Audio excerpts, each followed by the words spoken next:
One. You all figure that out while I go 3, 2, 1. And we're live. All right, everyone. Welcome back to day 3 of TUCON. Don't everybody sound as tired as I feel. I'm kidding. I slept like a baby last night. Thanks to Jacob. Where's Jacob? Oh, Jacob's not back in here. Oh, he's getting it together. All right. Well, we're very excited to be kicking today off with several keynote special sort of feature events in a row, starting with a talk on the philosophy of stupidity by Nina Power.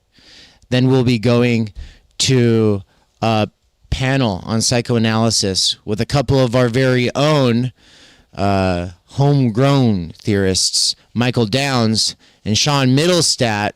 Woo!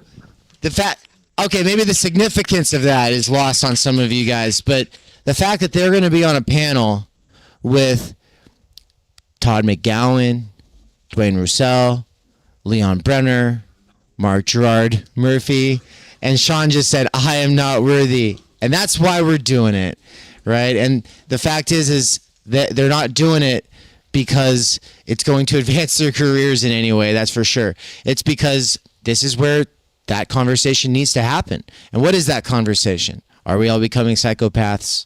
Are we all becoming narcissists? Are we all becoming autistic? Cesar keeps saying yes and yes and yes. And that tends to be my answer. Whenever anyone talks about any of these things, I go, yeah, I think you're right. And then I hear another version of it. I'm like, that sounds great too.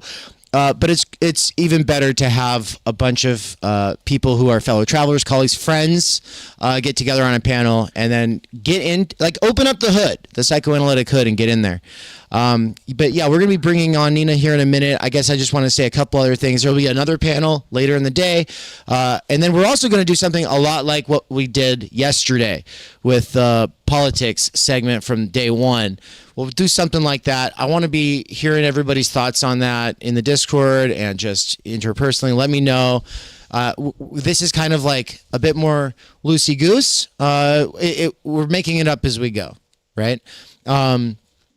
Which is, the difference between order and chaos, right? Structure and letting new things blossom. Last night's conversation about politics that happened up here, that was not something that we had like planned out. No, the courses and the conversations that we've been having at the Underground laid the basis for it. But sometimes you just got to create the space for something to happen and go, okay, what is it going to be? And so whenever you see like special panel, but it's pretty vague, it's because we're trying to see what comes out of all these breakout sessions and people watching one another's talks. And by the way, the fact that some of the presenters from yesterday have already watched some of the presenters from yesterday's talks just in the Drive folder where all of that was uploaded is amazing. Right. And so with all of that said, I want you guys to be able to say something before we turn it over here. So any kind of sort of reflections on the last couple of days or any points of order that you want to share out on today. I'll just say that, yeah, this has been super awesome to see all of the different topics at this conference, like be able to get fleshed out and then have the opportunity to have these conversations up here and conversations with everyone after the fact. Like, I've not been to many academic conferences. It seems like none of them are doing education and critical media theory and psychoanalysis like all at the same time. So that's really cool, and just to see the ways they overlap and they differ, and so we'll get to have those conversations more today. We want to shout out Daniel Gardner, who Daniel. Daniel did an amazing TUCON presentation this morning from his own channel as a tribute to Theory Underground. It's not something we saw coming at all. We didn't even know that he was. I'm kidding. No, I was supposed to actually host the conversation. He's working during the hours of most of TUCON, and so we scheduled this to happen very, very early. And I just slept, and I was completely unaware in my sleep that was going on. And it's like, you could say, well, you should have set an alarm, and it's like, yeah, I know. I don't know. I'm juggling a lot of things, and that one just kind of fell through my fingers, I guess. But the fact that he went ahead and presented anyway kind of shows us that he's got that sort of spirit of like, no, okay, I'll just do it. Fantastic. And then, of course, we'll just play that from the main stage at some point today. Yeah. Yeah. So that was awesome. And today is going to be really cool. Just being able to have more of the conversations and everyone get to listen to a speaker. And so I'm excited. Hey, Dave. Yeah. Mikey. What's up? What's up? Hey, can you hear me? Yeah. Yes. Hey, I just want to let you know, I don't know what it's like on YouTube, but your audio is real, like, choppy and clippy right now. Oh, snap. Hey, everybody in YouTube, is our audio really choppy and clippy right now? It almost sounds like it's being digitally distorted or something. Digitally distorted audio. That's wonderful. Let me. I can hear you well. It's like we can understand what you are saying, but you are distorted in this like weird way. But it's understandable. Oh, it's the fucking lemurs again. Yeah. Well, oh, now I'm hearing the doubling up. We will figure this out. But yeah, today's going to be more like one of the EMSTUs. I guess the entire conference has been an EMSTU con. But the way everything's kind of been separated in separate rooms, today it's going to be more like a traditional EMSTU, which EMSTUs are not a traditional thing anyway. But if you are used to watching our 12 to 17 hour live streams on YouTube, today will look more than that because we will all be together talking to each other at the same time, as opposed to doing this weird time experiment thing that we've been working on. If you can't hear us, just be quiet. Hi Nina. Yeah, no, it's people on the OBS side said everything's fine. So if you have trouble hearing us, just go watch us on YouTube. Dave, I think you're too close to the mic. It's sort of like what's the word? Splitting, fragmenting. These two mics too close to each other? All right, hold on one sec, Nina. And welcome. What if somebody turned us up from the audio assembly? All right, hold on, everybody. All right. Does somebody crank us up on the...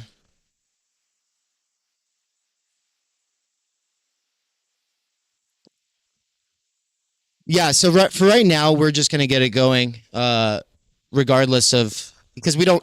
Look, we're just trying to turn it over here to Nina because it's her time. So don't worry about our microphones. They don't matter. We're going to have Nina go in a second. Let me just say a couple of opening remarks. And if it sounds all blasted out, it's okay. We're not the point here. So the point is Nina. We love her. We're very excited for this talk. She's put a lot of thought into a philosophy of stupidity. And this is the presentation that's coming together from all that work. So this is called Notes Towards a Philosophy of Stupidity. And so put your hands together to welcome to the stage Nina Power. Thank you, Dave, and everyone. Yeah, I'd say it's very much a work in progress. It's very lovely to see you all, and a big shout out to Theory Underground as ever. I mentioned you guys on what's his name, Benjamin. I always forget. Anyway, this YouTuber guy who does the conversations, and so hopefully more people heard about you on that show. So I wanted to say a few things about stupidity. I I suppose it's like one of these things where I always try to understand something if it bothers me, and this is a way of like coping with things, I suppose, and to try to get a handle on the complexity of things rather than just responding in a static and stuck way and insisting on a particular angle. So I think in this way of like multiplying perspectives on something, one can also, it operates perhaps as a sort of soothing balm of reason, and you know, in that sense, it has a therapeutic effect. So I've been looking at various ideas about stupidity and coming to slightly different conclusions. But first of all, I want to say that everyone is stupid. We all are stupid fundamentally, if not all the time, then at least some of the time, and probably most of the time. And what do I mean by stupid, right? I think this is obviously, as philosophers and thinkers, and everyone's also a philosopher as well as being stupid, and probably, well, the distinction between philosophy and stupidity is part of what's at stake, I suppose. But if we think about stupidity in its original sense as coming from like stupor, like a kind of the Latin is stupidus or stupidus. I don't know how you pronounce it. I didn't go to a fancy school, but I don't think anyone knows how you pronounce Latin. So anyway, but we get the idea of stupor, the idea of being kind of I'm stupid and contagious. Yes, absolutely. This soundtrack of Gen X, indeed. So that's actually really important and very interesting. But this idea of being kind of hypnotized, and I suppose being kind of dumbstruck, and I think there's an initial way we can understand this as in relation to ideology, and the way in which kind of ideology functions. And we could take it down a kind of Spinozist, kind of inadequate ideas, also Althusserian type idea that ideology is sort of eternal. But we can think about the way in which ideology functions, often as a kind of thought terminating cliche, or as a kind of way of preventing us from asking particular questions, or even sort of using fear. I mean, there's an awful lot of the way in which fear is being used. We can see this kind of being ramped up to the millionth degree in the run up to the American election. But so initially we start with this idea of a kind of hypnotism, perhaps a kind of ideological hypnotism. We saw an invocation of this also during COVID with the idea of mass formation psychosis, but we for the longest time have understood that there can be collective small outbreaks or larger outbreaks of a kind of collective insanity, perhaps sometimes more active than passive.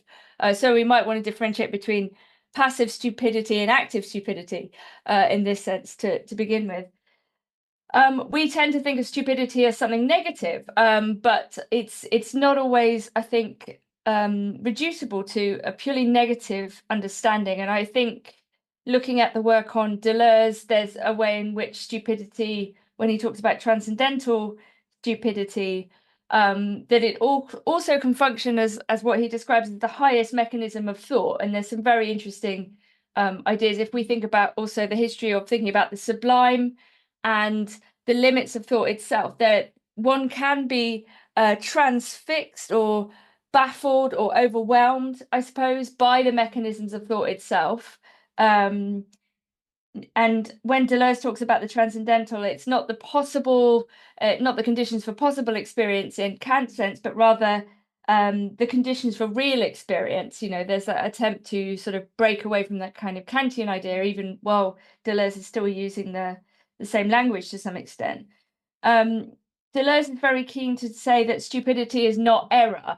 It's not a question of being mistaken. And I think we might also want to think about the constellation of words around stupidity. So we might think of ignorance. We might think of, error, making mistakes. We might think of forgetting. And I think that film, Idiocracy, might judge, you know, which many people kind of invoke.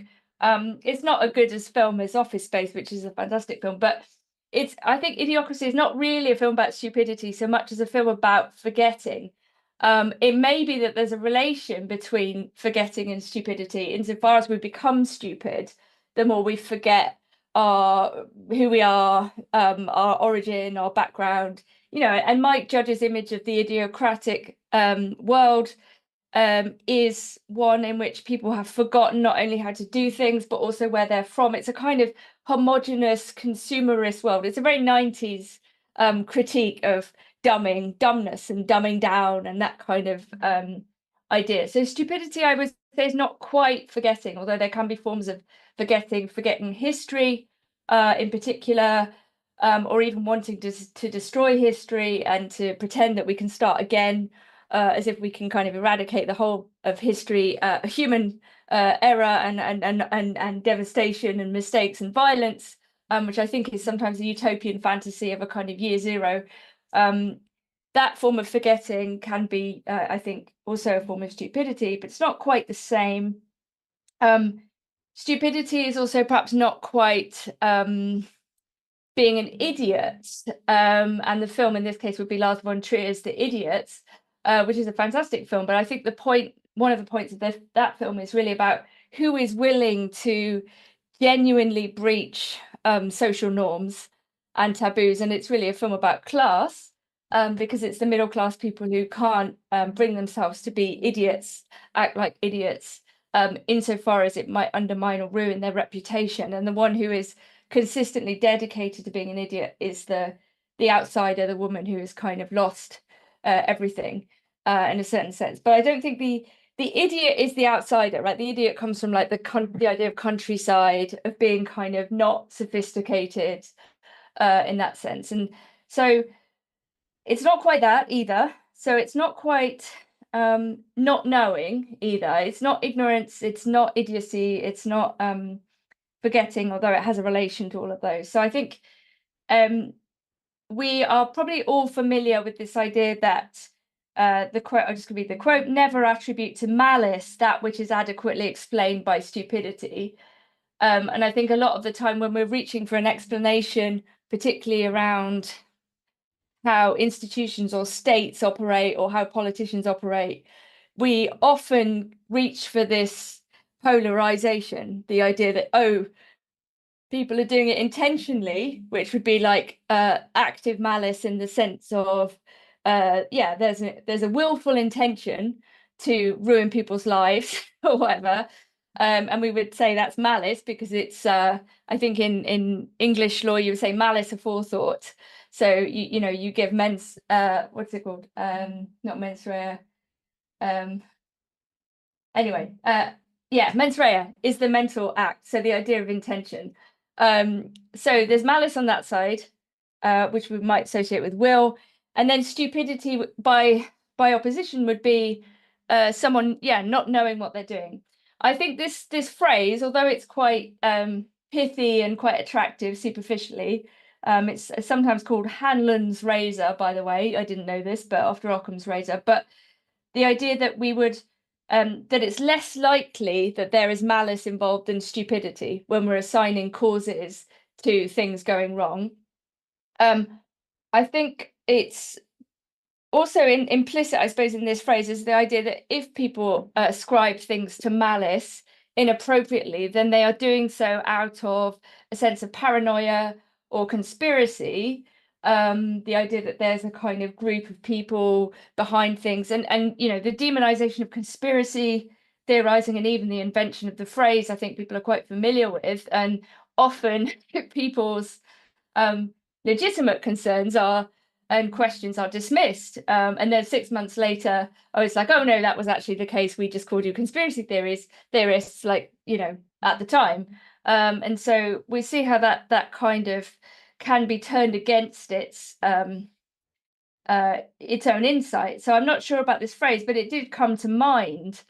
And I do think, there is a really complicated intellectual question about where we ascribe intention so as not to be paranoid. And the paranoiac would be somebody or the position that tries to fill in all knowledge insofar as there's an explanation for everything and possibly everything is connected.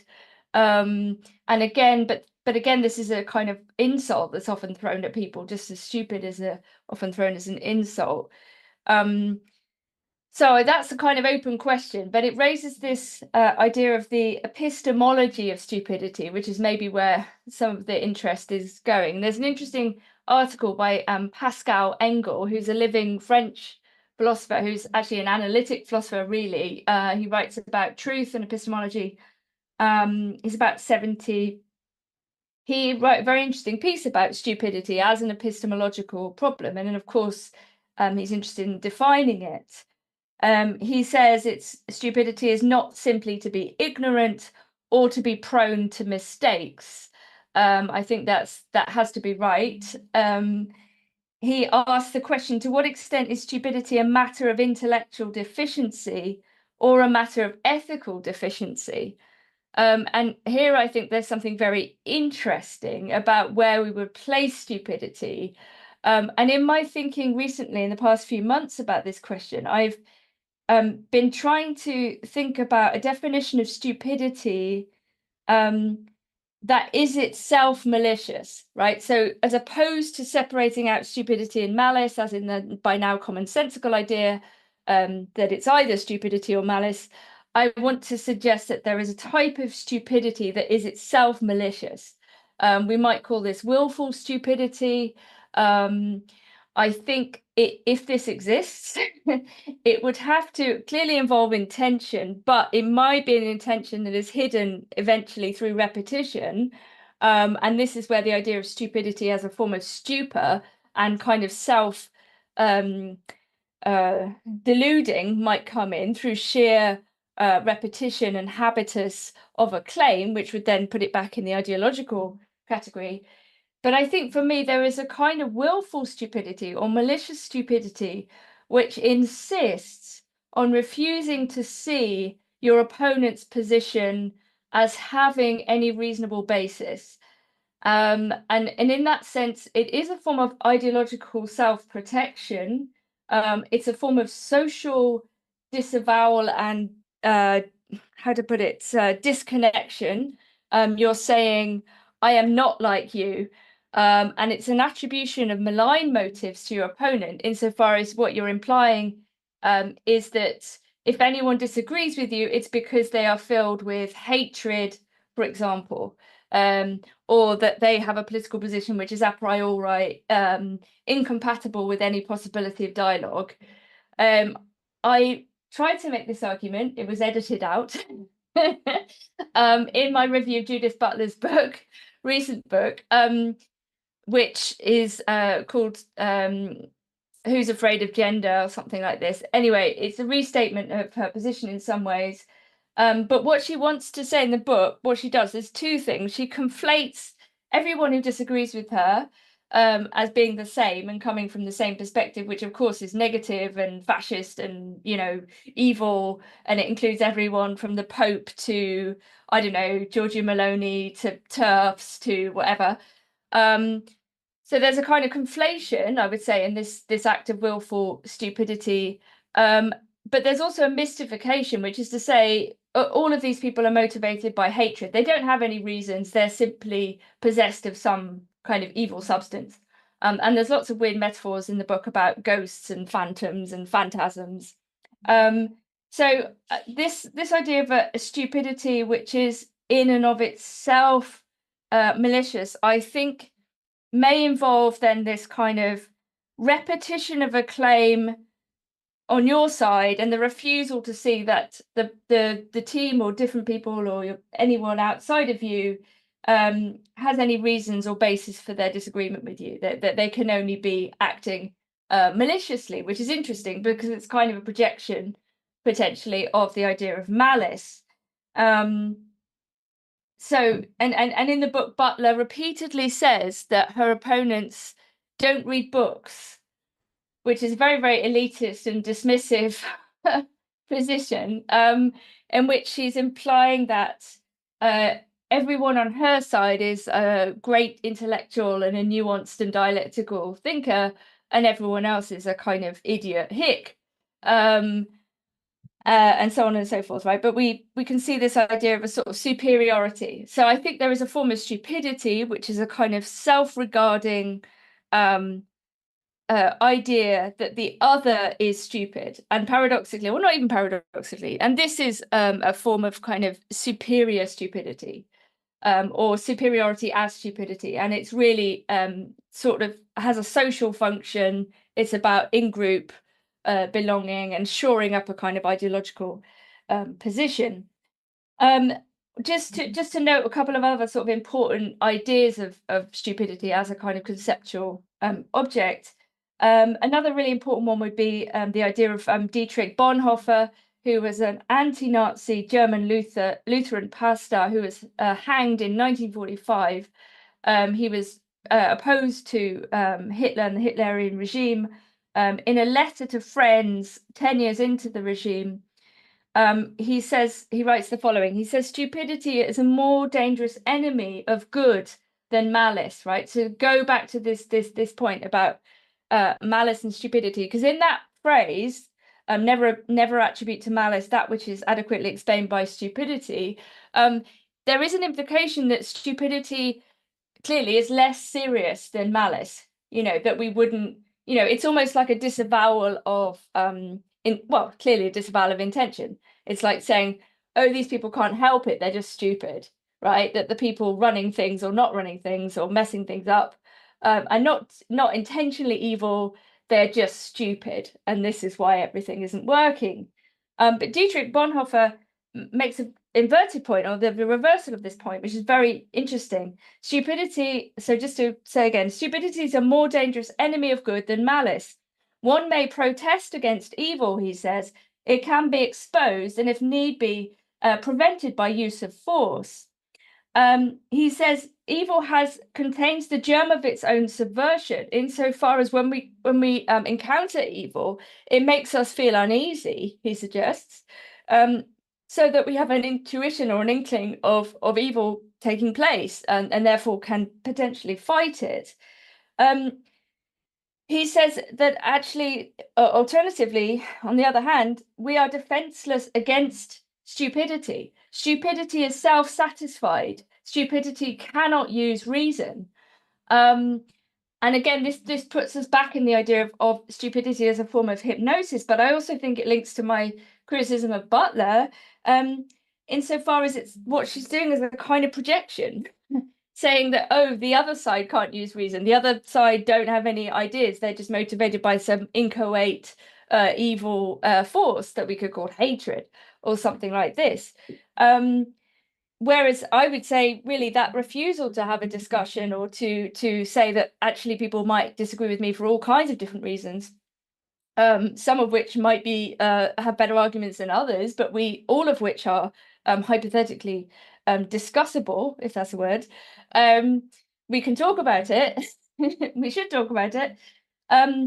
So this is interesting. So we might, in relation to Bonhoeffer, say, well, actually, stupidity is more dangerous than malice and more dangerous than evil. But still, what is stupidity? Stupidity has a sort of mystical quality, not only in its kind of function, and we're all stupid, like these moments where we either go into a kind of habitual mode, a basic bitch mode. We're just doing the same thing over and over again. Perhaps we're not thinking. Perhaps we don't want to think. We kind of stun ourselves, like with a little conceptual stun gun, like, oh, this is too painful. And thinking is painful, let's be clear, it can be really painful. A lot of people don't want to do it. They know, for example, quite rightly, in terms of self-preservation, that it's not worth them thinking about certain things too deeply if it might endanger their social standing or their employment, or whatever. So we use stupidity, clearly, whether it comes from outside or inside, right? That's going to be a complicated question about what ideology is and how it operates. But I think we might want to say with Pascal and Engel that it at least to raise this question that there is a possibility of an ethical deficiency in my definition of willful stupidity, or stupidity which is itself a form of malice, which refuses, if you like, the ethics to the other, and it just ends up being a kind of divisive, we're not stupid, you're stupid politics. But just to maybe finish and so we can have some questions a little bit, I think there's a deeper, much more complicated question here, which would come up in the work of Deleuze. I think people are probably familiar with Deleuze's differentiation between stupidity and error, and this is part of his critique of Descartes and the idea of a kind of upright thought. And so stupidity is not error. We're okay with that, I think. He also says it's not animality, insofar as animals can't be stupid. And Derrida gets very upset about this at a certain point. Although I saw, and it is weird though, because like I saw a squirrel fall out of a tree the other day accidentally, and I was really struck by this terrible thought. I was like, but this squirrel can't make a mistake, you know, but the squirrel looked really stupid, like it made an error, like it had made an error. And I thought, and it looked really like angry because it fall out the tree. I thought it was going to attack me. And it was also kind of funny when animals fall out of things, and you know, not, and it's awful. I don't want animals to be hurt, obviously. Oh my gosh, that's like very evil. I don't think that at all. I don't want animals to ever be hurt. I mean, you know, okay, there's like, yeah, whatever. But you know, in this sense, I wasn't laughing at the squirrel because it fell out of a tree. I was just stunned by the idea that it could have made a mistake. But this is like me not wanting to project stupidity onto the animal. But Deleuze says that basically animals can't be stupid, and I know why he said that, even though Derrida later gets kind of upset and says this is anthropocentric and this, you know, whatever. But what am I talking about? So, but Deleuze also has this idea that philosophy is against stupidity, that actually the enemy of philosophy is stupidity, right? This is one of the other ideas we would get from Deleuze, and that philosophy should basically disappoint you and hurt you, and yeah, and that it's sort of a weapon, that philosophy is a kind of weapon against stupidity. But then I was reading this very interesting article by somebody called Paul Hammer, a long essay on Deleuze's idea of transcendental stupidity, which gave a much more complicated picture of stupidity at the limits of being basically the moment at which difference can potentially appear. And I suppose it's like almost like an inner sublime. That's a terribly inadequate way of putting it, but you know, I mean, obviously for Kant, the sublime is not out there, it's in here. But, you know, it's that moment, well, if the natural or the mathematical sublime, where we cannot conceptualize, right? Let's put it in a very vulgar way. We can't handle it. Our thought can't handle it. What does it mean to not be able to handle the conditions of our own thoughts? And yes, and obviously for Kant, this resolves in the second moment of morality. Oh, well, yes, I know, I understand that I can't think of all these numbers, or yes, I understand that nature can kill me at any second. But I'm the one who's having that thought. Like, I'm the one who can take a moral. I'm not indifferent, and you know, I can decide to make a moral judgment and to act in a moral way, like the resolution of the kind of practical moment. I am not compelled by nature. I am not compelled by brute determinism alone, even though those things might be more powerful than me. But in order to sort of continue this work, which I hope to do, I would have to go really hard on Schelling and his idea of evil will. But hopefully, I'm not going to like brute force this, but I'm hoping that in Schelling there is backup for my idea that well, okay, let's say there's a good stupidity, the stupefaction of like the limits of thought and like, whoa, that kind of stupidity. Maybe that's the good stupidity, but the bad stupidity in the sense that I mean it, which is the willful or malicious stupidity, that is the repetition of the idea that the other cannot think. Maybe that's my definition. The knowing assertion that the other can't think. I think this is stupid. This is malicious stupidity. This is willful stupidity, and this is the idea that I want to, I don't know, put in the world. So there it is, in the world.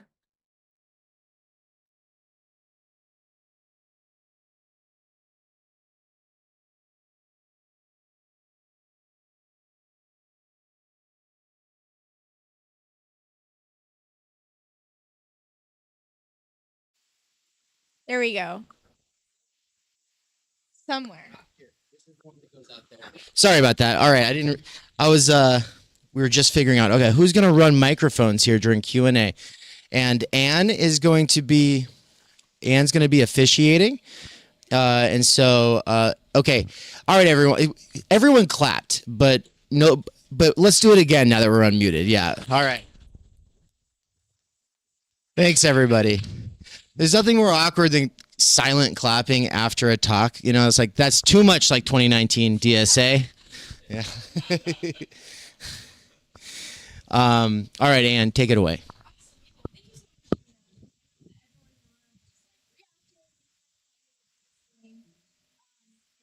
Oh wait, I can't hear you. Oh no. Does that work now? Oh yeah, Yeah. it's working Okay, now. there we Yeah, go. perfect. Whoopsies. I was saying nice things. No, we really appreciate you joining us here. Feel your energy and spirit here, and that was really awesome. That was super interesting. Like everyone in the room was very engaged and laughing. And I'm sure we have some questions for Nina. And we'll go ahead and we'll start over here with our friend Sean. I actually just wanted to say that I have no questions, only because I'm like, yeah, seems completely accurate, and like I completely agree. So yeah. Awesome. And then we'll hand you over to By the Cesar. way, okay.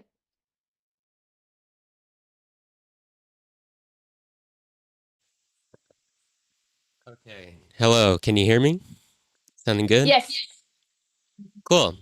So, something I started to think about towards the end of your talk was you were mentioning there's potentially this thing of maybe a benign or good kind of stupidity, and then the stupidity that has like the malice intent within it. And then you also just kept emphasizing that we are all stupid. We will all experience stupidity over and over. And something I know that gets talked about a lot by Dave is the idea of harnessing tendencies. So if stupidity is a tendency that we will always go through, do you have an idea of what harnessing stupidity might look like? Or maybe like a case study or an example that you can think like, oh, stupidity, we can... it doesn't have to be that negative thing that we think about all the time. Yeah, really good. Yeah, okay. So maybe I want to say that there are two kinds of good stupidity now. It's all just fragmenting horribly like some sort of leftist group. By the way, you all look like you're in some sort of kidnapped terrorist cell, and you've probably got someone like you've got this like weird basement darkroom thing going on. I quite like it. But yeah, I think, okay, the harnessing the tendency, I think we might be back here to a question of like habitus and virtue. So clearly, like there is a mechanism in us of like the habit of acquiring habits. Obviously, some habits are better than others. Like we hope, and you know, like the whole of philosophy forever has been talking about this. We sometimes forget that a lot of philosophy really is about training one's mind. It's like a load of forms of discipline, not just stoicism, but it's most obvious there perhaps, but many of the philosophical positions are really forms of training and discipline. And I suppose how to train one's stupidity. It's like, I remember when I had really boring jobs, like data entry type jobs, and if I had a hangover or if I was like a bit tired or messed up, it would somehow be easier, because like the level of like intelligence needed to do that kind of work was lower. Like, or I don't know, intelligence, wrong word, like attention or participation was lower, and in that sense it was like fruitful to be slightly like out of it. And you can see this in the way that a lot of people get stoned to do repetitious labor. Like it can become a process that's like almost enjoyable at the sensual level, because your anxious mind or whatever, your thinking mind is kind of slightly lobotomized temporarily. But I suppose if we think, like I was just thinking of your idea of like harnessing tendencies. I mean, maybe Dave is using it a different way, but like, I'm just gonna think of it as a form of training or habit. Then like there might be a form of benign stupidity, which is a kind of self-stupefaction in the name of like a good habit, like maybe a habit that makes us healthier. Or I mean, it's interesting because I guess there's some work on like cognitive the cognitive benefits of exercise, right? Like this, as opposed to this idea that like if you're fit, you're like a meathead or a jock or whatever. But it's very clear actually if you do like exercise, it's like good for your mind. But it may be that the actions required to do that are in and of themselves repetitive and hypothetically or potentially boring. So maybe that kind of ritualization of the self might be a form of benign stupidity.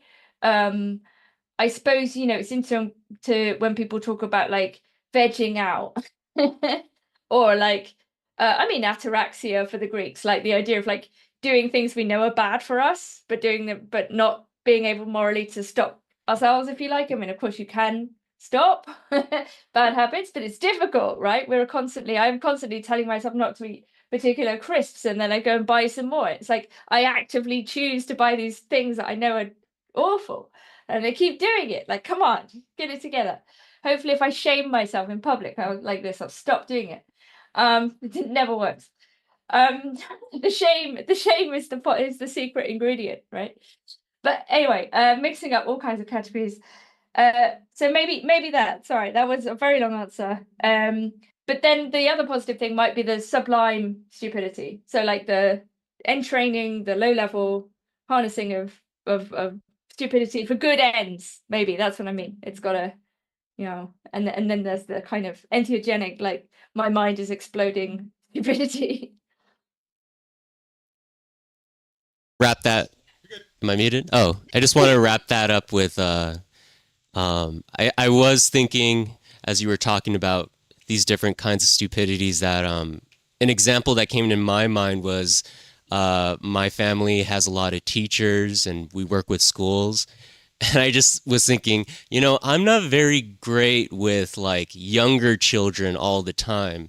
And it made me think in some ways I kind of had to let myself be stupid to get better to be with them in something like an environment like that where so maybe that's an example of good stupidity is it's almost like a way to extend yourself out.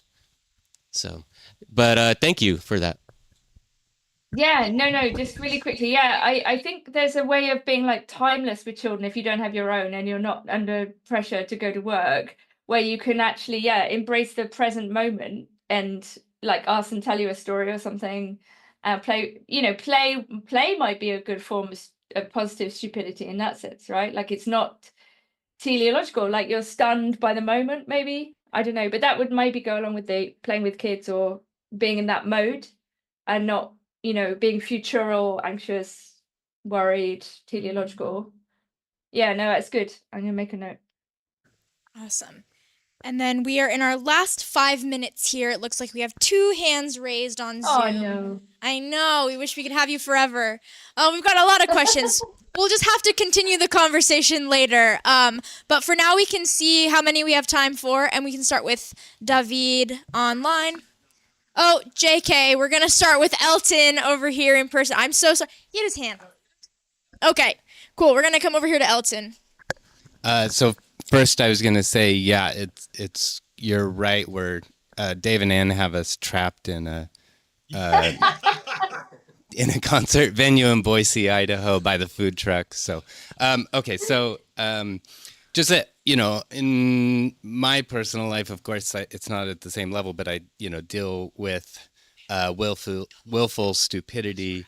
Like I can think of names that I won't say out loud off the top of my head, but I put a lot of energy into those relationships, trying to have discourse, and then, it feels eventually like it's not worth putting the energy into it. Like, I mean, you're saying that's a person who is essentially being dismissive, saying like, can't be rational with that person. And then that gets me to the point of like, oh, because they're treating me like I'm not rational, then I feel like they're not being rational, and essentially, breaks down rational discourse.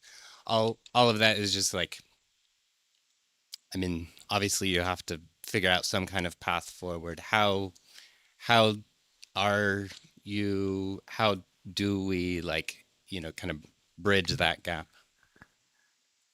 Yeah, I think that's a really serious question. I do understand, because I think, to go back to the idea of stupidity as hypnotism, or a kind of self-stupefying, or using the discourse or ideology as a form of stupefaction, it's very difficult to have a conversation with people who don't want to have a conversation with you, or who are just constitutively seemingly unwilling to have any kind of dialogue or question anything, or and perhaps there is a sense in which, I don't know, like, do you remember this sort of phrase, wake up sheeple? This is the earlier instantiation of woke, when it was like on the left, where it was like the idea that everyone was like asleep, man, and only some people could see the truth, and you have to wake people up. It's funny how that idea of woke is also older religious term, but the awakened and so on, to be awake. And yeah, I'd have to do like way more stuff on like the asleep, the awake, the hypnotized, and so on. But I think sometimes there are ways of, because I think the stupid narrative is the insistence that there's only one way of looking at things, right? So it would be the literalism, like, or the repetition, or both, right? Like, this is how it is. And I don't even know if this is like people saying this is the only truth, like this is the only way. I don't even know if truth is invoked. It's just, here is a statement, and this is the only way we can see things.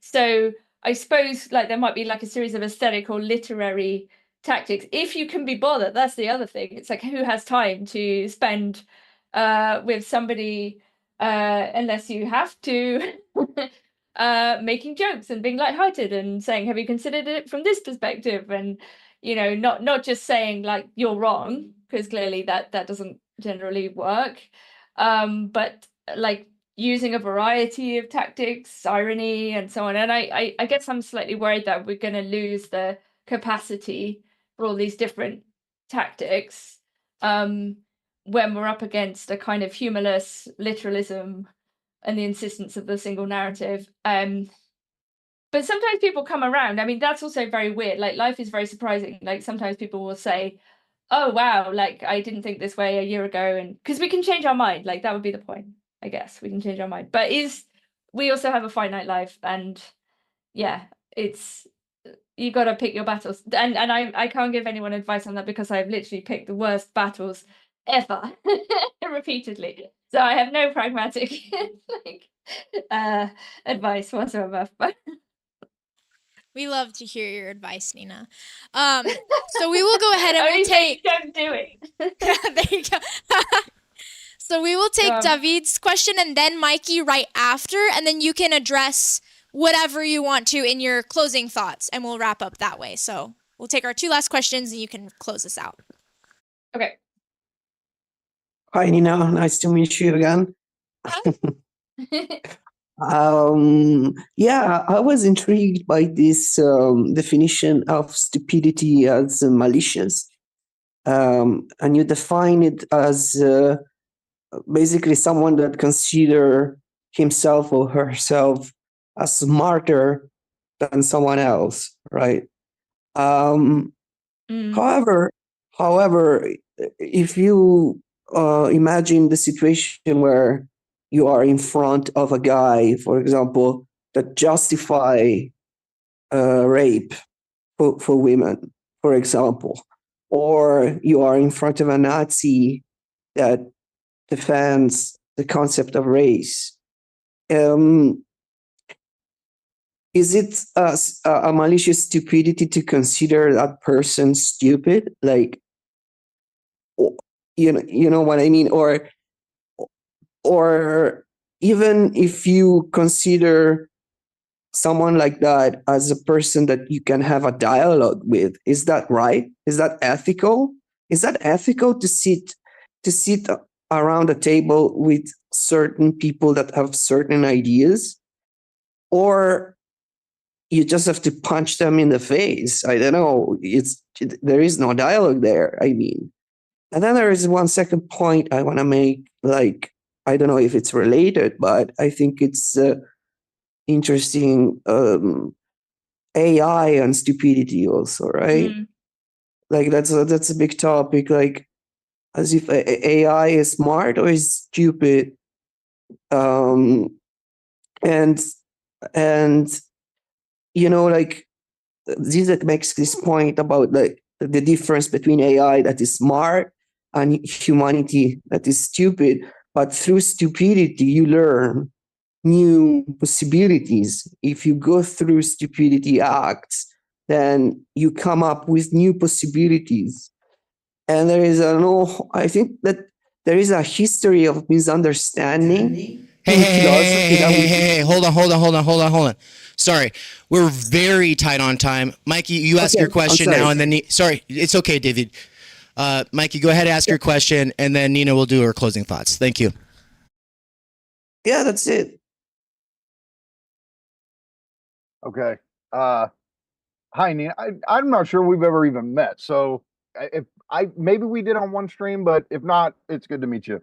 All I would say, yeah, this is more of just kind of opening up a connection of thought. But coming from it from the Lacanian perspective, there is this issue, and David's kind of getting at this, where enjoyment is often jouissance is often considered stupid, right? And this is this whole thing. Todd McGowan just did a video on the enjoyment and argumentation, and so I don't know. There's this whole thing of whenever we're trying to reason or dialogue, part of the obstacle we run into is the other's enjoyment, and that jouissance is almost a hindrance a lot of the time to dialogue. And so I guess I would just say that, I mean, do you see that there's a certain libidinal obstacle that's always there whenever we're trying to have a dialogue?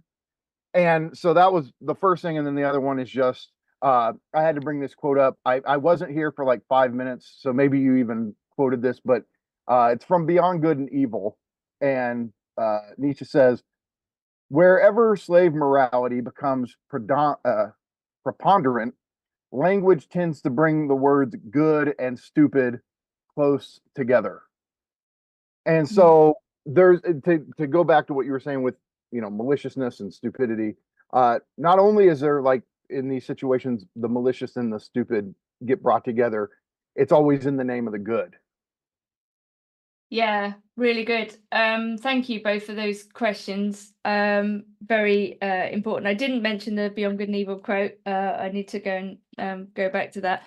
Yeah, the psychoanalytic dimension was the bit that got missed out in my brief presentation completely. But yes, I totally agree. My analyst actually works on stupidity in particular. It's his area, and he was always very, very I don't know, even more acutely listening whenever the word stupid or stupidity was ever used by anyone, in what context. And I remember somebody telling me that they thought their idea of happiness was like an infinite orgasm or something. And I remember saying, like, how fucking stupid is that? Like, what a stupid idea, right? And my analyst was really trying hard not to laugh.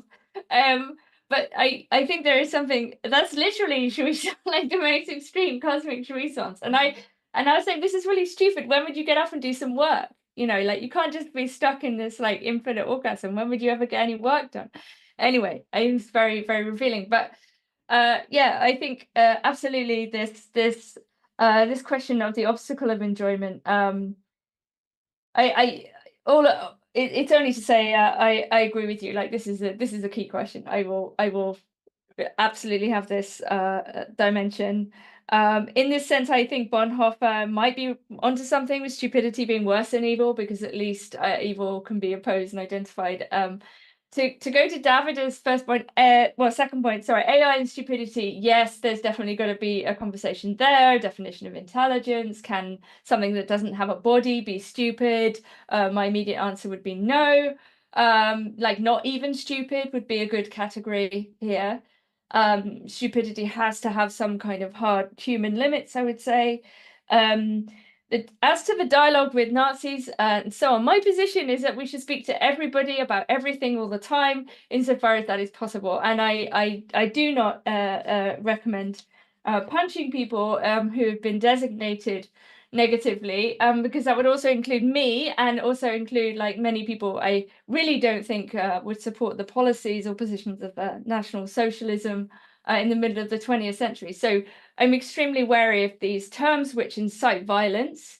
I think it's not really surprised that we've ended up in this paradoxical position that the most evil group of people are now, that word is now then extended to anybody who you don't like. I think that in itself is an act of stupidity, and probably would fall under precisely my definition of malicious stupidity or willful stupidity, because it would precisely invoke the idea that there are some people you can't talk to. And the point would be, if we think we have a good argument or a better argument, then we should make it. And we should try and convince people who have, if you like, the wrong position or an evil position. And so I would say, like, the dialogue with evil is opposed to stupidity, right? And we should talk to evil, including the evil in us, right? And so, yeah, anyway, it's a very good question. And I guess I probably have to wrap up, but it was wonderful to be here. I wish we had longer, but what a marathon you guys are doing again.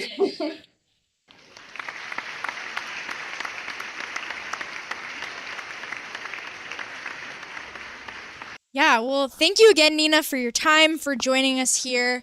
I think it fits in very well with just our general, everything we've been talking about here over the last few days and what we do at Theory Underground, thinking back to what is true, what is good, and this question of stupidity, I think, throws a wrench in the conversation and brings something really interesting to the table. So thank you again.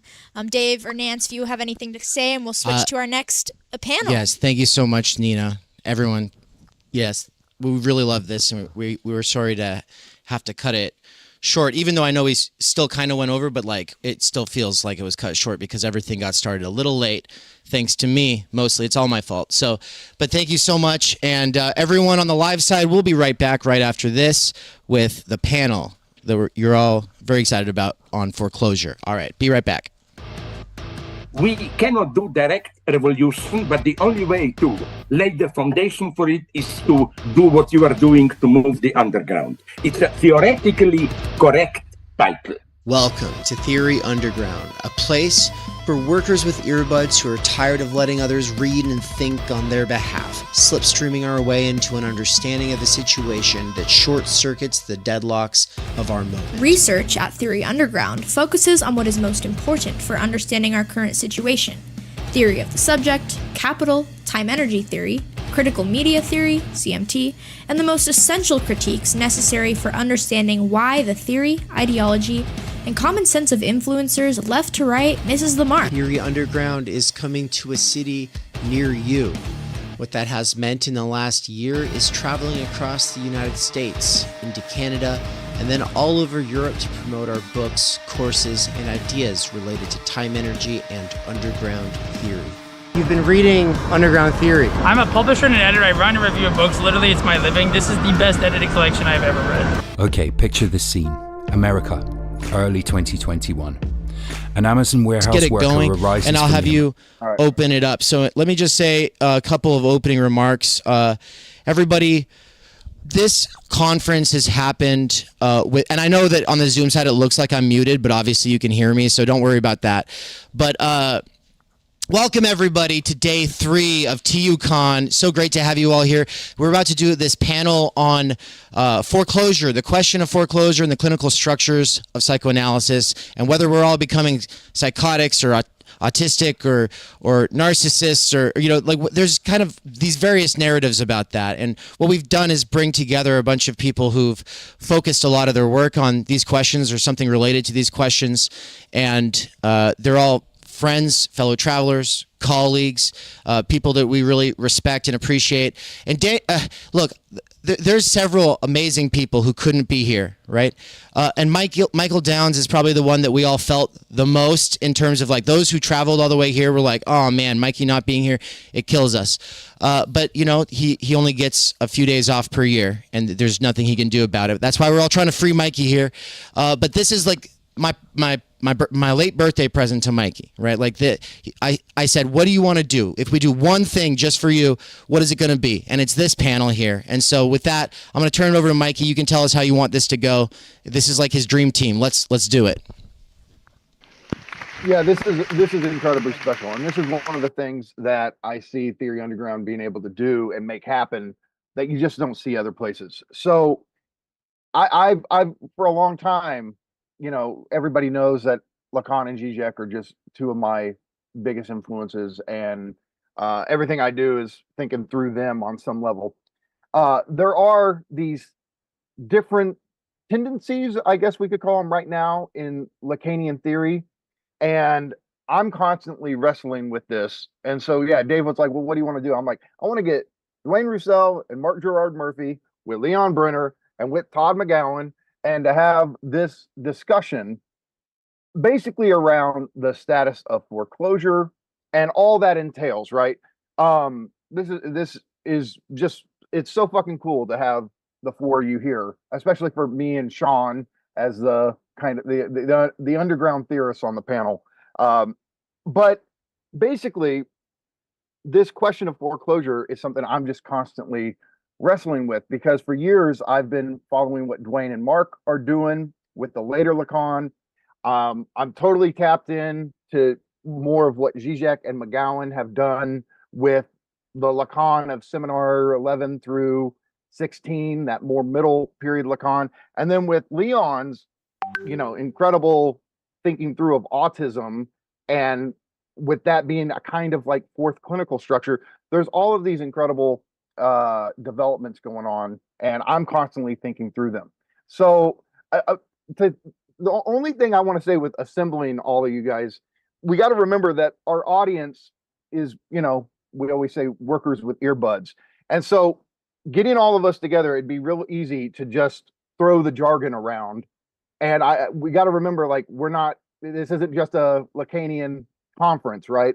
We got to try to, you know, explain the jargon to the best of our ability, which of course we're going to use, but we got to remember that everybody watching doesn't know the jargon the way we know it.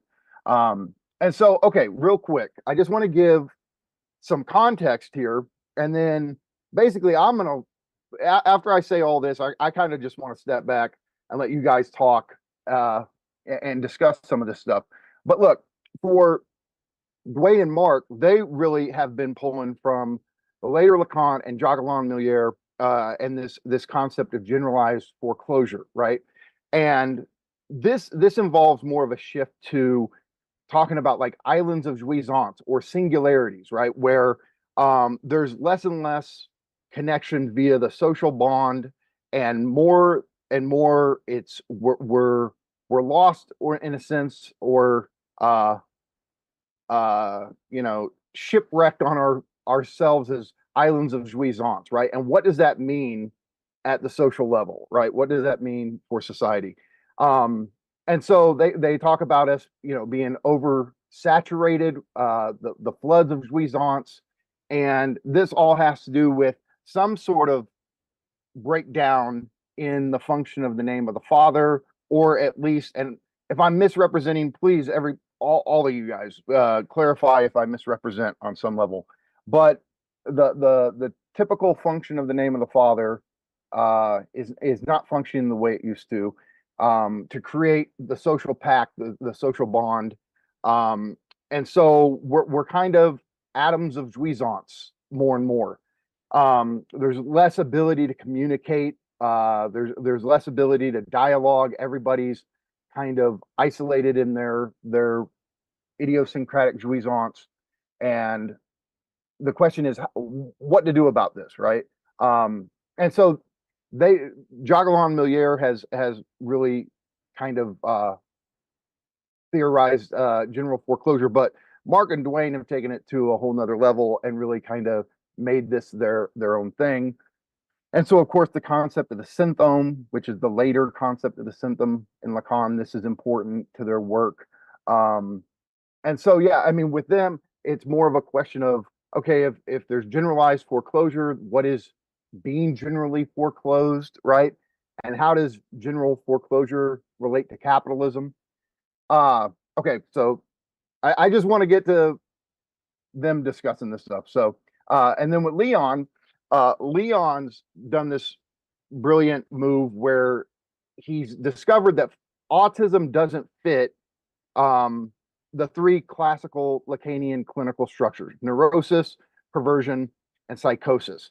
And that, in fact, autism is basically a foreclosure before foreclosure, right? Typical psychotic foreclosure involves the foreclosure of the name of the father, right? The fundamental signifier that introduces prohibition and is the foundation of the socialization process. Well, Leon's thought has gotten us where there's a foreclosure before foreclosure, and so the autistic foreclosure versus psychotic foreclosure, right? And you know, and in his book, he's focused on what is the object of foreclosure, and so I think it's best just to read Leon's thesis, right, which is foreclosure is a reactive mechanism. It comes after the affirmation of the name of the father and not before it. And maybe that's a big deal, what he just said in that quote. So hopefully he can unpack that for us. And then, of course, then there's the question of the relation between capitalism and autism, right? Like what's that dynamic? And then, okay, so for me, and where I'm at with this is I'm trying to theorize another way of talking about oversaturation or pure positivity, the floods of positivity, in more of a kind of classical Zizekian, Magawian perspective, which is, I call it superego oriented neurosis, right? Now, the idea, I mean, and this comes from one of Todd's early books, Society of Enjoyment. I know Todd's not the biggest fan of this book of his, but I love it.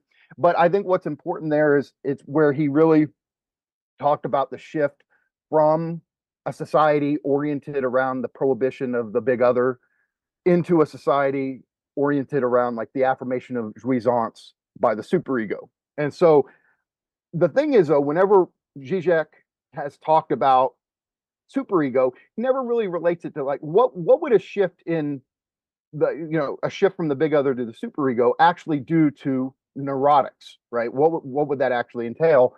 And so that's part of what I'm trying to think through right now with the superego. We all know that the maternal image of the superego is you know, enjoy yourself, you know, more, you know, this is the image of the maternal superego. But then the question is, what happens with the superego as the position of authority, saying, we could talk about this as the yes of the father, right? What happens when the position of authority ends up saying yes instead of no, right?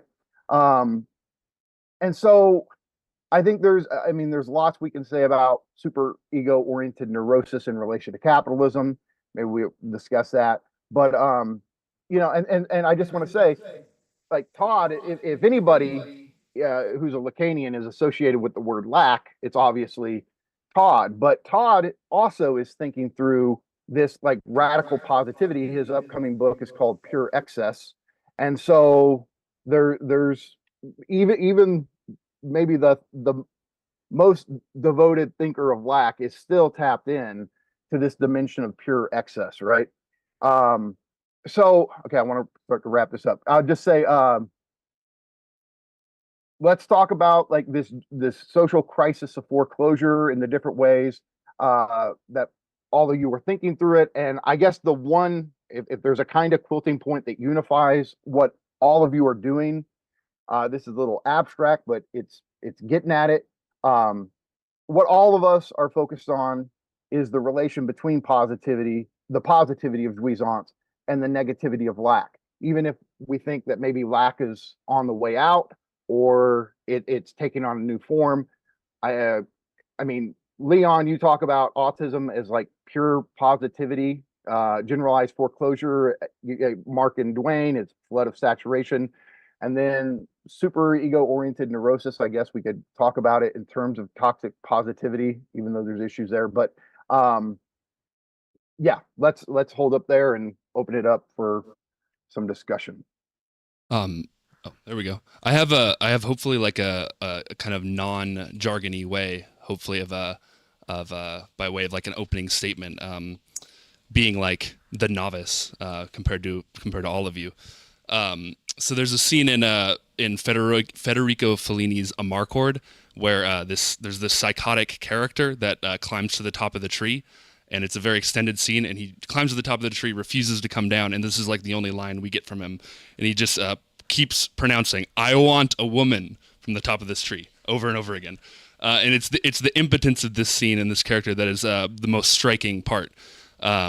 That the subject's mastery of language in the conquest of a desire is so limited that climbing to the top of the tree and announcing his desire repeatedly is the very best he can do in terms of mating strategy. And so this is an individual probably due to some innate cognitive impairment, falls out of the bottom of the social order, left alone when man is not meant to be alone. But this scene makes me wonder if the causal mechanism can also work in the other direction as well. Can a symbolic order actually degrade to the point that it cannot support neurotic subjects within it? Can the structure of language and culture become so weak that it cannot hold up all of the relatively functional Homo sapien bodies which are supported in its net? Is this not what is happening in first world techno-bureaucratic societies today in terms of declining birth rates, declining marital rates, failing marriages, and even declining rates of casual sex? Apparently, like there are statistics saying that like people have like less sex than their parents' generation do, young people do. Like pornography, sex toys, and the grand teat in general of globalist consumer capital are far more relevant as interlocking bureaucracies than any symbolic order made up of community members or of neighbors. The result of this is the redefinition of all symbolic coordinates, words by these redefinition of terms by these interlocking bureaucracies of state and corporation, which through neoliberal reforms have become virtually indistinguishable from each other. That is state and corporation. Margaret Thatcher actually said, this is a quote from Margaret Thatcher, "Economics are the method, the object is to change the heart and soul." So like the ruling order is very aware that culture and economics are not separate. So it's almost like my kind of speculation. This is pure like speculation. Is like the first step is ordinary psychosis, which is sort of a collective psychosis based on the degrading of the symbolic order, and then we start to reconstitute ourselves after that through a kind of cultural narcissism where we're trying to find ourselves again. And then maybe, and this is total speculation because I don't understand perversion very well, but maybe then the third step is perversion, where we take on like the superego as the law. So anyway, I hope that wasn't that was a little like not too jargony or anything. So yeah. I'll be the judge of that. I'm not saying you're all confused. Okay, sorry. Yeah. Okay. Dave, your mic's not working. Oh, whoops, sorry about that. Is this working now? Yeah. Yep. You muted me too.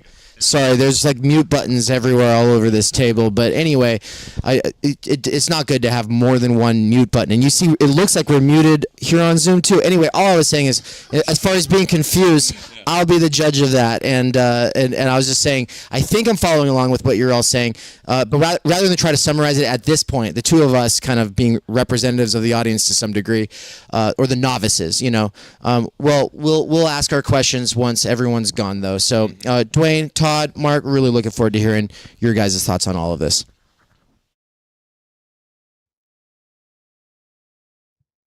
So, I mean, I want each of you to have a moment to kind of talk about your theory and talk about it in terms of the little summary I gave.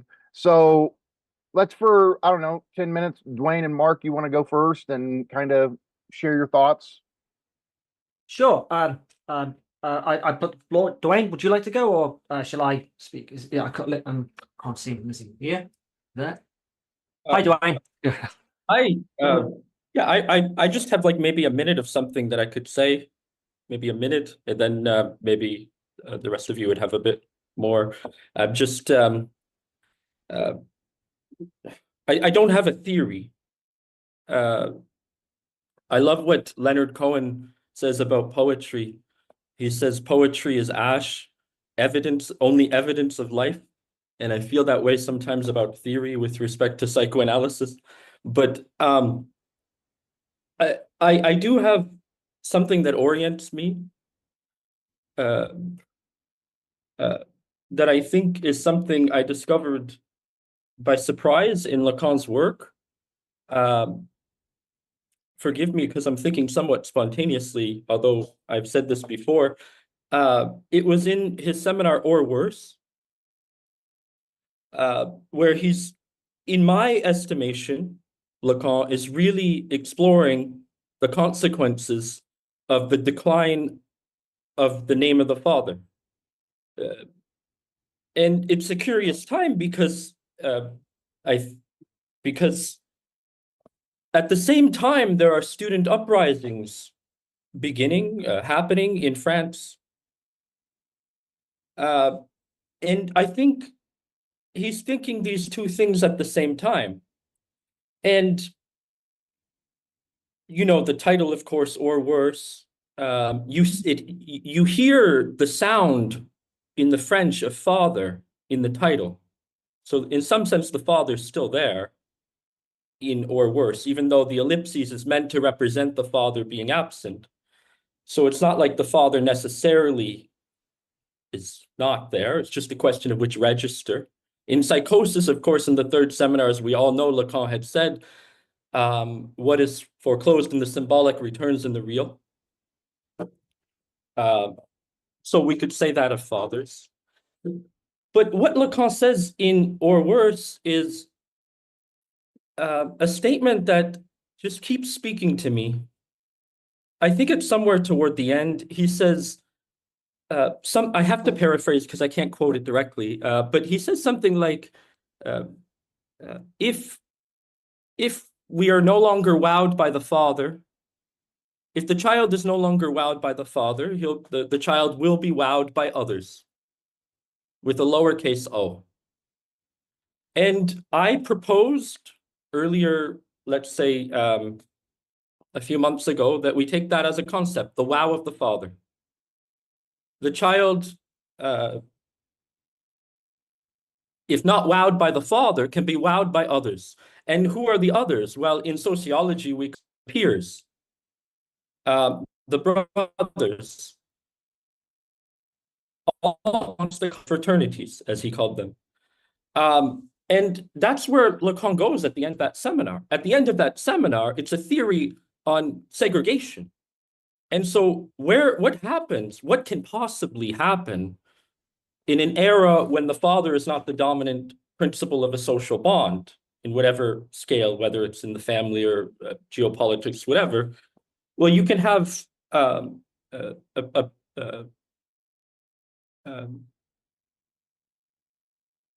you can have social movements, you can have social groups that segregate from one another. And so if with the father, with the principle of the father, you have something like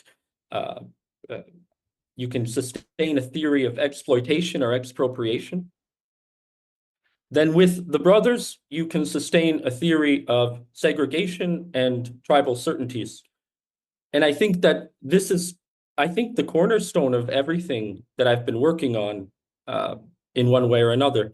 So that's what I would just throw out there for now to begin.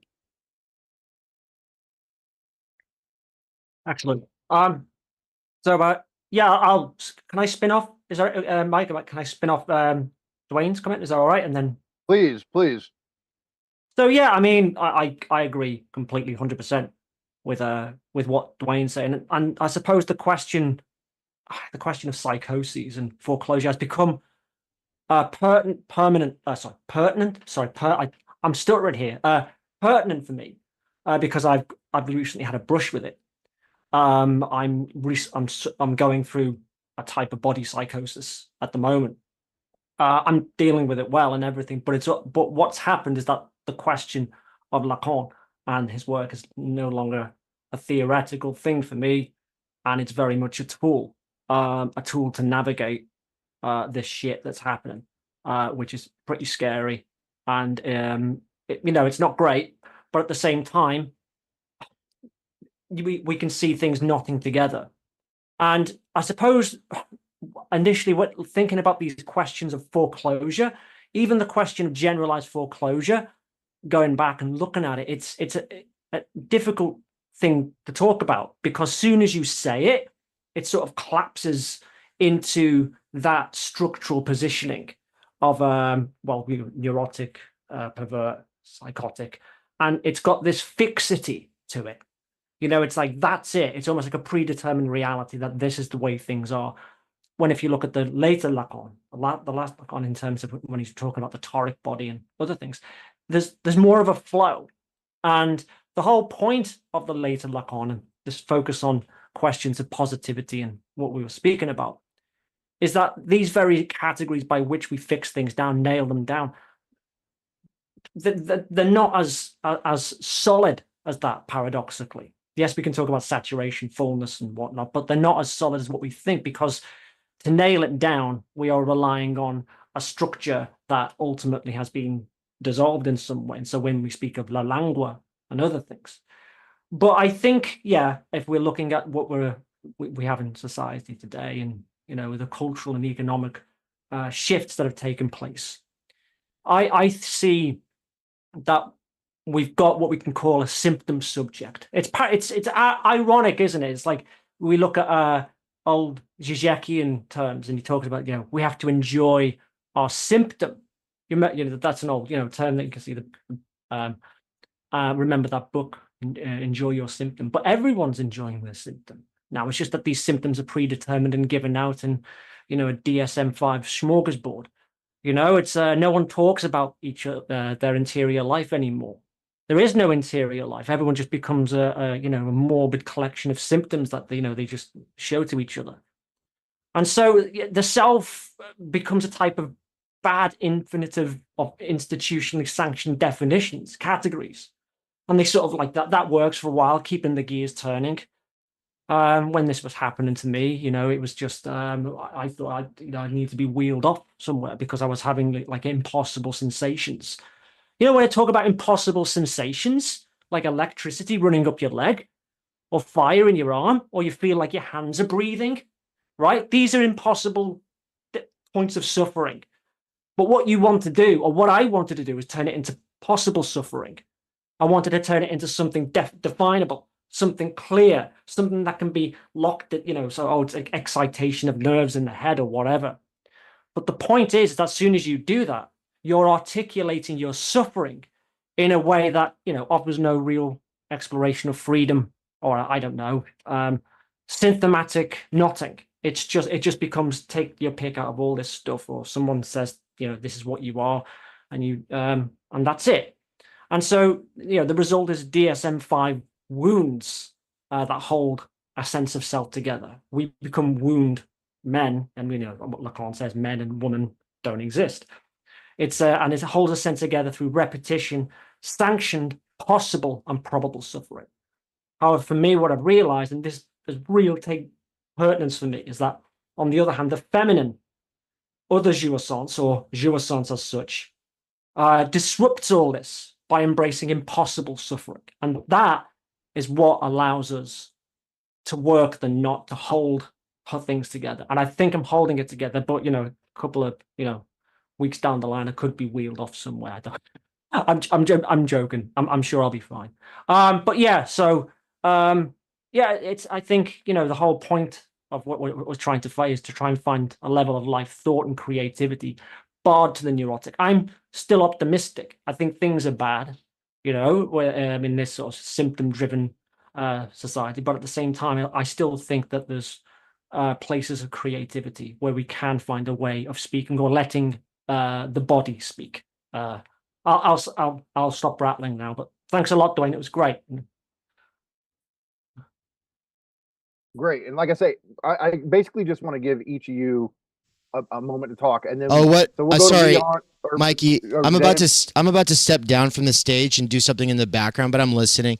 I just wanted to say real quick. Yeah, in the opening remarks, I also meant to say one of the coolest things that happened this year was Leon Brenner teaching the clinical structures of psychoanalysis, and that's what this is literally all coming out of. And so, because I was kind of frazzled at the beginning, and so I didn't say that. But then Todd taught Seminar 11 over the course of July, and so we've had 2 amazing courses on Lacan, and so it's really cool to be bringing Dwayne and Mark into dialogue with 2 of our professors here at TU. And so, yeah, we're kind of saving the best for last here for then Todd and then Brenner. And I mean best for last in terms of just like distinguished guests, you know, professors who we love and adore. So, yeah, with that, I'll give it back to you, Mikey. But I'm listening, even though I'm out of the camera shot.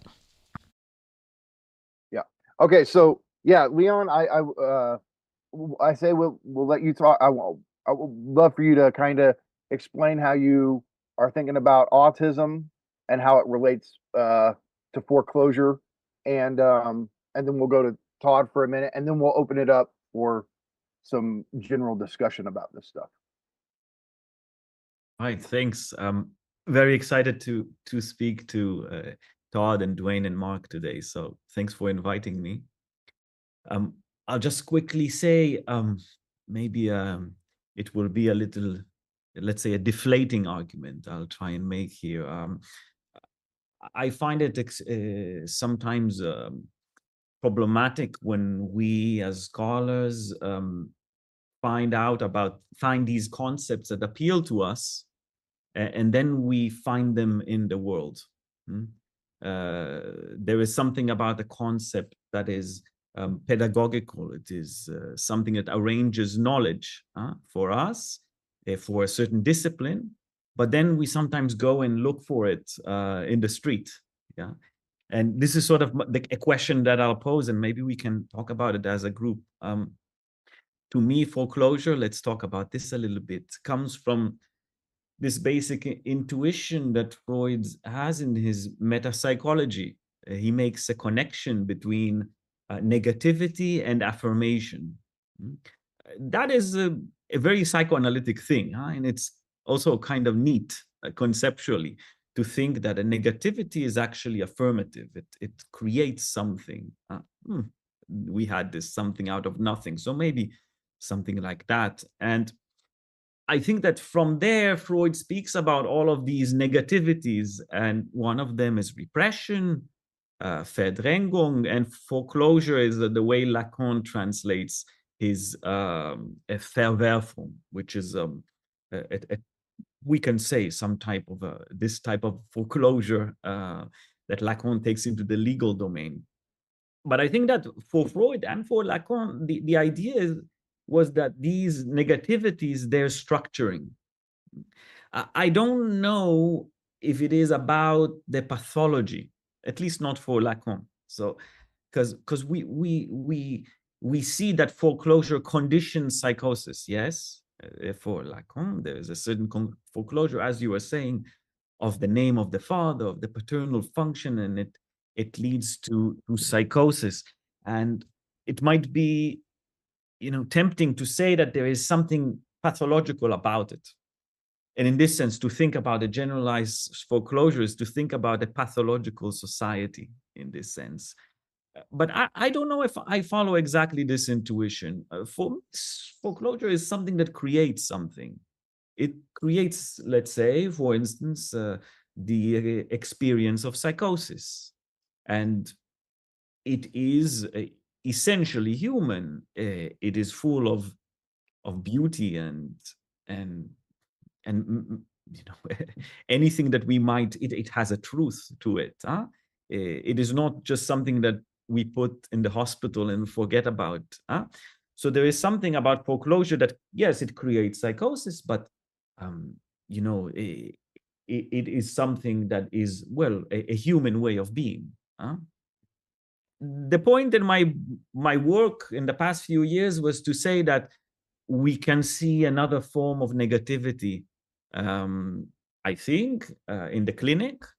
And this form of negativity characterizes something that we call autism.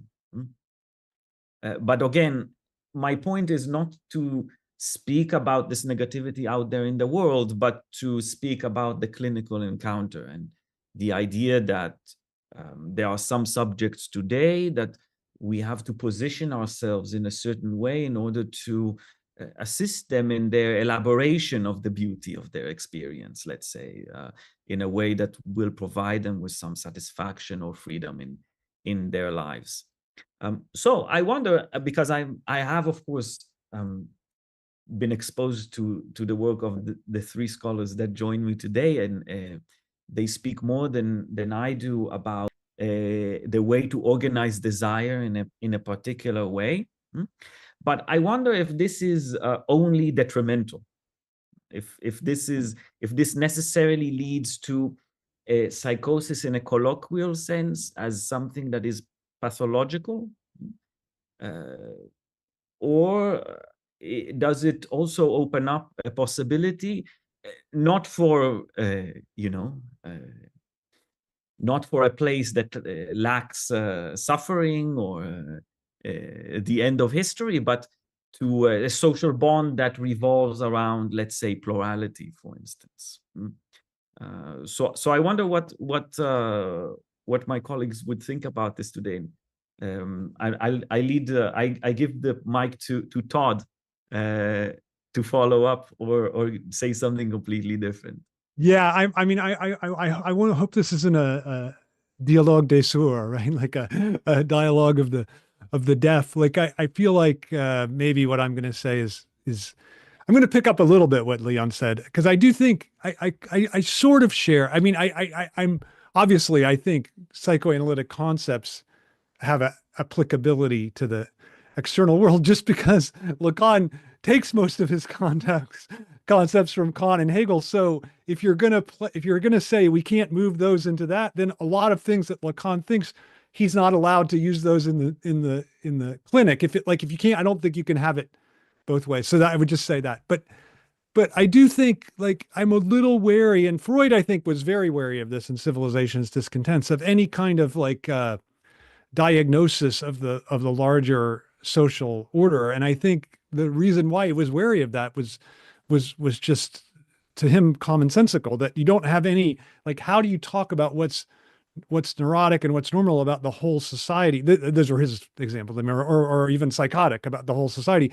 If you don't have them, you're not comparing within the society, right? So his point would be that doesn't make any sense to use those kind of diagnostic categories. So in that sense, Leon, I take your point.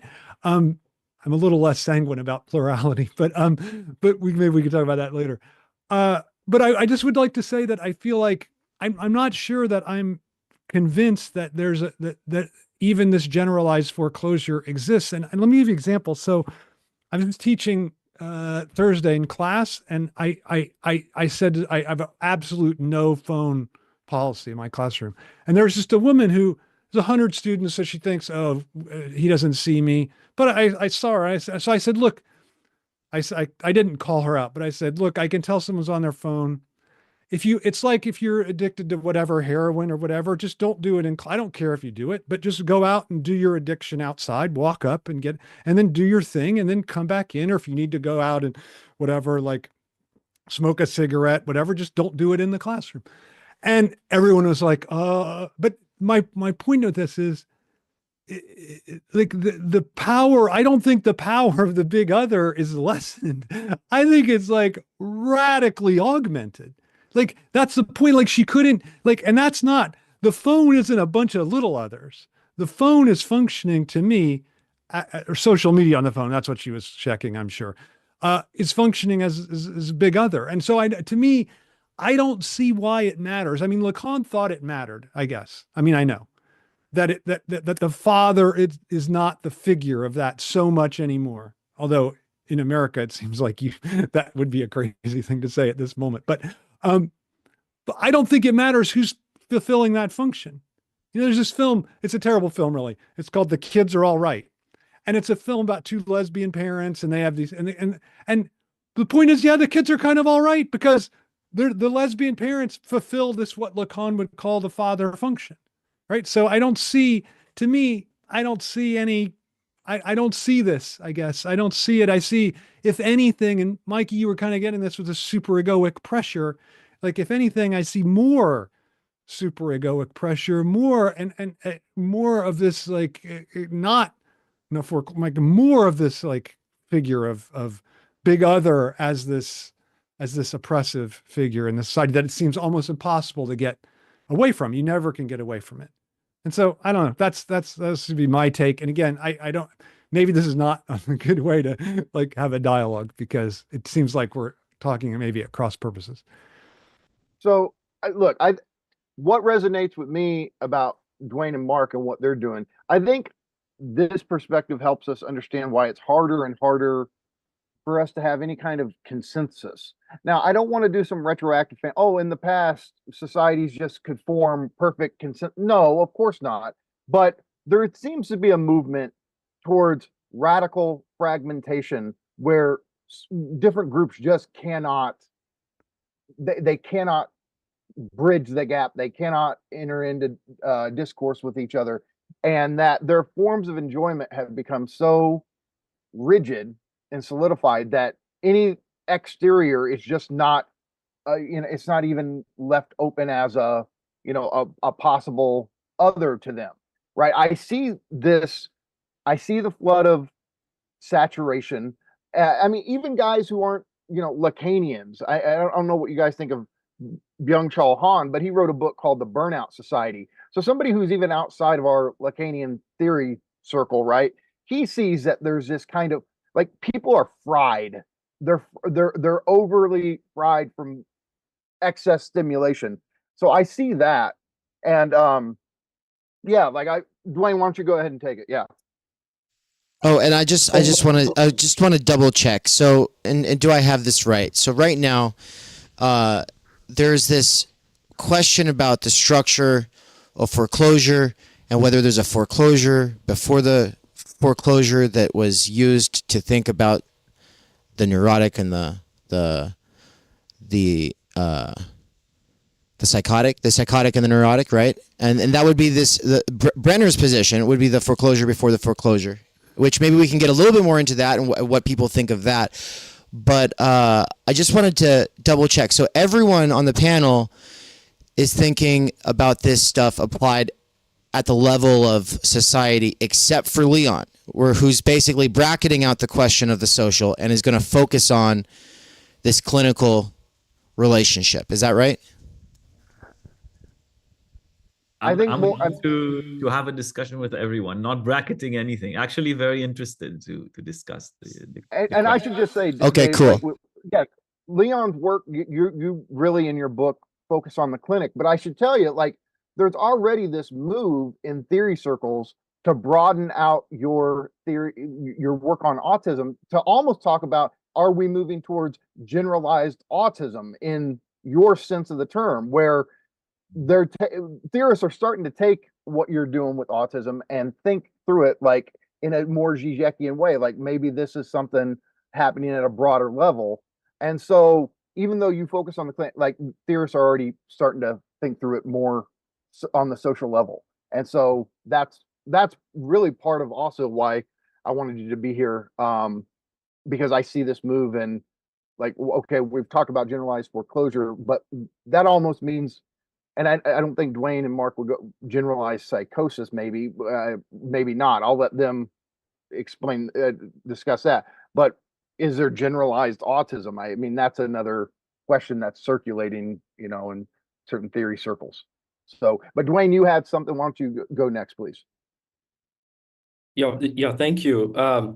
Well, before I actually say what I'm kind of thinking about from this conversation, I want to say it's actually quite remarkable how we have a group of people, each with their own kind of question or trait or line of work, somehow coming together around a shared sort of theme, even though we're all approaching it differently. It almost feels like a cartel.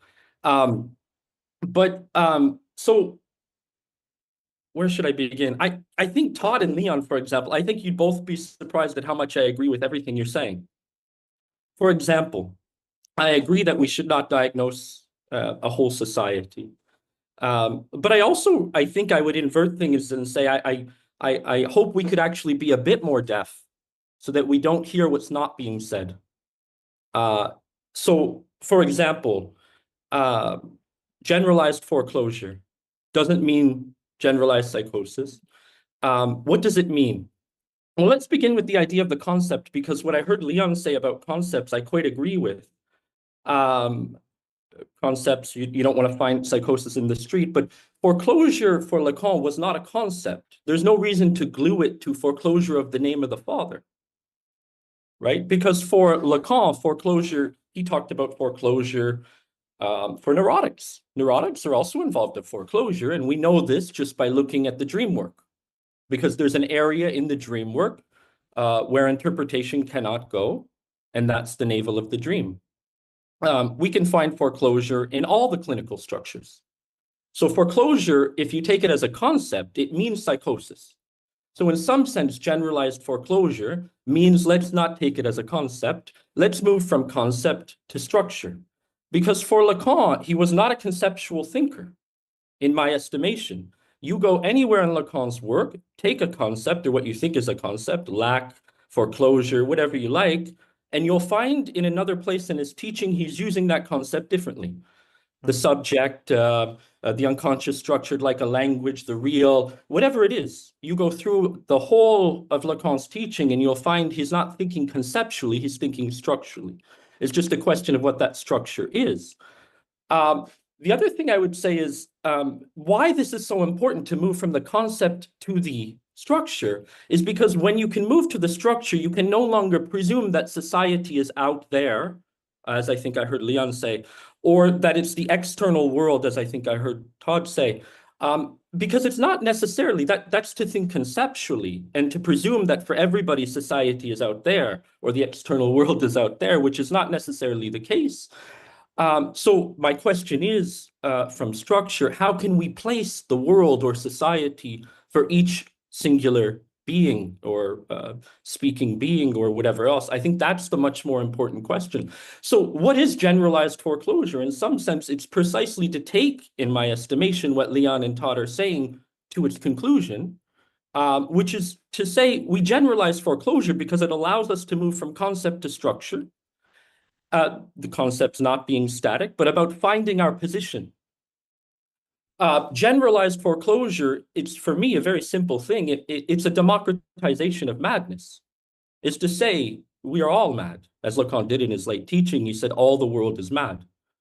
So it's not a generalization of psychosis. It's not a generalization of the concept, but of madness as such. So I guess there's more that I mean I'd love to say, because I mean this discussion is so fruitful. But I think that would be where I'll leave it for now. Thank you so much. Dwayne, can we get one thing? I think this would help. Can you kind of flesh out a little bit this distinction you're using between thinking conceptually and thinking structurally, or the difference between concept and structure, the way you're approaching it?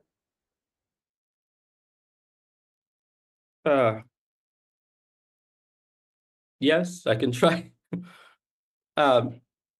I think when we think conceptually, because when I think of a concept, I think a concept is something you can put in your pocket. You carry the concept like an object in your pocket with you wherever you go, which shows the madness in some sense of a concept. You have your object in your pocket. You can pull it out whenever you like. Foreclosure always equals this. But I think when you think structurally, it's about locating yourself in relation to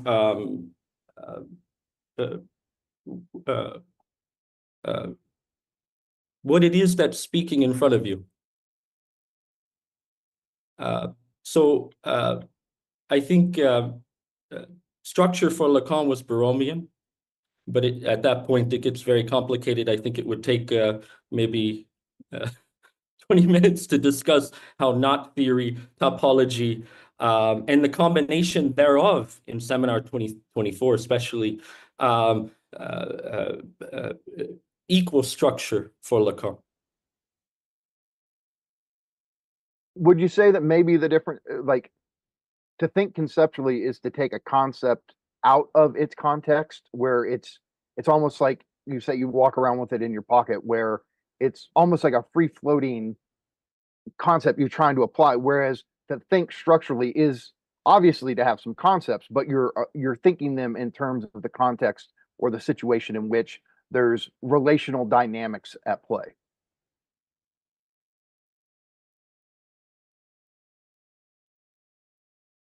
I'll have to think about it. Okay. Can I chip in? Sorry. Yeah, please. I was thinking initially when I was listening to Leon Todd as well, is right.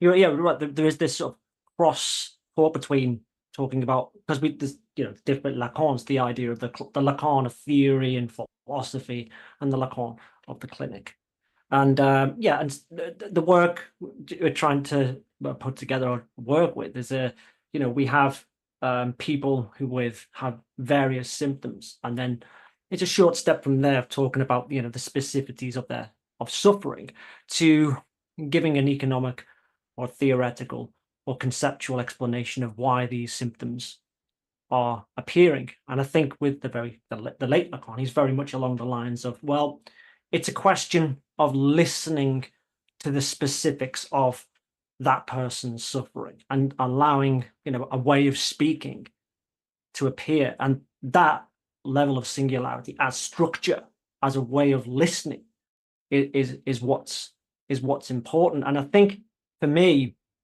and I'm talking about, it's about, Dwayne said something quite elegant about what's not being said. I like it because I think people when we talk about madness or generalized foreclosure, and as we pointed out, there is nuance in how we term these things. Generalized foreclosure doesn't mean madness, but I think the possibility of encountering madness or allowing madness as Leon was saying, as a point of human creativity, as something that allows us a way of speaking and being in the world. When we don't allow it, really, we have automatically this neurotocentric assumption. Everyone's okay to be neurotic, because that allows speaking and existing. As soon as you say, "Hey, guess what? I'm a little bit psychotic. I'm having to. Oh my God! Just go and stand over there. Be away." It's not something we want to. There's no possibility there, because it smacks of impossibility, and that's I think what Lacan is trying to do in his late Lacan, and also the new Lacanian school, where it sort of carries on from that, is it's not a question of saying everyone's mad, but we can see symptoms arise, or different symptoms in the clinic, that we need to be able to maybe leave behind an overly technical neurotocentric approach. And the question that arose from us is the work that we've done. And for me, I'm not so much of a scholar anymore. I'm taking a step back a bit from it. It's become more pragmatic for me. It's a question of, well, what should we allow to come from that? What's the world as such that makes this stuff happen? But I think that's problematic in itself, because as soon as we end up doing that, theorizing too much, we end up creating these sort of overriding structures and whatnot. We'd stop listening. I don't know if that makes any sense. Guys, there's like a echo in the actual room. And here's echoing? Yeah, like I'm hearing, well, there was a minute ago. Is it gone now? I think we're good. Yeah, I think it's gone. Okay. All right. I wanted to jump in on what Mark said about what's not being said.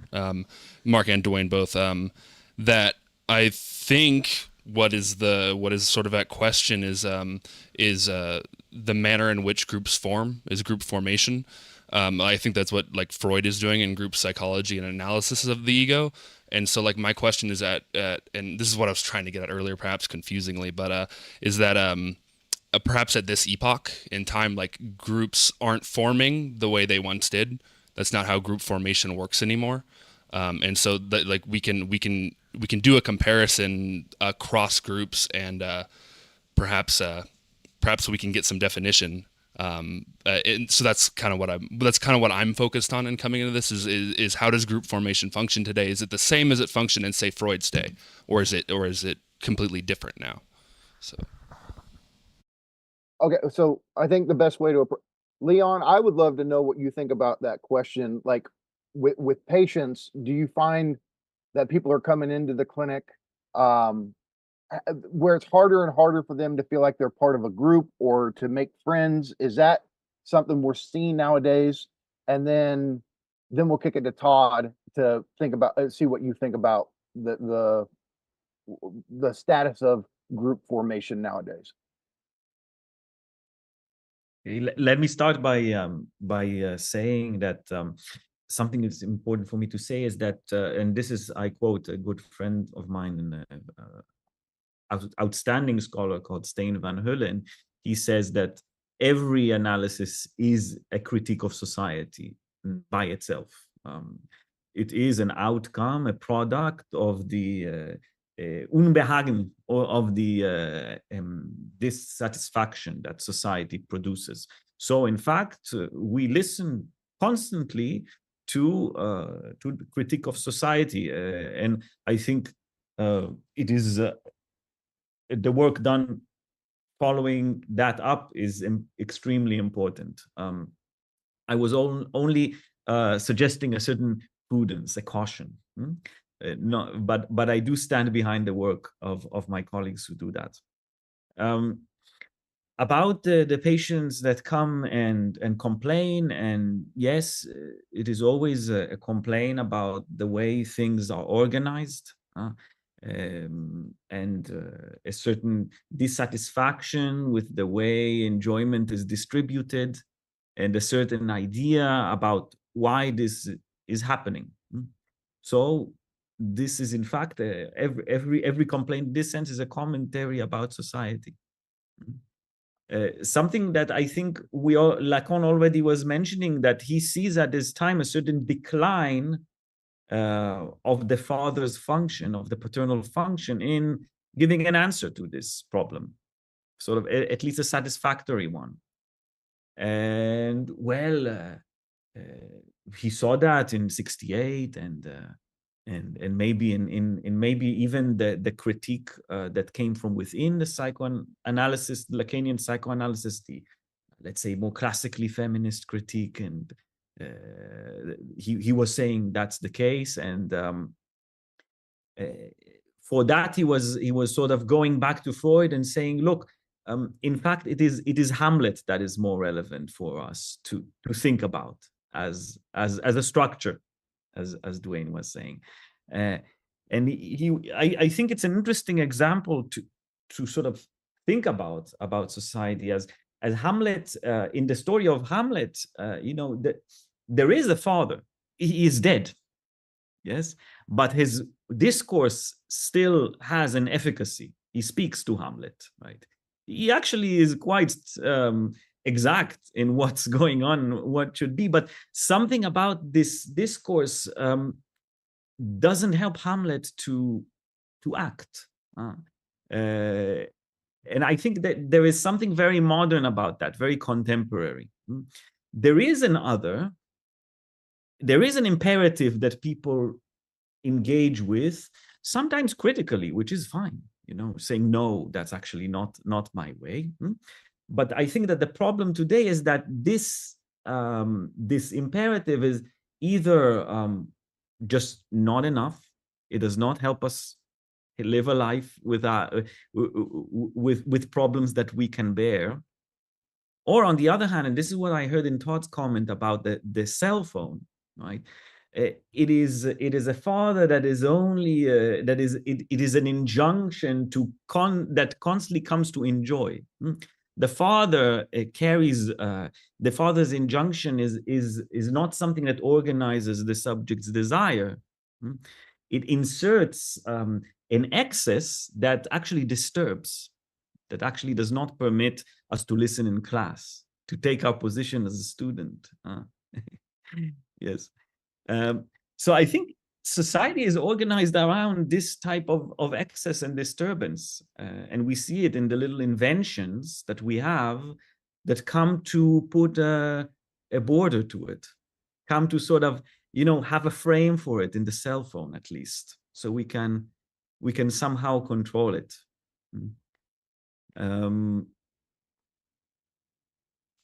Something I'd like to add into this, on behalf of everyone who either is a Marxist, was a Marxist, or who has a Marxist aspect to how they think about things, right? There's like that sort of Marxian influence. I just wanted to ask how the mode of production and the relations of production might be factoring in when we're talking about this kind of a change at the level of subjectivity, the structure of subjectivity itself. Todd, I think you're best. Yeah, I'd like to tackle speak to one. that. Yeah, I'd like to speak to that. I mean, I have a lot to say. I want to say in defense of concepts, but maybe that would take us too far afield. A kind of a Hegelian defense of the concept. But yeah, I think that, Dave, it's a really good question, and I think it speaks to what the earlier question about the group. I think, like, I'm not sure. I wish that it was harder to form groups today. Like, I think people are they're like the group is overwhelming today, and I also am not that sure that it's so different than when Freud or at least just after he wrote Group Psychology, right? I don't know, like, there was a pretty 1933 in Germany, it was a pretty divided, I don't know, Mikey, right? Like, there's groups that aren't really speaking the same language, So I feel like, like, yeah, I guess there's some more of that, but I feel like we're like, sometimes I just wish, like, oh, too bad people don't feel like they can excise themselves from the group instead.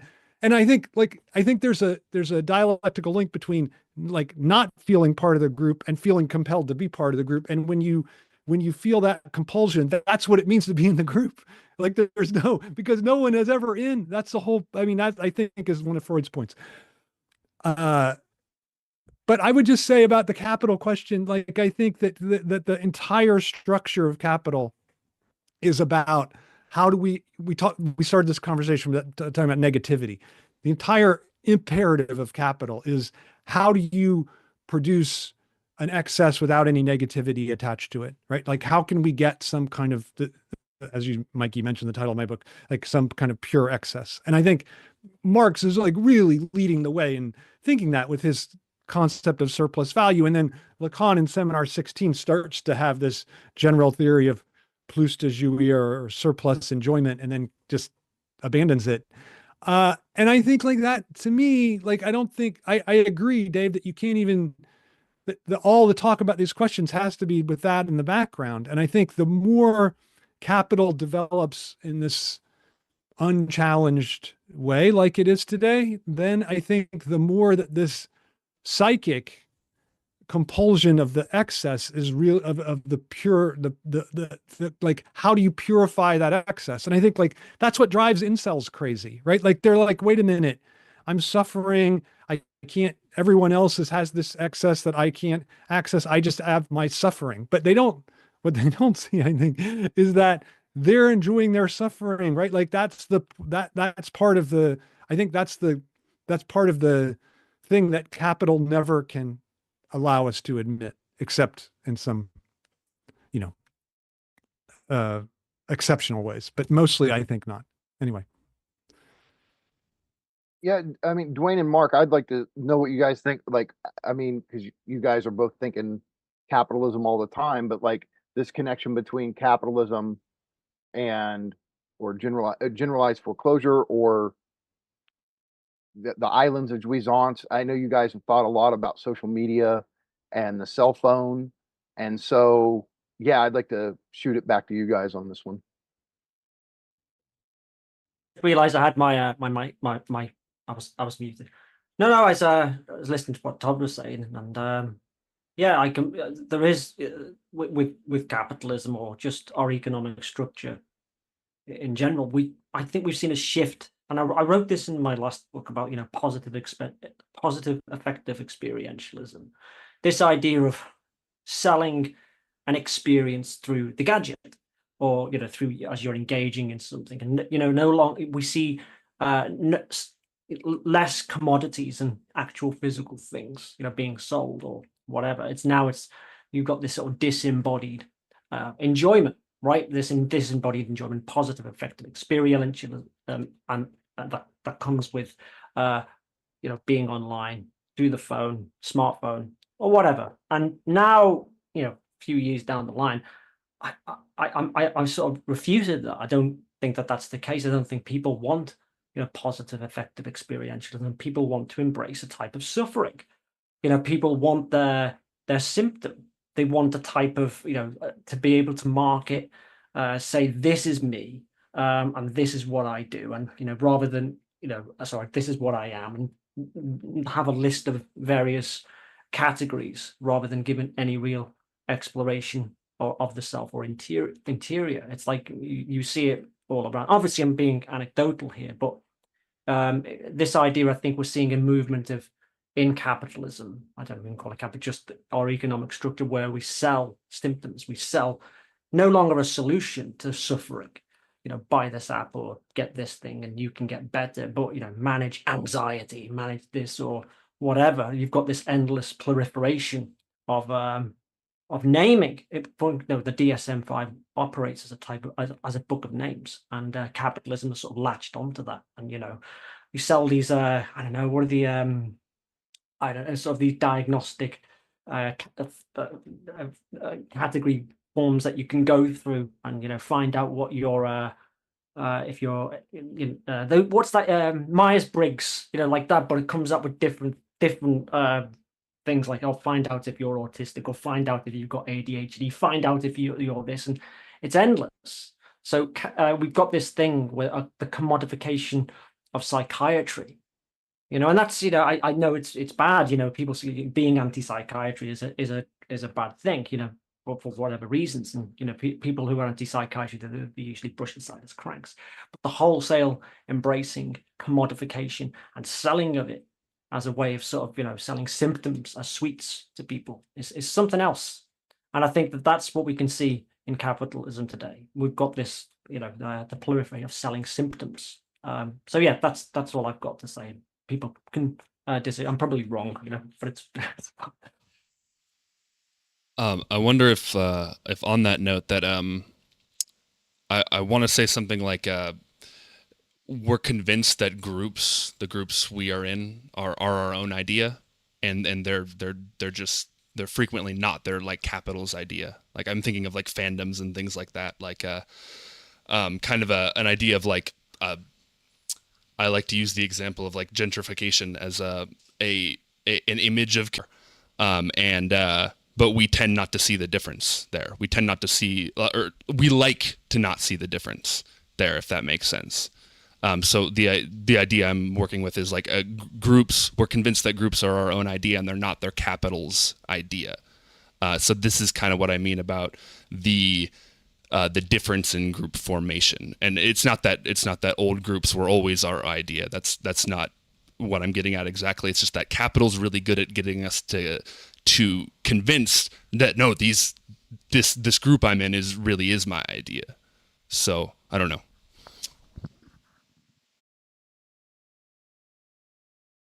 Anybody want to take that one or respond to that? Yeah, I'll say something, Mikey. Yeah, like I feel like again, I guess I'm just going to repeat myself. Like I see your point, like that there's this way that capital that more and more, I think we feel like we are the genesis of the group maybe, and the group used to be more evidently socially available for us. I guess that's true certainly with fandom, but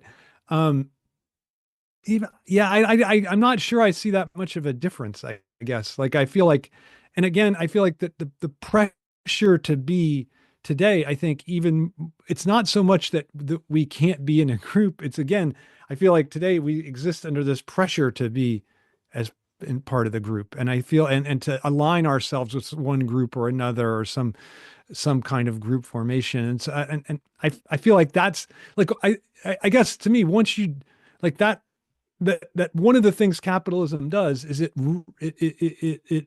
uncouples, it uproots every identity. And so one of the things that emerges in response to that is an attempt to assert some kind of identity, and a group is the way that you do that. So I feel like there's this kind of, I would say, interesting symbiotic relationship between what capital does and then how group formation happens in response to it. But I'm not sure if I'm not sure if it's even like. Hold on, Todd. Sorry, Todd. There's an echo going in the group room.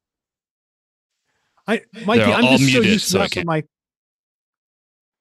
I'm so used to that from my class that I can just keep on talking. Oh, okay. So like people just talking in the background, not paying attention. I assume that's the normal state of affairs. But I feel like that, again, I'm not sure the capitalism makes the groups, right? Like I think the group is always a response to it, but it's to me it's always it's a missed response. It's like not really getting at what the real problem is. So I don't know. I feel like I don't think and I don't feel like, oh, we once had community and now have lost community. I don't think that at all. Okay, if anybody wants to like respond to that, great. Yeah, Dwayne. Yeah. Well, I'm not sure I can, but I really like the last statement that I heard from Todd. That'll keep me thinking for a little bit. I find it very agreeable, the group as a response and so on. Lacan had this statement. I have to paraphrase it because I don't remember it verbatim, but he said something like we should rise up to meet something like the struggles of the time or something like that, to face them. And then I'm thinking of Marshall McLuhan, the rear view mirror, and trying to avoid the rear view mirror approach and to see the world today as perhaps what it was, let's say, pre-Reagan, Thatcher, Deng Xiaoping, and so on. So it's a question of whether or not there's a change there. What constitutes a change? Is it a pure change? These are questions, and I admit that they're questions that are still in some sense in suspense. But one thing I've noticed is the environment in which we have lived does seem to have changed, because I'm going to speak anecdotally, but when I was a child, I'll use my video game example. I love this idea from the sociologist George Ritzer. He coined the phrase prosumer capitalism, and I quite like it because I think it does give us a concept that can allow us to deal with something and to speak about something that's important in the moment. The fact that maybe we should speak about changes in capitalism. For example, we used to get products that were already built for us, and then along comes IKEA and they make us build our own furniture. And then along comes McDonald's and they make us build our own Big Macs. And then along comes, and so on, social media, where they are not giving us the news, we have to give them the news. And so it becomes what Marshall McLuhan calls a cooling effect in the medium. So I think about this in terms of video games. In video games, I used to play Super Mario Brothers as if I was reading a book. It was sequential, it was unidirectional, and it was discrete. Chapter by chapter, world by world. World 1, I'd go left to right. World 1, 2, left to right, flipping the page, and then chapter 2, world 2, and so on. And, so if I'm looking at what my patients and my own child is doing in video games today, it's quite different. It's like building a Big Mac. In a way, what he's doing is he's thrown into an infinite environment, an infinite universe, a pure excess in some sense of some world without limits. It's not exactly what we used to call the world of the all. He's thrown into this world, and he's forced to invent his own rules, his own syntax, his own grammar, to build walls in this world, and to learn how to invent his own space to play. I first discovered this when he was playing Super Mario Maker. They give you the ingredients, they scramble them up, like James Joyce did with his language, and he says, yeah, I fucked it up. Do something with it. It's on you. Learn to build something for yourself here. So you engage in these world building exercises instead of feeling as though you are a being in the world, thrown into a world in some sense. And so it seems to me that there is something of an infinite environment that we're in that we do learn about. I agree with what Leon's saying. We do learn about this from our patients, if we're listening and so on, and we're not caught up in the jouissance of the idiot or whatever else. Then we hear about it. As for Mark's point about gadgets, it was we know it was already there in Freud. Freud was talking about gadgets.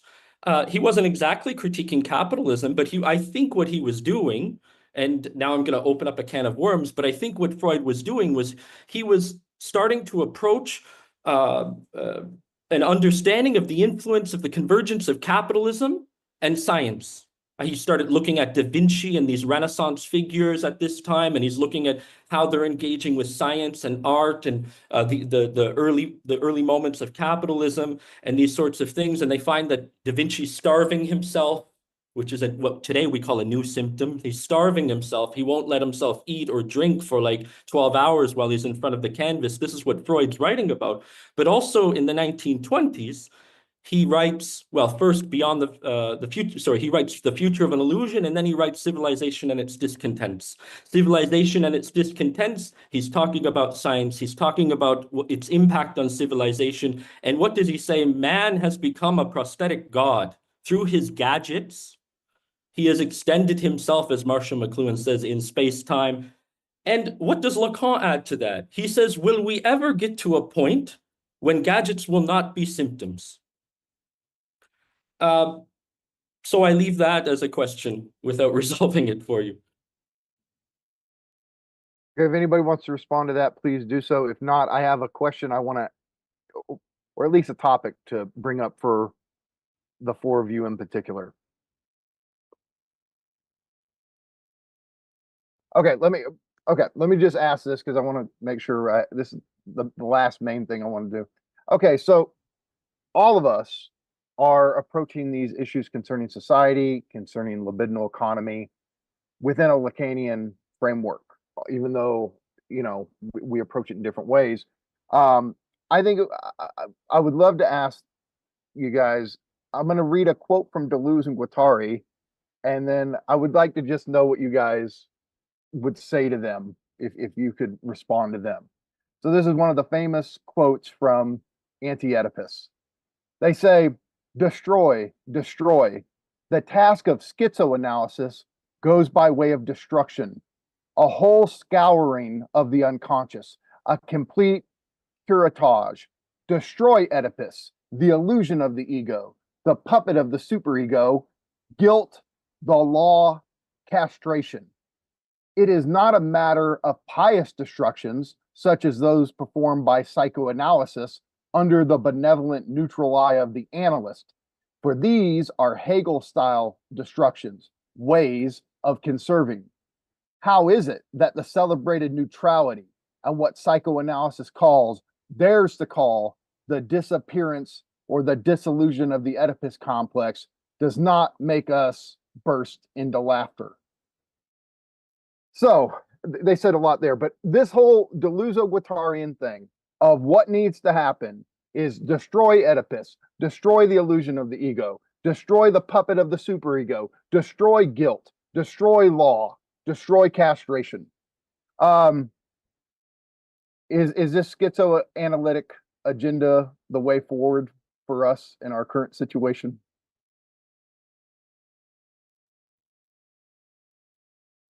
Maybe I'll speak first on this, and then everybody else can refute. Sorry, Mark. Mark, you were muted there. It looked like. Yeah, sorry. Oh, okay, Mark. I was muted, so Todd, you can go. You go first, and then you know. No, I'm happy to defer. Actually.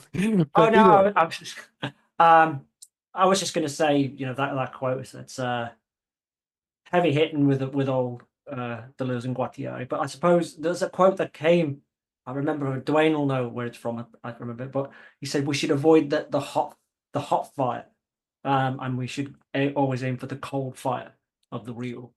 And I think, you know, with that quote, let's destroy everything, let's burn everything. You know, I think, you know, we know what that leads to. It can be incredibly dangerous, and you know, I think that there's, you know, no space for listening and singularity.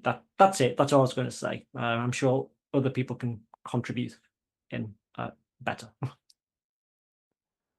No, I Mark, I think that's really good. I was going to say something along those lines, but I would just say that this strikes me as just an imperative of capital.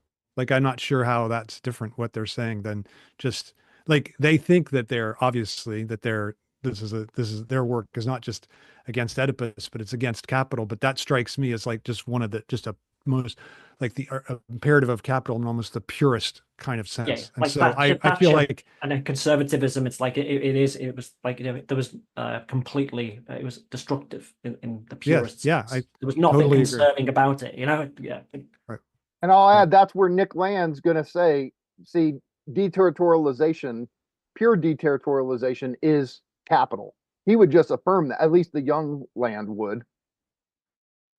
Yeah, but then see, I mean, what Deluze and Guattari, they play a little fast and loose, right? Because they think like capitalism is arrested deterritorialization, right? Like it doesn't go far enough, and that's why we need whatever Marxism, communism, what you know. But I feel like that's to think like, and I think it is a mistake in Marx too at times, right? Like to think like all communism is just taking capitalism further down its own road, right? Like that, I think that's their view.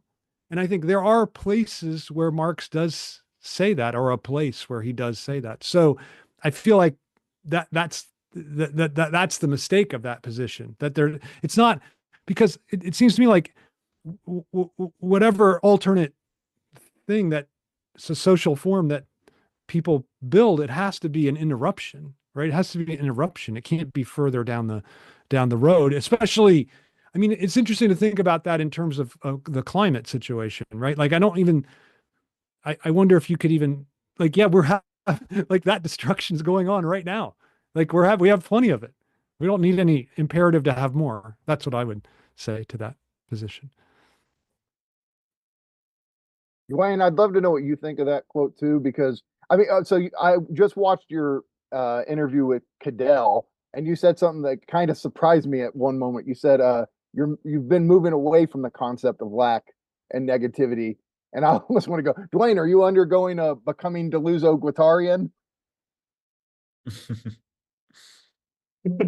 No, I know this is a critique of Miller, who sometimes Slavoj confuses me with, which maybe is I don't know. He thinks somehow I'm a puppet of Deluze of Miller's ideas, and he sometimes says that Miller has become so Deleuzian and so on. But anyway, putting that to the side, yeah. You know, the reason I did this, Mark, I mean, one of the reasons I was really interested in this book that Mark and I edited, and Leon and Todd were so kind to be involved in, was because I was getting thoroughly confused by the concept of negativity. I don't know if that's a synonym for destruction, but, you know, there is this whole thread of destruction in the anarchist tradition. Mikhail Bakunin, I think, was the first to say destruction is also a creative act. Maybe it's the most creative act, to provoke you a bit. But so I'm going to treat them a little bit like synonyms, because this book, I wanted to explore what constitutes negativity, because I kind of reached a limit here. I don't know how to explain it. So if you'll just permit me at least a minute to try and see if I can say it. I was thinking of the dream work, and I was thinking of the way censorship operates in the dream work, and I was kind of following a trajectory of Freud's work from dream work to symptoms, which come later, to an analysis of mythologies, what Todd Defresne, a great Canadian critic of Freud, calls Freud's sociological moment, where what hitherto was contained as, let's say, the jouissance of interpretation within the dream world manifests in symptoms that can be interpreted or not, into all of a sudden Freud's looking at the world as a dream. Freud's analyzing mythologies in the same way he analyzed dreams. He uses the same words. So there's this trajectory of Freud witnessing the unconscious outside of himself in some sense, of seeing the dream out there. And so the satisfactions that were hitherto contained in this dwelling space that we can call the dream world while we're sleeping suddenly are there in waking life, which gives rise to people like Roland Barthes and so many others who are doing some sort of an interpretive stuff on cultural material. So the question for me was, if in the dream work the censorship was being used to keep us from waking up, then censorship is a false negation put in the service of the satisfactions of sleep. And so if that goes outside, well, it leads one, I think, precisely to where Lacan was led at the end of his teaching. He said, we never wake up. The unconscious is precisely the hypothesis that we do not dream only when we are asleep, Lacan's statement. It leads him to many other statements. We wake up only to continue dreaming in waking life, and on and on and on. And so it leaves me with a question: where's negation? Where's destruction? And finally, I find this really obscure text that Slavoj will not be happy that I discovered, because, you know, it's he has this critique of somebody whispering into Malherbe's ear the last wisdom and definitive point from Lacan or whatever. But it's a bit like that, but I do see something in it that I think, why couldn't we use it to go back and return to Lacan and read everything from the beginning again? We hear Lacan say, it's in the last issue of the Lacanian Review. How does he put it? Death is a dream. So death drive, theories of death drive, and so on, Lacan reduces it to a dream. So where's negativity? And so I'm led to this idea that destruction, negativity, could it be a dream in some sense? Finally, I'll get to my point. I'm reading this or hearing this statement and imagining how it was written from Deluze.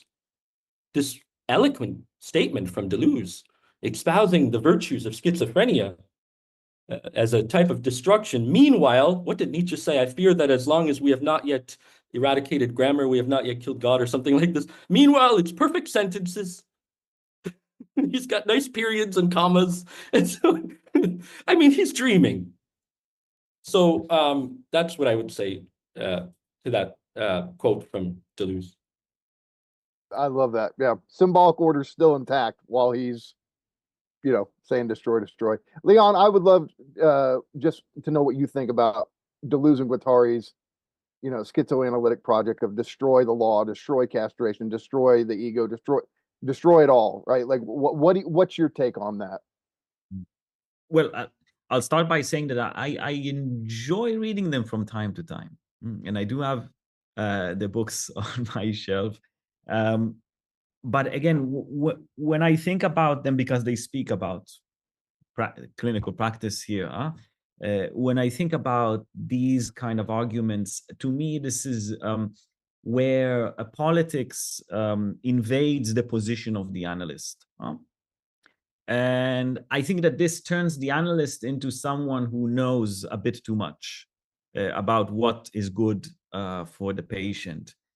And I mean, destruction, well, it's not a new thing. And, you know, many times ideals and illusions are destroyed in an analysis. And it's important to constantly question a scenario. A scenario is always a defense against, right? Maybe we might say lack or inconsistency or whatever. So the analyst constantly questions it and breaks it down. And there's a certain movement towards destruction. But this is not for everyone. You know, it's not something for everyone. For psychotic patients, for instance, the ethics is much more on the side of pragmatics.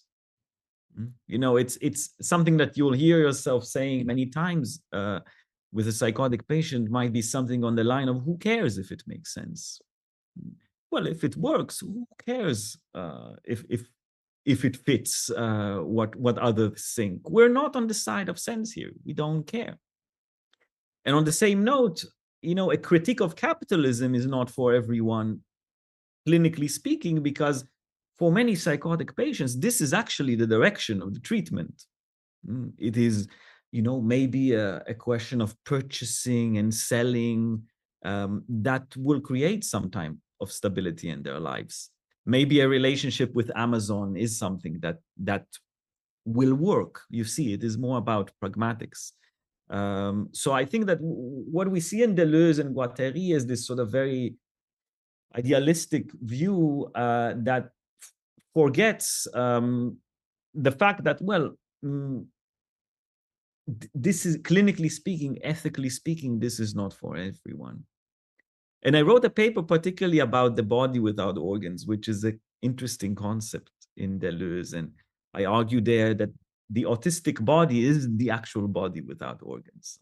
This is sort of the argument I make. But I also say that it's a huge problem for autistic people. It is something that is a huge problem for them, not so much an emancipatory principle. So to me, if I can reduce it, it is the place where politics should not enter the position of the analyst, where the analyst should be ethical in not succumbing to something that I might agree with in my personal life. I might say, I have my opinions, my ideas, my politics, but it will not necessarily be the principle for the direction of a treatment of a person. I think Deluze and Guattari sort of miss this. Derrida called it hospitality of visitation. I think that characterizes psychoanalysis rather than a hospitality of invitation. Really quick here, just really quick. I know that Todd's going to have to run out of here in a minute. We'll have another 20 minutes to sort of do a little Q&A here, but before the Q&A portion, let's do some sort of closing remarks, and we'll start with Todd here, because I know he's up against a sort of timeline. Thank you so much for. And Mark's got to go too. Todd and Mark. Okay, well then Todd and Mark definitely should go first. Then, yeah. Yeah, I mean, I'm just thinking about the body without organs. It's a fascinating concept. It's one of these things that I didn't really, years I used to sort of associate it in a sort of theological sense to questions of destitution, subjective destitution, the dark night of the soul. And then, as I said, I've had this sort of brush with psychosis or whatever. Even then, we're talking these terms, these categorical terms. They're difficult. And a question, if it was, in Lacanian analysis, it would be a question of listening to the specificities of my symptoms. And, whether or not you come up with a category, it's neither here nor there, but it's about making something that works, something that allows the body to hold together. So Dwayne said, make a cave. It's one of the symptoms I had. And this is the thing, is what I'm really, really aware of telling people what my symptom is or what my symptoms are, because as soon as you try to frame these symptoms, you automatically feel alone. You feel loneliness because they become incommunicable, right? But that phrase, the body without organs, right? That hits me, because one of the symptoms you feel or have feel, and I'm sure Dwayne and others who are clinics, I feel like I'm literally empty inside. I don't have any organs. Like, I feel hollow, and I don't mean in a metaphorical sense. I feel like no. I feel weirdly empty, like something's missing, right?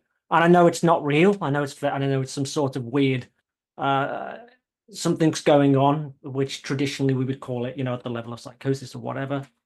But for me, the very last Lacan or late Lacan allows a way of being able to realize, actually, what would be, pretty dangerous with this is worrying too much about it. Just let's see if we can make something work. Find a language to talk about it. And from there you can step out the cave. That's my experience. But that body without organs is an interesting thing. What's it mean? And now I'm hit with the symptom where I actually feel this.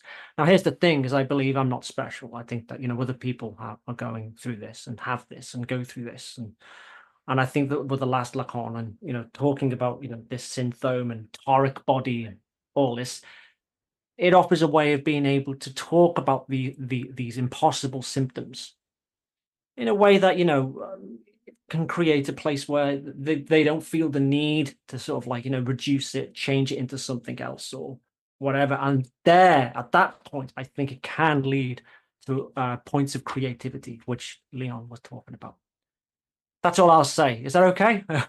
Thanks, Mark. Thank you for being here.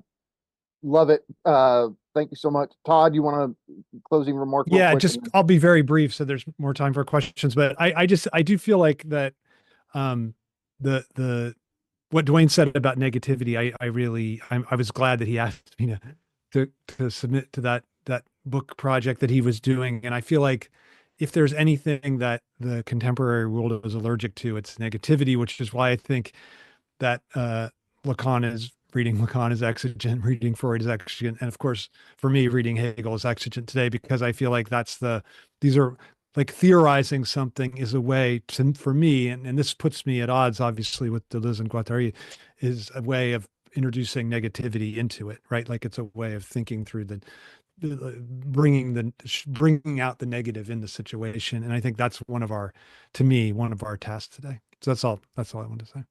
And thanks to everyone. It was really great to talk with all of you. Thank you, Todd. Thank you so much for being here. Yeah. And Mark, if you got to go, thank you for being here too. Thank you. I think I slipped when I said 20 minutes. I meant like 5. It was weird. I had the time wrong or something. I don't know. My brain did something weird there. But yeah, thank you, everybody. We'll have time for like maybe a question. But yeah, well, okay, Dwayne or Leon. Okay, you guys can stick around for a question or two, right? Yeah. Okay.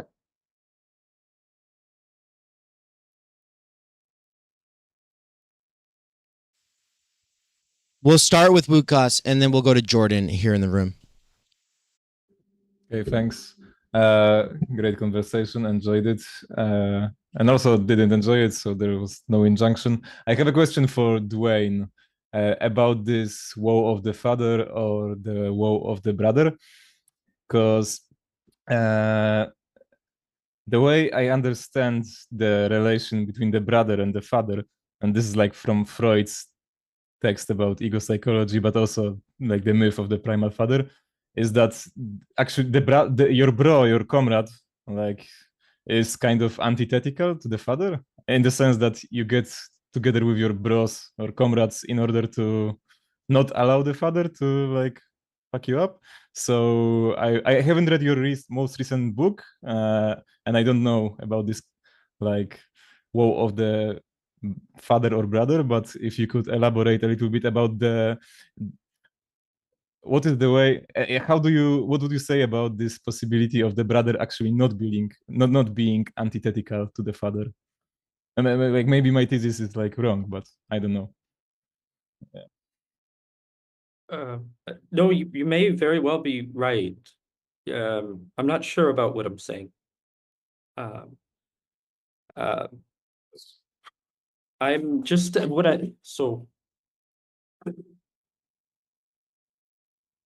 what I'm doing is I'm trying to find something in Lacan that allows me to orient myself with what I'm witnessing in the world or outside of the world. Sometimes I feel like I'm dangling off the other end of the world.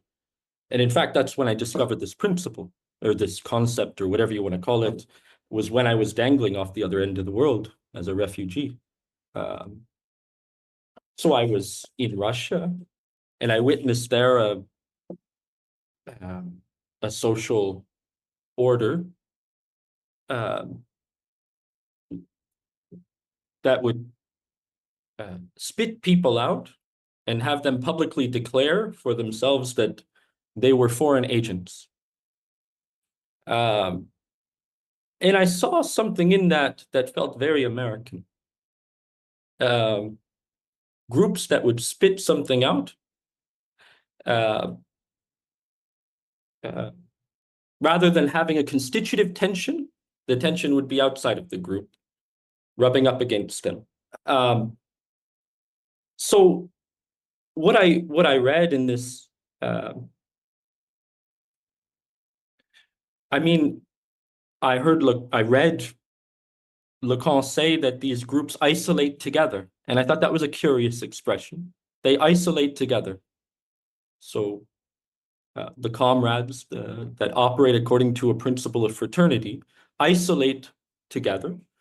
So it means that you can have a social group that is an isolationist social group that segregates. So that's what I was interested in. I was interested in this, I don't know what to call it, this idea of segregation and how it can organize social bonds without a father, and how it can produce, I mean, we just call it tribalism sometimes. So I'm willing to put it to the test, but I can't say much beyond that. I'll just maybe make one more point. My final point. It's in seminar 24 of Lacan's, he talks about the world, and he says at first it's a sphere, and then he says in somehow you could imagine a hole in the world, and man drops from it, dangling from this hole in the world. He says it's a toric world. And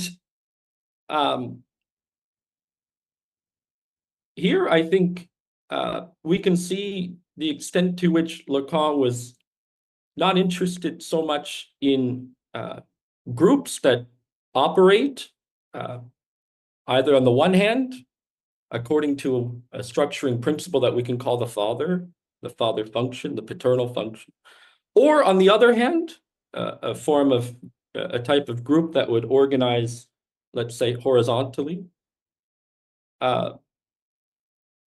I think Lacan was engaged in a practical sociology that led him to produce a space where we would be isolated in our singularity, as if we've dropped from the hole in the world, in our relationship to a cause that's either worth defending or not. Now, that cause could be psychoanalysis. Badiou has his cause. Zizek has his cause. Maybe the cause is psychoanalysis. And he built an institution from 1964 into the 1980s that safeguarded that principle, a principle of not isolating together, but safeguarding a space of our, let's call it a singular, lonely way of relating to the cause of psychoanalysis and its experience that would not succumb to problematic group effects that are either hierarchical, based upon exploitation, as in the master's discourse, nor horizontal, as in maybe it's outside discourse, I don't know, segregationist principle, but a whirlwind, which is, as far as I can tell, in 20-something years of revolutionary practice, it's the only space that I've seen that has approximated the anarchist ideal of a social group of that kind, and even critiqued it. So, sorry, I know I said just one more minute. The last thing I'll say, and I promise it's just 5 seconds, is that I have found revolutionaries that were interested in this, and I've tried to create a bit of a history. You look at Sergei Anakiev, who says the revolutionary is a doomed man. He has no friends, no family, and he goes on. He starts from a lonely place. You go to Max Stirner and his attack against Marxism and his attack against the anarchists, his nihilist sort of, Nietzsche apparently stole a lot of his ideas, and he demolishes the whole frameworks of what he calls spooks. He begins from a lonely place. And I think Lacan began from the lonely place in his relation to a cause, which I think was his challenge to those who isolate together or those who seek fathers. Thank you.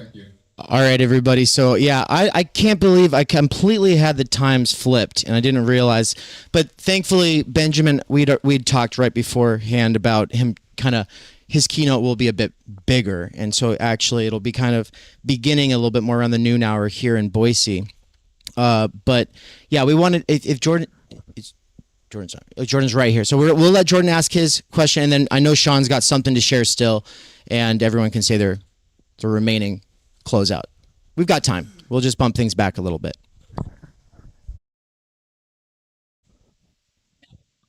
Okay.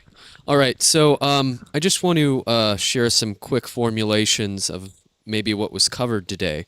And I kind of actually want to pick up on Lukasz's discussion of the myth of the primal father and fraternity. So Freud's myth is that the fraternity takes up the prohibition of the father after killing the primal father.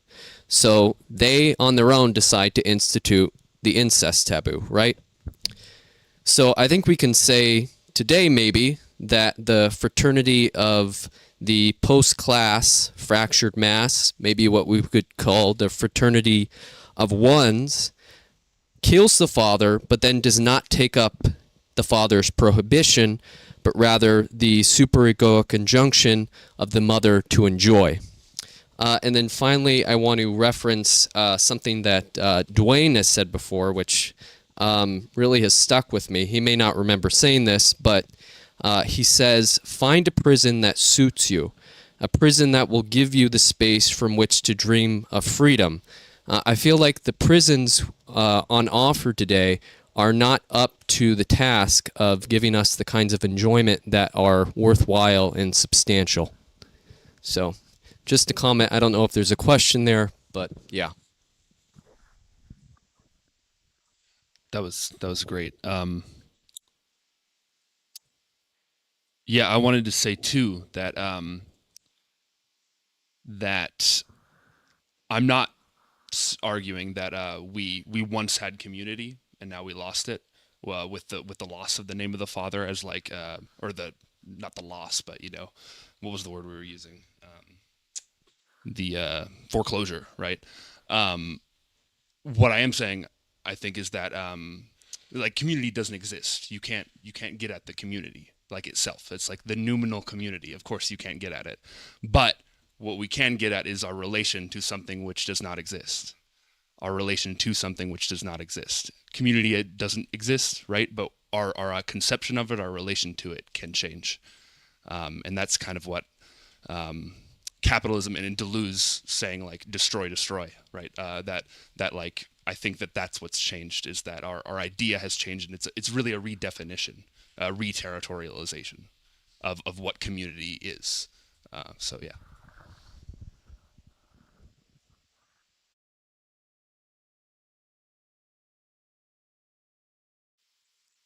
Mike, you want to wrap this up? Yeah, I just want to say this was incredibly special to have this group assembled here. I hope we can do more stuff like this in the future.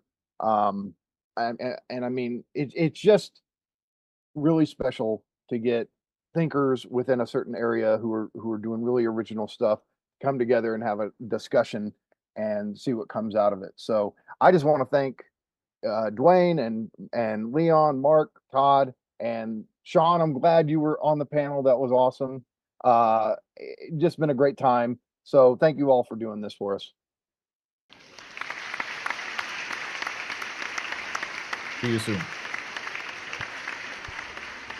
All right, everybody. Thank you so much. And we'll be back in about 5 minutes for the keynote from Benjamin Studebaker.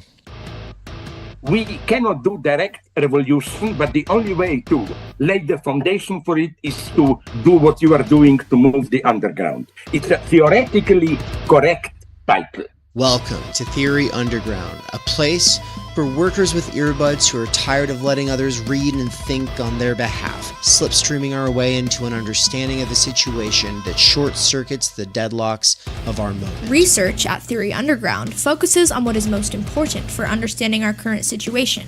Theory of the subject, capital, time-energy theory, critical media theory, CMT, and the most essential critiques necessary for understanding why the theory, ideology, and common sense of influencers left to right misses the mark. Theory Underground is coming to a city near you.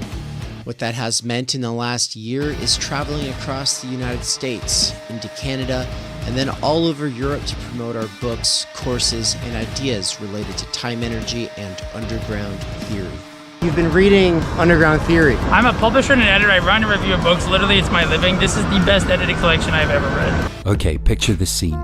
America, early 2021. An Amazon warehouse worker arises from the emerging underground theory internet scene to create spaces for untimely topics and concerns that are too often neglected or kept in isolation today.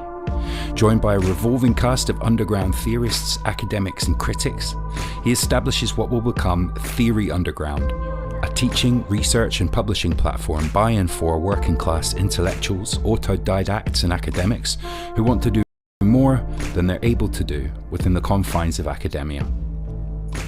That warehouse worker's name is David McKerracher, and his book Time Energy is his first major contribution to the world of theory. It was recently reprinted with a foreword by none other than Slavoj Žižek, who also contributed to Theory Underground's latest book. My Bible, it's an excellent book. A collection of essays called Underground Theory. What you just heard is an excerpt from the Strange Exiles podcast, episode 23, where Bram from Strange Exiles interviewed me and Mikey. For those who don't know, Mikey is the author of the Dangerous Maybe blog. We are publishing one of his books here shortly at Theory Underground. He's also a lecturer at Theory Underground, and he's someone I've been friends and a collaborator with for over 10 years. But most importantly for you all, he's a fantastic lecturer, and it's a crime that he has to do wage labor right now. One of the long-term goals of Theory Underground has been now for a couple of years to hashtag free Mikey. That is something that I've been really pushing, but first I had to get freed from wage labor, which was achieved this year. That's right. Thanks to my monthly seminar subscribers, I was able to quit Amazon and do Theory Underground full time. Now I'm announcing the next big phase of the plan, which is the Mikey Down Seminar. What monthly subscribers to the Mikey Seminar are paying for is a survey of philosophy, including deep dives into Zizek, Land, Lacan, Baudrillard, Bataille, Lyotard, and ultimately the whole history of philosophy. We're trying to build like this ongoing seminar, right? And that's what I really like about this thing, where, you know, if I'm teaching a main text, that's something I got to focus on. I got to really, but the seminar thing, we can do this stuff all the time where we dive deeper into concepts, we dive deeper into certain, you know, sections of books or whatever, and we can really do this nuanced stuff.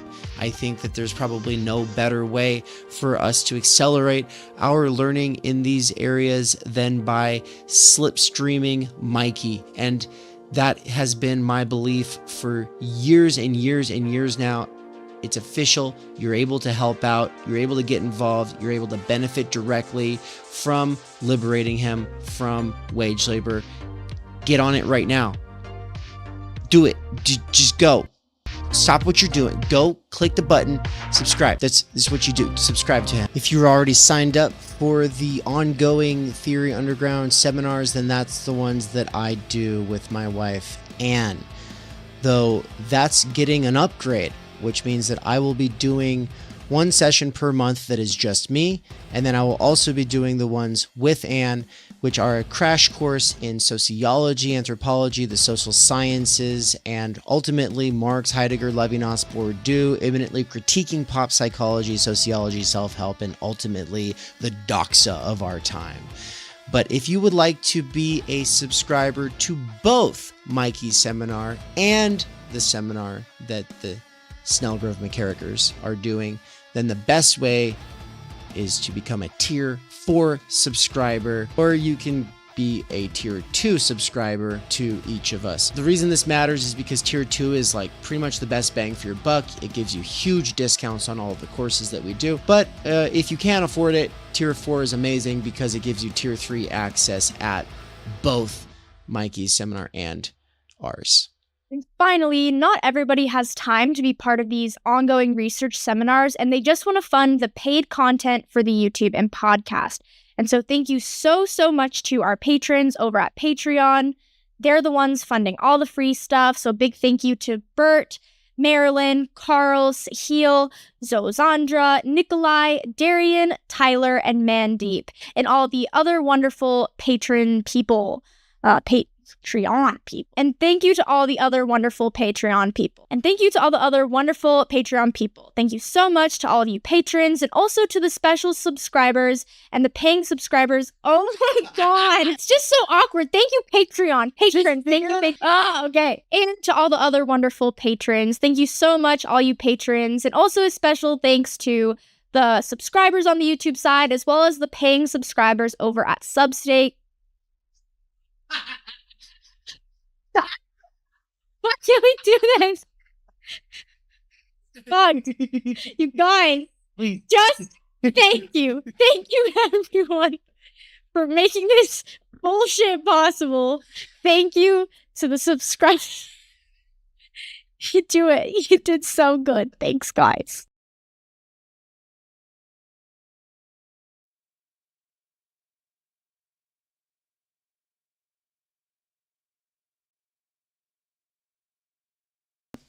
Muted here. Let's see.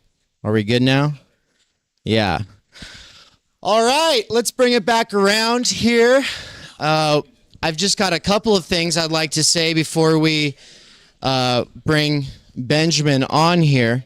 So first of all, everybody go ahead and get situated here. We'll be getting started in a second.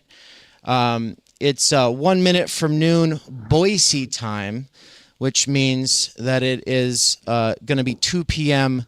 Eastern time. And there was a big confusion leading up to all of this stuff because I used Eastern time to communicate with virtual people, and I used local time to communicate on the planner here. And so then we had some people like, okay, wait, is it this time or this time? And I was like, oh yeah, no, it's Boise time, but also I was communicating with you in Eastern time because like I always just think everything in reference to Eastern time. But then in the midst of all that, I somehow got times all weird. And then I was like, towards the end of that last session, I was like, oh wow, it feels like they're closing down, but we didn't do Q&A and we still have a half hour to go. Wrong. But anyway, I'm glad that everyone was able to spend as long on that as they were because we have the most flexible human being ever here, the most easygoing of all people ever here. That's very kind. That's very kind, Dave. Yeah, and so then that'll be my segue here into introducing Studebaker. I wanted to like say really quick though, as a point of order, that we've had about 40 presentations so far, that everybody's kind of feeling like it's Saturday, like we can actually relax finally. We can relax and just sit back and enjoy the keynotes. And we've got some people who are listening to the keynotes via the live stream while they run around town and do things, which was something I encouraged everyone to do, is like, hey, if it's a keynote, it is live streamed, so you can like go on a hike and listen, because we got people from out of town here and we're very excited that they get to kind of explore. And so we've got some people walking around, listening in groups, driving around, listening. And then obviously we've got a good show of support here physically, which I'll be showing on the screen live in a moment once we've got Benjamin all set up. But after this presentation, before we go to lunch, we're going to do a group photo. That includes anyone who's been a virtual presenter. You can also jump in the Zoom call and we'll put you up on the screen and we'll gather around the screen and get a picture with you, because we're all here and on the internet at the same time. And some people are just on the internet, but we've done stuff with them on the actual tour, or we're going to do something with them next year on tour. And so, yeah, the hybridity thing, it gets confusing with time zones, but outside of that, it's been a lot of fun. And so, thank you, everybody. And so now it's time for me to introduce Benjamin Studebaker. And I don't want to heap it on too strong because he's sitting right next to me, and that's weird. But he is someone that we really look up to, someone who we really respect. Those of us who haven't read his book about how the way is shut still know that they have that they agree with him just because of the title, as we found out last night. You know, I think people can often be that way with a book. It's like, well, I kind of get the point. I kind of get the point, and I'm 100% on board with that, right? And but I've read it, And it's an amazing book. And it's one of those books that requires me to say, well, actually, I didn't read it because I only read it once. And it's one of those books that you can't really say you've read it until you've reread it. Of course, he's working on a more public version, a less academic priced version, like a more, something that would be cheaper and easier to get your hands on, but also like a little bit more popular in its written form. But for those of us who don't care and have already been reading it, it's amazing work. And you've probably seen Benjamin multiple times on Theory Underground, epic marathon streams. You've probably seen his work all over the internet at this point. But for those of you who don't know, he is a political philosophy professor. And he'll be teaching, he has been teaching political philosophy here at Theory Underground. And we have so much to learn from him. And just after our conversation the other night, I'm like, well, I also want him to just to teach me history. My God, he's really good at storytelling, kind of bringing it back to Lawn Car's keynote. And so, yeah, though most of us have been able to at this point say our presentations are out of the way and we can now relax, Benjamin has been going every day, and he hasn't gotten to take a break yet because he's still presenting. And so it's like the meme where the person's like coming back to the cow with all those empty pails about to milk it, and the cow's all shriveled up, and he's like, "Good morning, sunshine," and we're the farmers here, and Benjamin's the cow, but I think he's got plenty more to give, and so we'll wring it out of him. But with that, please put your hands together and welcome him to the stage. Benjamin, here you go, man.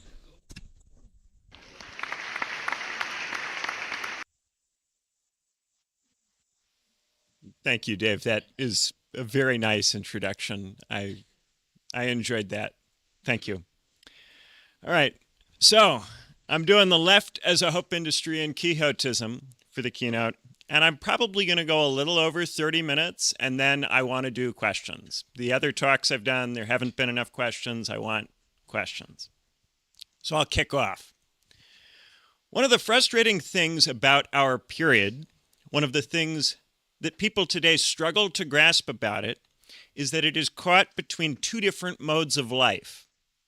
We no longer live in what might be called early capitalism, the period where factories employed tens of thousands of workers. To get a good job, it is now increasingly necessary to go to college and obtain a degree. But manual labor has not disappeared.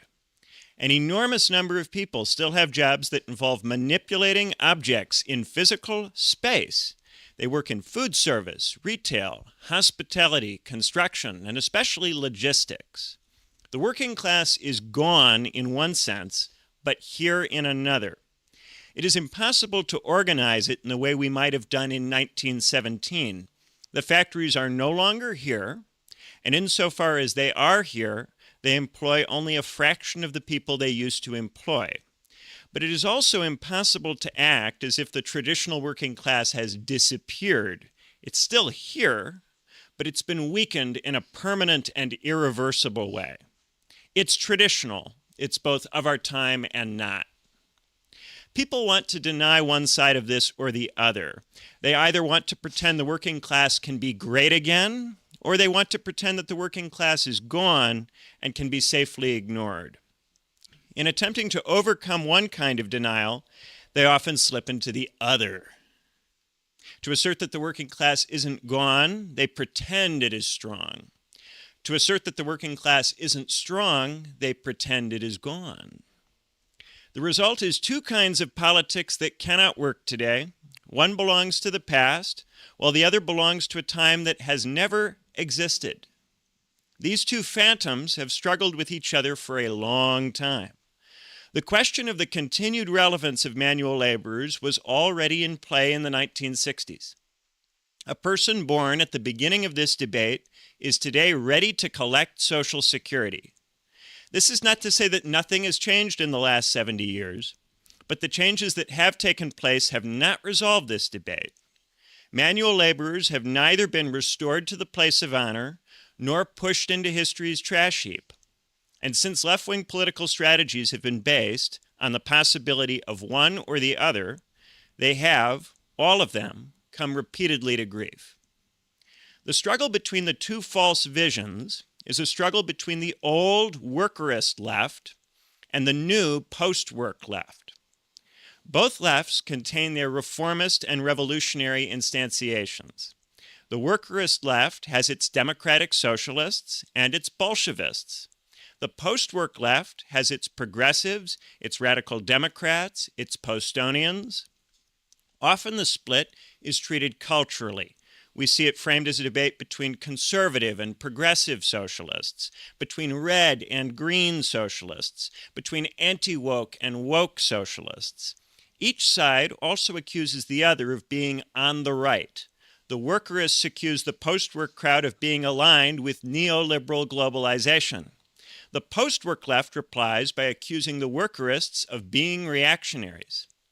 But it's my contention that all of these disputes, conservative-progressive, red-green, anti-woke-woke, neoliberal-reactionary, are downstream from this more fundamental problem.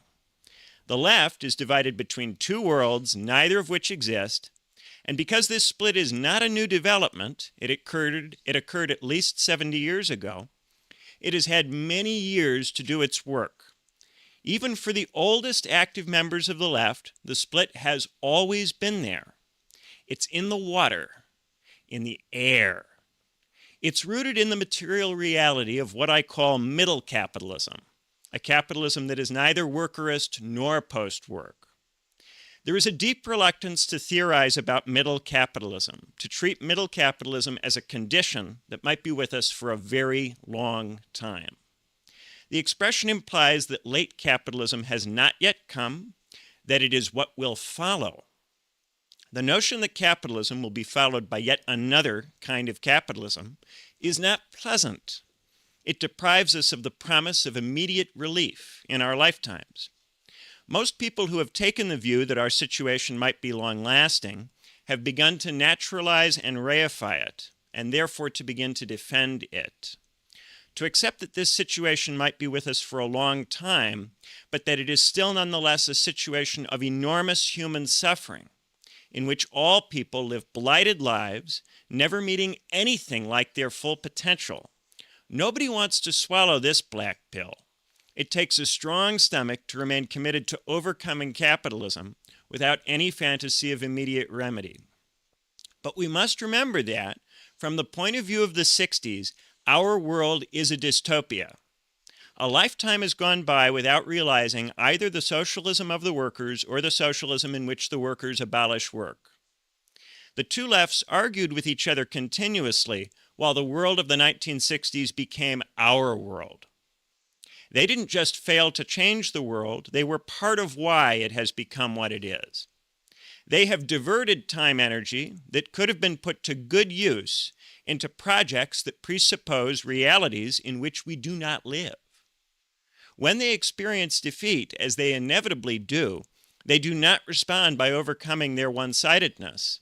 Instead, they claim they did the best they could, that the world is harder to change than it seemed, that reality has to be accommodated, even rationalized.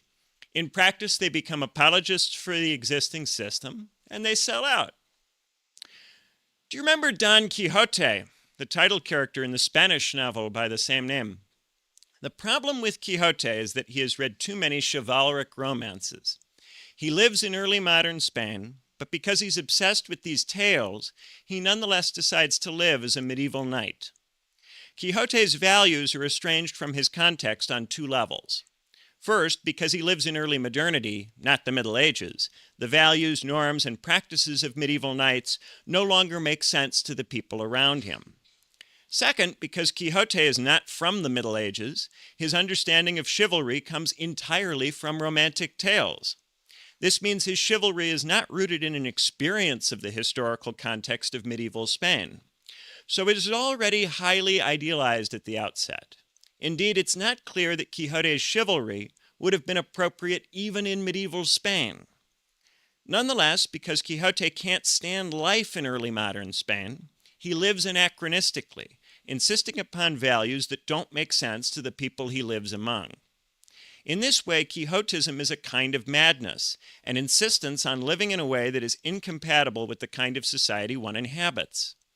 It's a kind of antisocial behavior, even though Quixote is himself committed to many chivalric virtues that are, at face value, highly pro-social.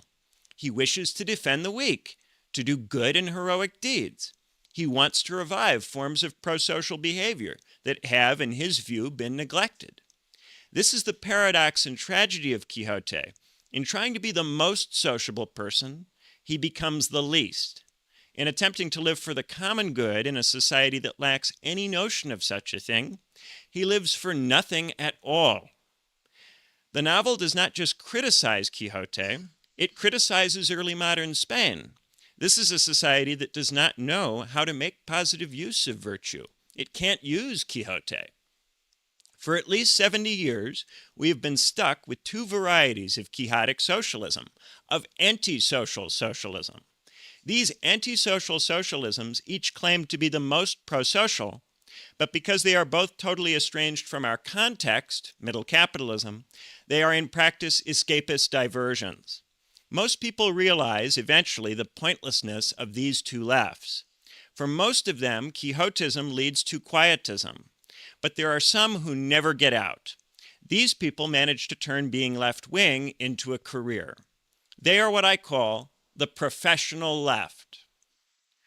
To understand the professional left, it is necessary to understand the professional class as a class, or at the very least, a strata. I'm not really bothered about those distinctions. Distinct from the traditional working class, the class of manual laborers who do not go to college. To understand the professional class, we must be willing to take middle capitalism seriously as a period of capitalism in its own right. As we moved from early capitalism to middle capitalism, it became increasingly clear that there would no longer be enough good manual jobs for workers living in the rich countries. There had been too much technological change, and capital mobility had increased too much. Too many of these jobs would be automated or moved abroad. There would still be some manual jobs. The manual jobs would not completely disappear, but an increasingly large percentage of workers would need to find some other way to get paid. To that end, there was an enormous expansion of the professions and of the bureaucracy. Sectors like healthcare, education, technology, and finance grew rapidly. The jobs in these sectors were desk jobs. They involved a lot of paperwork, and they required workers with good memories, trained in the manipulation of numbers and words. Initially, very few workers possessed these skills. Those who did received premium wages. To increase the number of workers with the necessary skills, the university system was rapidly expanded. Between 1945 and 2015, the share of Americans in their late 20s to have finished a bachelor's degree increased from around 5% to over 30%. By 2022, nearly 40% possess these degrees. This is a process that's still ongoing. 40%, however, is still well short of 50%, much less the whole working population. It's a large enough portion of the population to have its own habits and norms, but it's too small to dominate democratic politics by force of numbers. It can only hope to shape politics indirectly, by influencing the political behavior of traditional workers.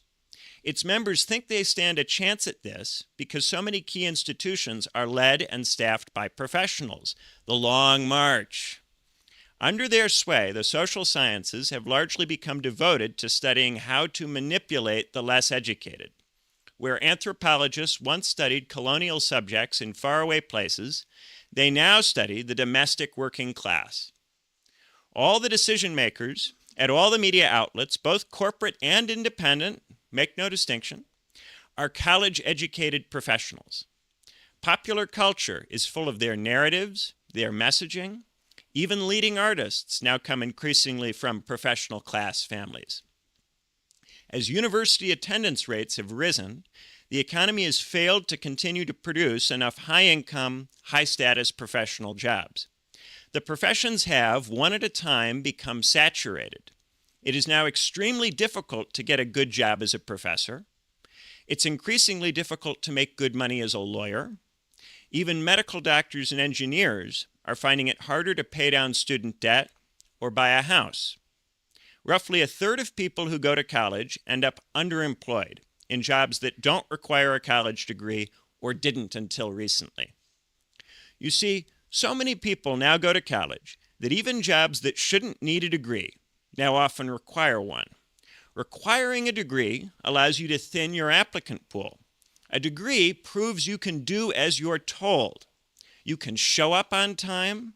You can follow the rules. It's a useful heuristic for employers who don't want to hire someone inconsistent.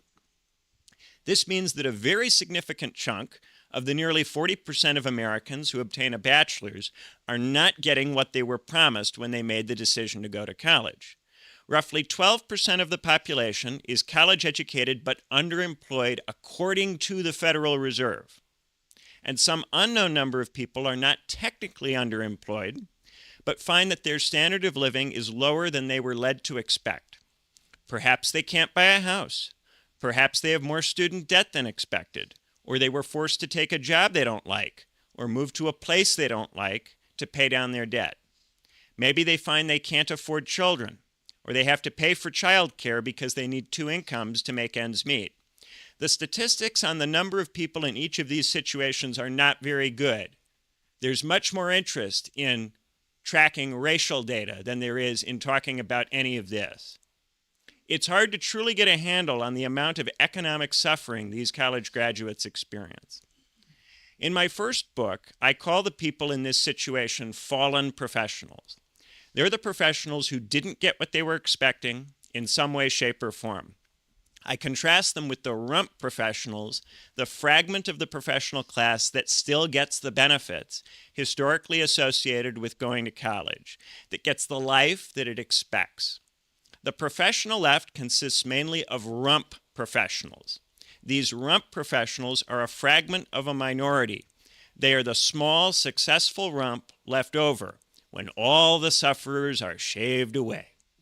The professional left is a minority of this minority of a minority. If you go through the talk, all of those minorities, they connect with something. But it claims to speak for the majority, for the workers, or even for the people. The professional left makes a living by promoting quixotic socialism in either its workerist old or post-work new forms.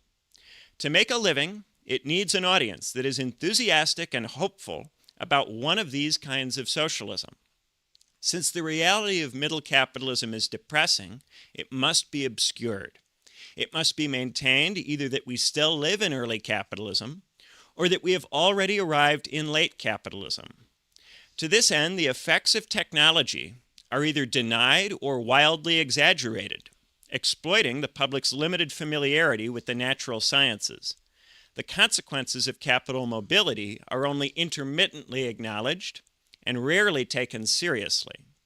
It is suggested over and over that national governments can solve supranational problems, that the challenges of international coordination can be solved with grit and determination and virtuous leadership rather than new institutions and structures.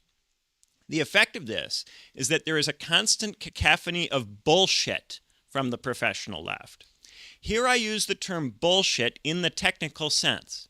The professional left is often indifferent to the truth value of the claims it makes about our situation. Instead, the professional left is motivated by a matrix of commercial and psychological interests. The professional left needs to make money, but it needs to feel good about the way the money is made. On some level, the professional left retains an awareness that it is only able to make a living by writing and talking because other people do hard work. It feels, quite understandably, a need to justify itself to the workers, or at least to its image of them. But what begins as a sincere attempt to offer justification devolves into bullshit as the professional leftist becomes ever more materially removed from the working class. This is not just something that afflicts the post-work new left, the left that consciously rejects the working class. It also afflicts the professionals who ally themselves in name with the workerist old left. Consider the professionals who pester the labor unions, urging the workers to be militant, even when militancy is not at all in their interests. They insist that everything the workers need to know is in the texts of Lenin or Trotsky or Mao. They lord their textualism over the workers, making cults out of these books. Or conversely, consider the professionals who fetishize the workers, who treat every utterance that comes from a member of the working class as divinely inspired, who insist that it is the task of socialist intellectuals to submit to whatever concepts and frameworks the workers happen to be using at any given time. Finally, consider the desperate attempts by social democrats to return to the post-war era, invoking images of the New Deal, the Great Society, or the old Labour Party in Britain. These people always assure us that we could have the post-war era again, even though it's post-war, it requires a war, if only we would make minor tweaks to the democratic procedures. In my book, I give Luke Savage a particularly hard time. Savage argued in Jacobin that Americans can't have socialism because of the influence of dark money in politics. If socialists can't win elections because of dark money, and they need to win elections to change the campaign finance rules, how are they ever meant to accomplish anything?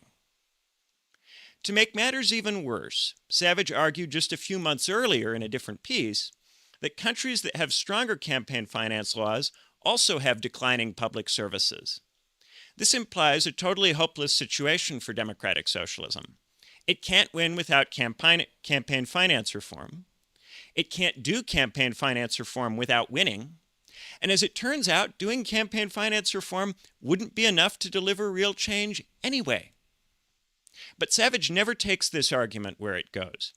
Instead, he selectively deploys different parts of the argument to defend the commercial interests of the professional left in different situations. When the democratic socialists experience electoral defeat, he can argue that this proves that the procedures are corrupt and need to change. When the democratic socialists win and fail to deliver on substantive reforms in other countries around the world, Savage instead emphasizes the importance of altering, quote, the ideological preferences of those who traditionally staff the halls of power. If electoralism were a viable strategy, you would expect that if you had the necessary consciousness, that would enable you to change the procedures. Conversely, you would expect that if you had the right procedures, that would enable you to alter consciousness. But instead, for Savage, it works the opposite way. It's a problem of procedures until it's a problem of consciousness. And it's a problem of consciousness until it's a problem of procedures. If you lose elections, you never had a chance. If you win elections, they were always already insufficient. I call this kind of argument a double Bailey. In the standard Mott and Bailey argument, the sophist adopts a provocative position that is difficult to defend, the Bailey. When this position is attacked, the sophist retreats to a position that is much easier to defend, the Mott. Often the sophist protests that they've been misunderstood. Their position was always already the Mott. But in reality, the Mott provides cover for the Bailey. It exploits the willingness of the audience to believe the speaker operates in good faith. In a double Bailey, this is taken one step further. Both arguments are provocative and difficult to defend. Neither is a more moderate version of the other. Instead, they're both Looney Tunes, and they both sharply conflict. The conflict is never acknowledged by the sophist, who simply switches positions while pretending there's no tension between them. A double Bailey is the opposite of a dialectical approach, where the dialectician mediates between multiple positions, finding the rational kernel in each. This sophist hops from one bad take to another, ignoring completely the terrain where truth is to be found. This is the sense in which the double Bailey is a kind of bullshit. By hopping over the terrain of truth, it reveals a total disregard for it. I feel bad about picking on Luke Savage, because I can't be certain he really means to argue in such a deceptive way. Perhaps he's making a lot of honest mistakes. Maybe he's stupid in the sense that Nina Power was talking about earlier. Or perhaps he's rationalizing or lying to himself. Maybe he sincerely believes he's being honest. Oh, wait a minute, that's what Nina was saying. That was a really good talk by Nina. I have these worries about all of the professional leftists. They might really believe the things they say. It's for this reason that when I criticize the professional left, I am always deeply reluctant to make it personal. Luke, if you ever hear this, see this, read my book, read anything by me where I talk about you, and you feel I've been unfair, I'm sorry. Really. But even if the professional leftists have the best motivations, even if they are really doing their level best to help emancipate us, their best isn't good enough and hasn't been good enough for a very long time. I don't blame you. I'm not here to shame you, but this isn't working. And we have to talk about it. And if I don't use a name and I don't talk about something somebody's done, people won't understand. That's the only reason I'm bringing you up. In truth, what we have is not a problem primarily of democratic procedures or even of consciousness in the narrow sense. It's a problem of capital mobility, of technology, and of the modern state as an inadequate political form. We're in middle capitalism, so the strategies and tactics we used in early capitalism, new procedures, new ideological narratives, are inadequate without new structures. But this must not be construed as an excuse to run to the other Bailey and adopt the post-work perspective.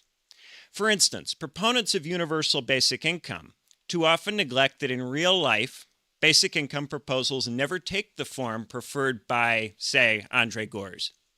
Instead, they take the form preferred by Andrew Yang, who proposed UBI as a mechanism for legitimating entitlement and welfare reform.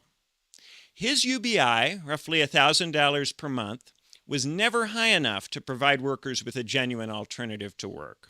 It raised this possibility only as a chimera, as a dazzling image with which to captivate those who did not look closely at what was really being proposed. The real function of UBI proposals has instead been to provide a humanitarian cover under which austerity can be pursued. Proposals like Gors's UBI can never work unless and until the tax base exists for them. That tax base has been steadily eroded by a lifetime of increased capital mobility. Modern territorial states are desperate to attract mobile capital, and so have to offer it favorable terms to persuade it to visit their territory. They cut taxes and stifle wage growth.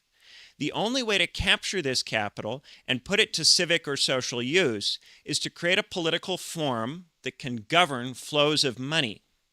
In the absence of these structures, basic income proposals necessarily take a Yangian form. When pressed, Yang operated a double Bailey. He would switch between framing his UBI as the basis for a post-work system and framing it as a device for cutting the administrative state down to size. Under the bright lights of the 2020 presidential campaign, the post-work left and the libertarian right inevitably caught him making arguments in the terms of the other. They both came to view him as an untrustworthy figure.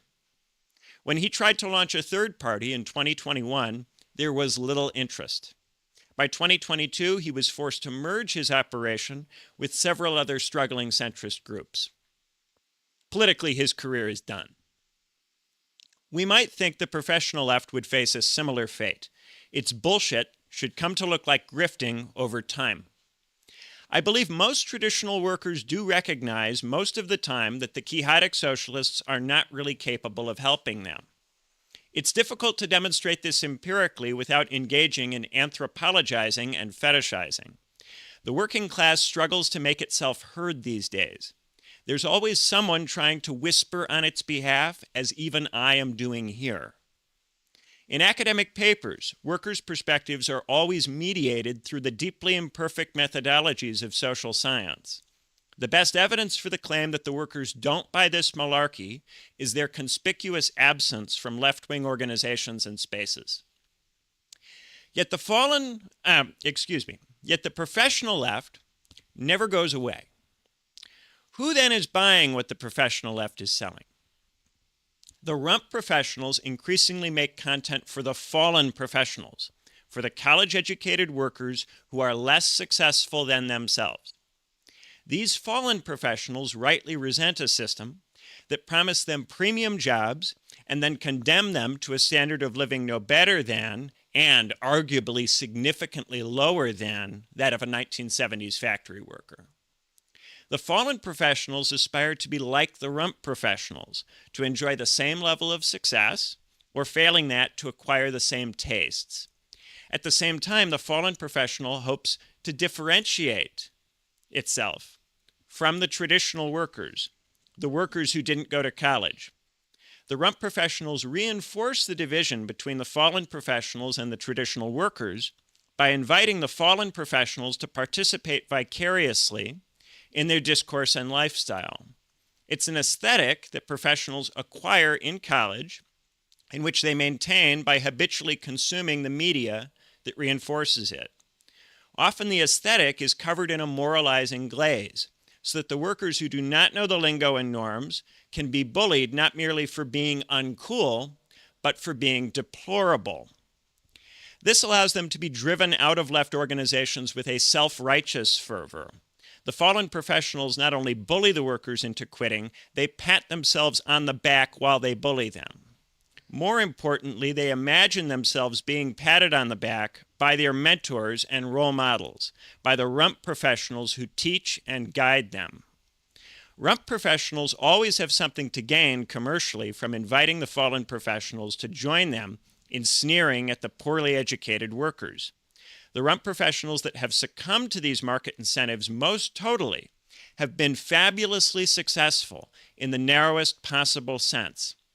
At the risk, once again, of making a single person bear the face of a social trend that's much larger than them, I offer as an example the one they call Vaush. Vaush, whose real name is Ian Kaczynski, operates an enormously popular YouTube channel that thrives on controversy and agonism. Vaush continuously polices the discourse for his customers, telling them what's cool and what's not cool, who is okay and who is not. What he really sells is smugness and contempt. The further he goes with this routine, the more he is utterly dominated by it. He has completely lost the ability to think for himself. He is constantly seeking to have the right line on every bit of political and cultural minutia the algorithm commands him to discuss.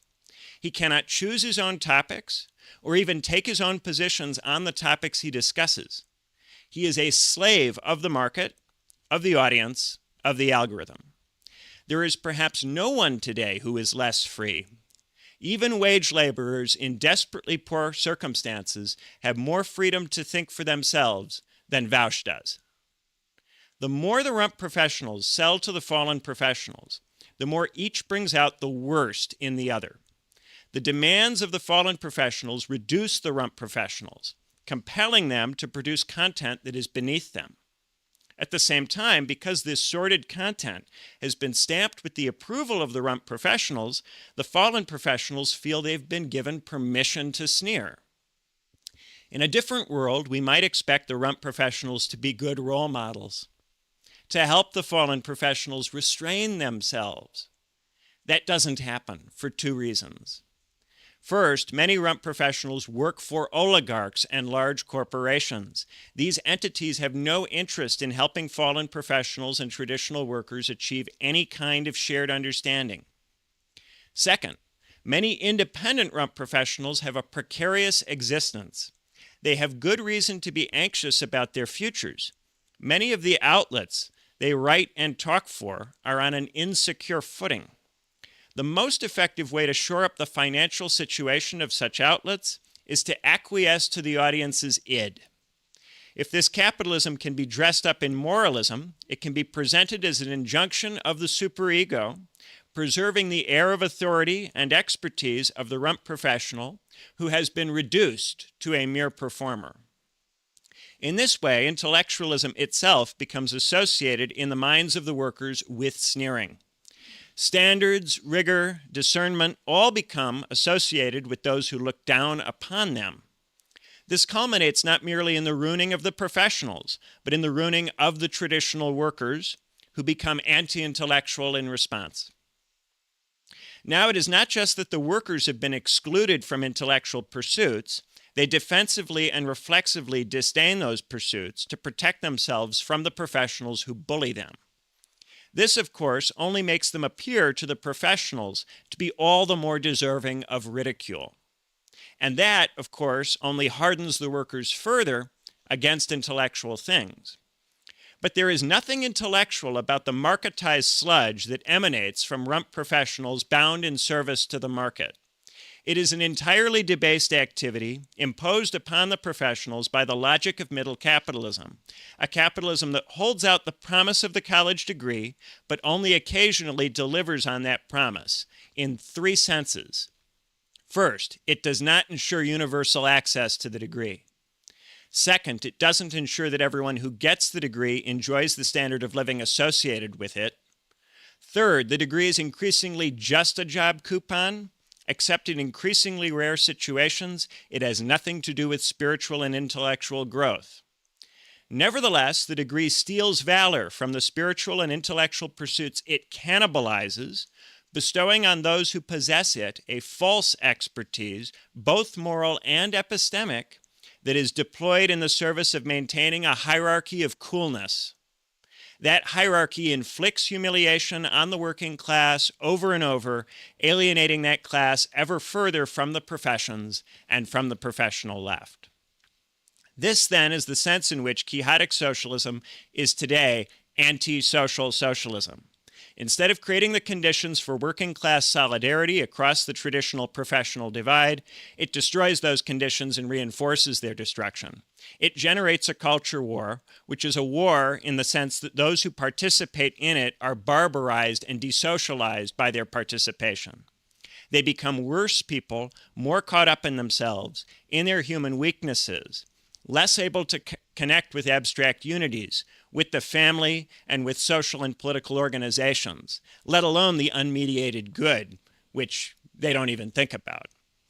These people claim that they would like to engage in the forms of social and political activity people engaged in during the 1960s or during the interwar period or in the 19th century, but in practice they are crippled with a kind of madness, with a quixotism, that makes these forms of activity impossible or counterproductive.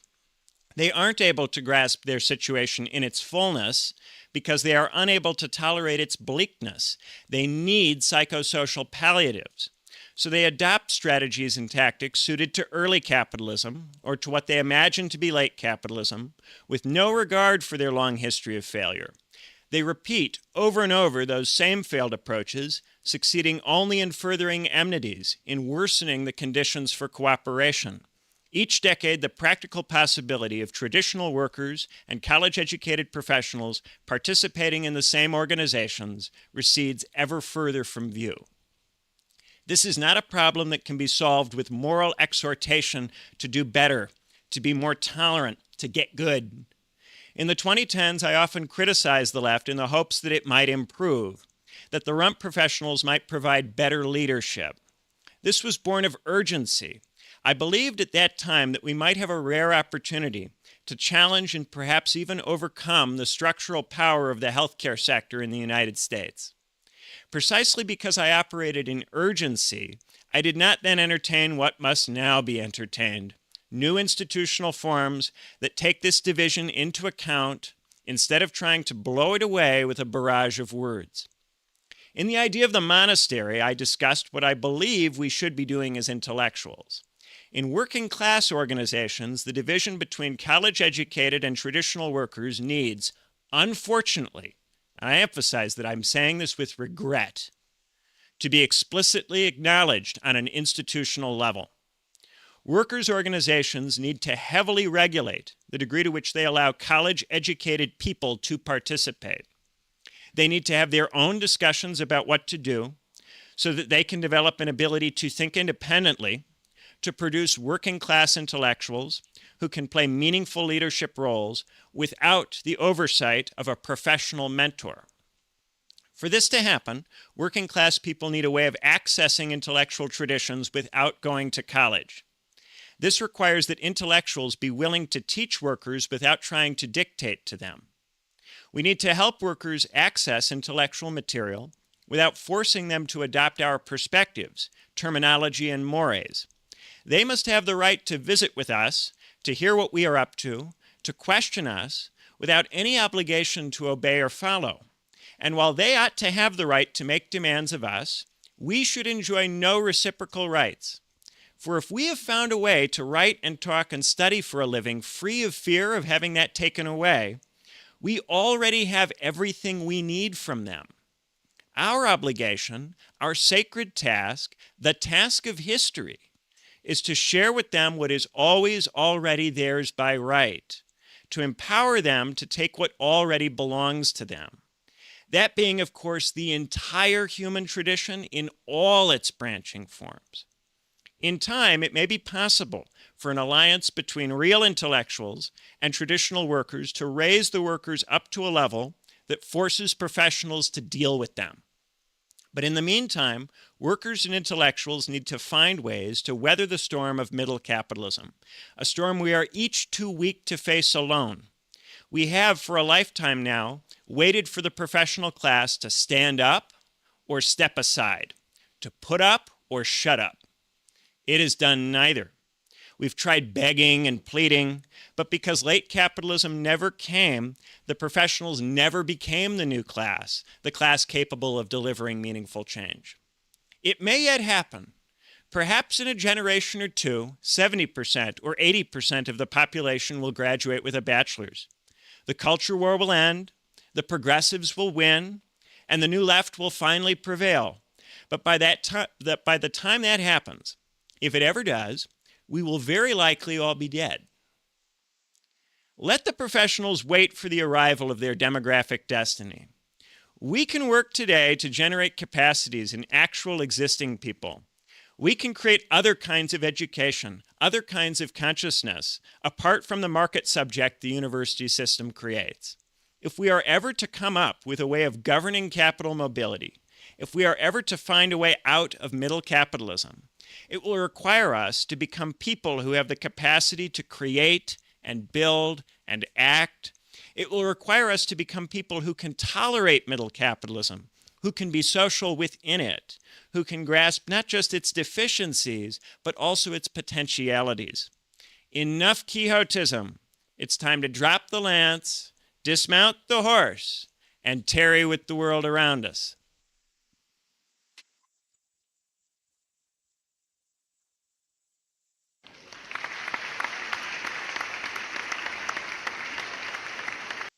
Wow, thank you so much, Benjamin.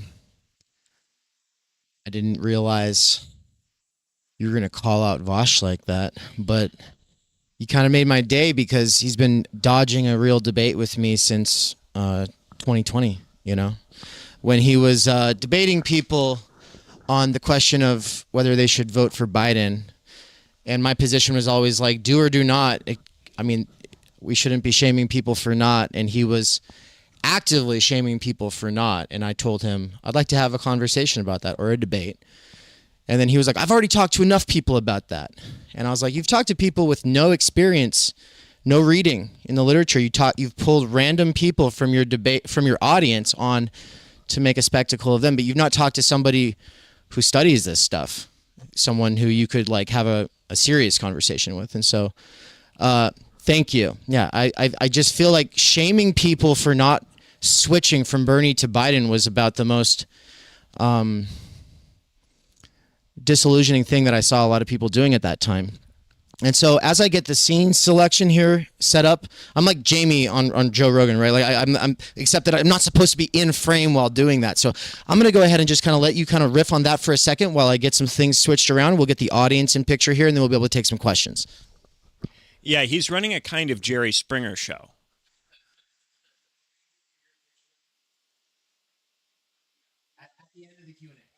Yeah, he's running a kind of Jerry Springer show, and he's not the only person doing that. And the reason I mention him is because he's a very successful instance of it. He's doing what the market dictates that you ought to do if you want to make a huge pile of money.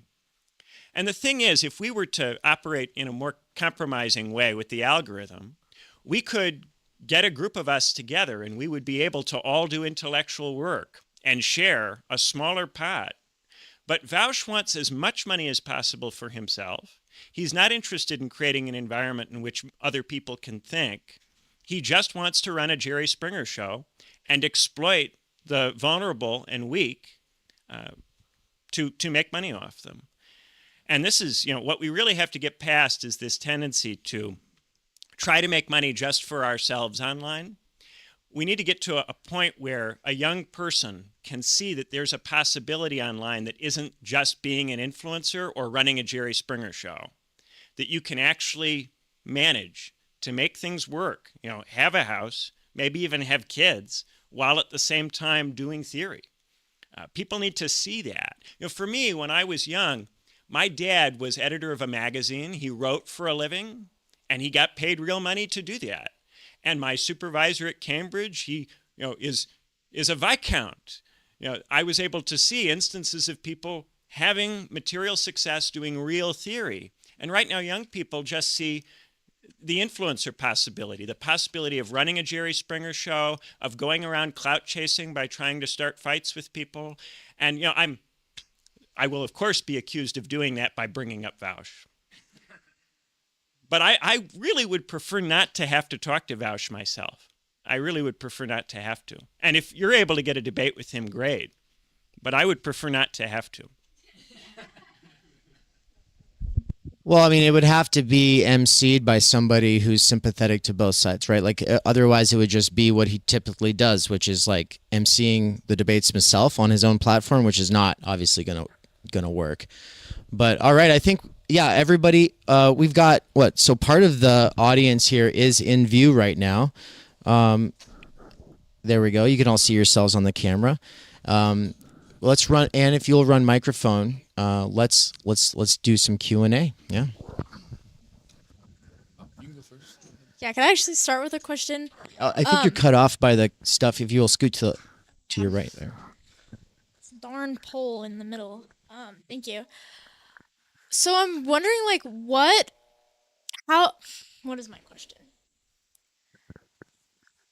There are obviously these professionals, these rump and fallen professionals who take up this left or liberal ideology, but then there's still, I think, like a rising kind of media presence of people on the right, Daily Wire folks, TPUSA, like these same types of people who are doing the online personality thing like Vaush. So I'm curious, do you see the folks and the talking heads on the right functioning in the same way, or like behaving or operating in the same mode as you've talked about the left side of that fall or rump professional category? Yeah, I definitely think that the right also there is also a professional right, and it also has quixotism. I could do exactly the same thing for them. Exactly the same thing. Yes, for sure. Awesome, thank you. And then we'll go back to Sean. And that's split too, but there's a division between the professionals and the workers that produces anti-intellectualism, contradiction. But I also want to challenge that slightly, just to say that I think we also, a lot of people in this room probably, also experience that division as a split subject within ourselves too. So I don't know where this leads, but I just want to throw this out there that like I kind of, for instance, like I kind of went to college as like a fluke. I just happened kind of like, I've had working class jobs my whole life, and like I consider like my family to be working class, but yet I was pushed to go to college. So there's all these contradictions and divisions within ourselves. Like, are we anti-intellectuals as like, are we self-hating anti-intellectuals, So this is kind of a tension that's like, it's not only between people, it's in ourselves as well. So yeah, you're speaking to the experience of the class migrant. And I think this is something I could also do a whole paper about class migrants and the effect of being a class migrant. For instance, a lot of people, a huge number of people, when the university system expanded, became the first in their families to go to school. And one of the effects of this is, when people felt on some level that it would be wrong if their children did not grow up with some of the same hardships that they themselves experienced. Because they felt that was formative to them and to their character. So one of the things I observed in my hometown is that there were a lot of people whose parents had as much money, if not more money, than my parents. But because their parents were class migrants, their parents were extremely reluctant to write a blank check to finance their educations. and much more insistent that they have to work while they're in school, work while they're in high school, take on debt, bear responsibility, have skin in the game, as they like to say. Class migrants love to say skin in the game. It's one of the favorite expressions of the professional class migrant who grew up working class. And you also see it oftentimes in, you can see it in little habits. Sometimes you'll meet somebody and they like their meat well done. And you go, oh, that's a class migrant habit, because working class people in the 50s and 60s often had to worry about the condition of their meat, and so they'd cook the hell out of it to make sure it wouldn't poison them. Also, you don't want to miss work being food poisoned when you're working class.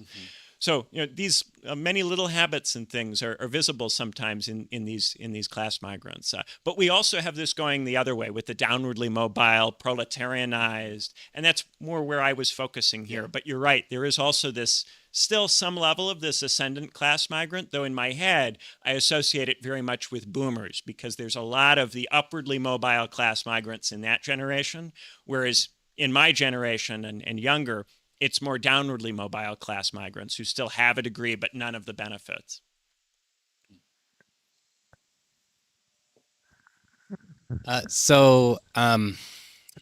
Yeah, I've been, the sole representative of DSA within the theory underground circles.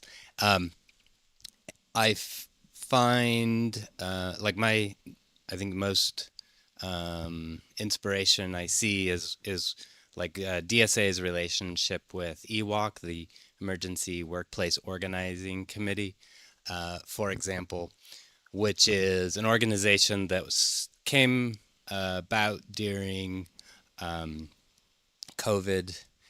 Essentially just lots of workers of various kinds needing help, essentially forming a union. But even initially, it was not even about forming a union. It was just kind of like, we need to do some kind of workplace organizing. Of course, a lot of those workers we may still call PMC, and I think that's essentially where I was. A piece of where I was going with this question is, I don't know.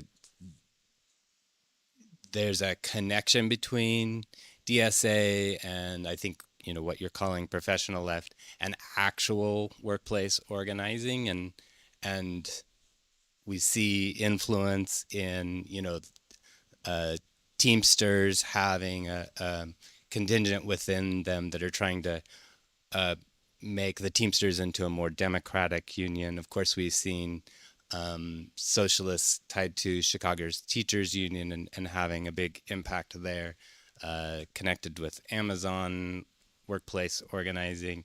And then of course there's like Starbucks workers and unions. So all of that to say, like, my question is like, is there any like hope there of actual, I mean, it's leaning towards the workerism kind of definition that you were giving, but like actual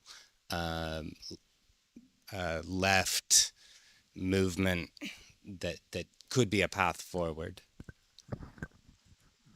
Now, I just want to quickly interject to say we don't have time for any more questions, and this will be the sort of closeout from Benjamin. Folks who are outside and listening to this, waiting for the group photo, we'll do that right afterwards, and we'll be rolling the Daniel Garner of OG Rose segment that he did this morning for this conference. We'll be playing that while we all get to take 47-minute break, go get refreshed and everything like that. Food if you need it, we also have some dips and some treats in the back there. But basically, for the time that Daniel's on, we'll be able to all take a walk and a stretch, come back for the panel with Cadell that got pushed back an hour. I just kind of wanted to be clear on times since everything got pushed back, and so we all know now. Closing thoughts, and I wanted to say that the thing I like about Quixoteism, as opposed to calling it LARPing, is that LARPing, first of all, that's like Renaissance fair stuff, right? Like people get together, they dress up in armor, they fight each other, and it's time that we stopped using them as a butt of a joke, because the fact is what they're doing is not harmful, and what we're talking about is actually harmful. And Quixote, maybe he caused some damage to some windmills, so it wasn't even that harmful. But we're still going a little soft on the professionals when we talk about Quixoteism, because it's at least endearing. And yeah, it can be endearing, but often it's not. And so I mean, but what I really appreciate about the way that you've laid this all out is it really is like a very sympathetic, kind of wholesome way of talking about it, to call it Quixoteism, right? And it takes the heat off of the Renaissance Fair people. And so thank you for that. Yeah. Thanks, Dave. I enjoyed that. And thanks for the question, Elton. I think that's a good question, and I'm glad you were here to ask it. So the thing that I would point out, what Chris Catrone would say to you is, if you can do this, go with God. And then he would probably say, go with God's children, because he likes to throw that in. I wouldn't, but he does. What we are seeing is that there is a huge mismatch between the volume of coverage of the organizing that is taking place and the actual statistical impact this is having on the working class. We are seeing, in terms of the percentage of the working class that is in unions, stagnation, if not outright decline, at the same time that the professional left is constantly publishing articles about how it's doing all this organizing.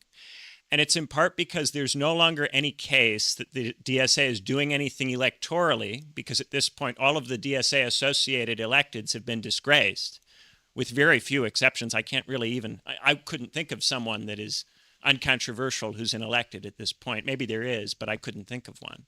Even Bernie at this point is disgraced in so many ways for so many people. So the pivot has been to talk about the social organizing capacity instead, and to big that up. And for that reason, the pivot has been into focusing on labor unions, because that's the easiest kind of social organization that DSA members can go participate in, that actively already exists. But in terms of the overall statistical impact, I would say that perhaps it has slowed the decline somewhat, maybe. That's the most I could say. But I think that the coverage of it has become an excuse, because it's pretending that this is a growth or that this is leading somewhere. It's not. It's slowing down a process of decline marginally.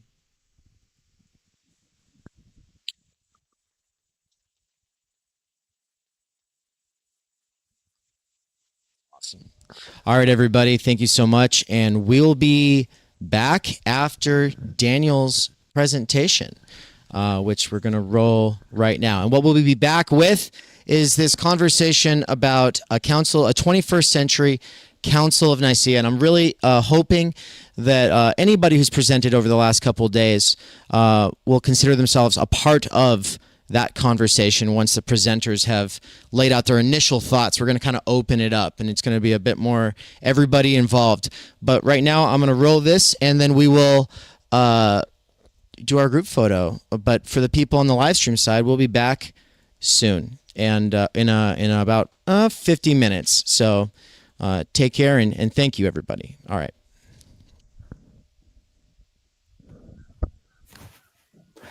OG Rose, and today we're going to be presenting in honor of TUCON 2024, the situation of capital. I have to work today, so I'm presenting earlier, and the conference has been magnificent. I've really enjoyed it. I think it has just been an example of the possibilities of social coordination and unity today that has not been possible really until now, until we've had this technology that brings together Zoom, YouTube, and people that are also interested in the questions of what it means to be fully human, what it means to extend our humanity, what it means to think outside, say, the logic of capital, or to think outside the zeitgeist, to be able to think in a manner that is not so captured by the society. And I think that requires spaces to cultivate what maybe Ivan Illich would talk about as conviviality, to learn how to use our tools in a manner that extend us versus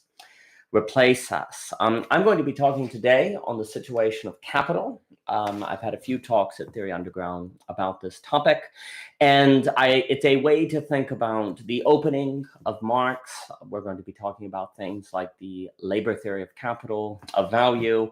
We'll be talking about value form, and how I think a way that we can approach Marx is writing early, in a way, as a kind of sociologist before sociology has developed. I think he is talking about things like plausibility structures, referencing Peter Berger, before Peter Berger. I think he is also trying to ask questions of how social fictions come into being and how they have causal impact on our lives, even though they seem to be fictions, right? You know, money is just paper. And yet, saying money is just paper doesn't free us from his logic, and it still has an impact on our life. Well, that's odd, right? That's extremely odd. Zizek will talk about the fetish, and that these social fictions, and I think that's what Marx is alluding to. And I think we have to understand Marx if we're going to think about new ways of social organization and the means of production, because these things impact us. We can say all day long that we don't like the means of production, or we find them oppressive, or we find them not generating wages that can keep up with the cost of living, and yet they're still there. So we have to think them. And I think Marx provides very useful tools for that. And I think he also helps, as Dave has talked about in his class on sociology, he's really helped pioneer the immanent critique, which is the idea of going into something immanently, a system, and thinking about it according to its own logic, to see how it may contradict all. Zoom people, sorry to pause this and talk over it, but yeah, I'm going to keep it playing on the live side. But Zoom people, you can go ahead and turn your cameras on if you want to be in the picture. You won't be able to hear us because we'll be muted, but you can just turn on your cameras and smile if you want to be in the picture. All right, we'll keep going. Ultimately, according to its own logic, but contradiction does not necessarily invalidate a system if everything, in a way, is contradictory, as we learn from, say, Hegel, as Todd McGowan will emphasize. In fact, that contradiction can be an opportunity for the unfolding of that logic to a sublation. That contradiction can be the tension that leads to a new possibility. But anyway, so thank you, TUCON, for the opportunity. They will be having all-day presentations over that will be going on. It will be fascinating. They have a tremendous panel, just many presenters I highly suggest. So to talk about the situation of capital, I would also say that Friday, I was speaking about Thursday, was speaking about Ivan Illich and the idea of a convivial life versus the manipulated life.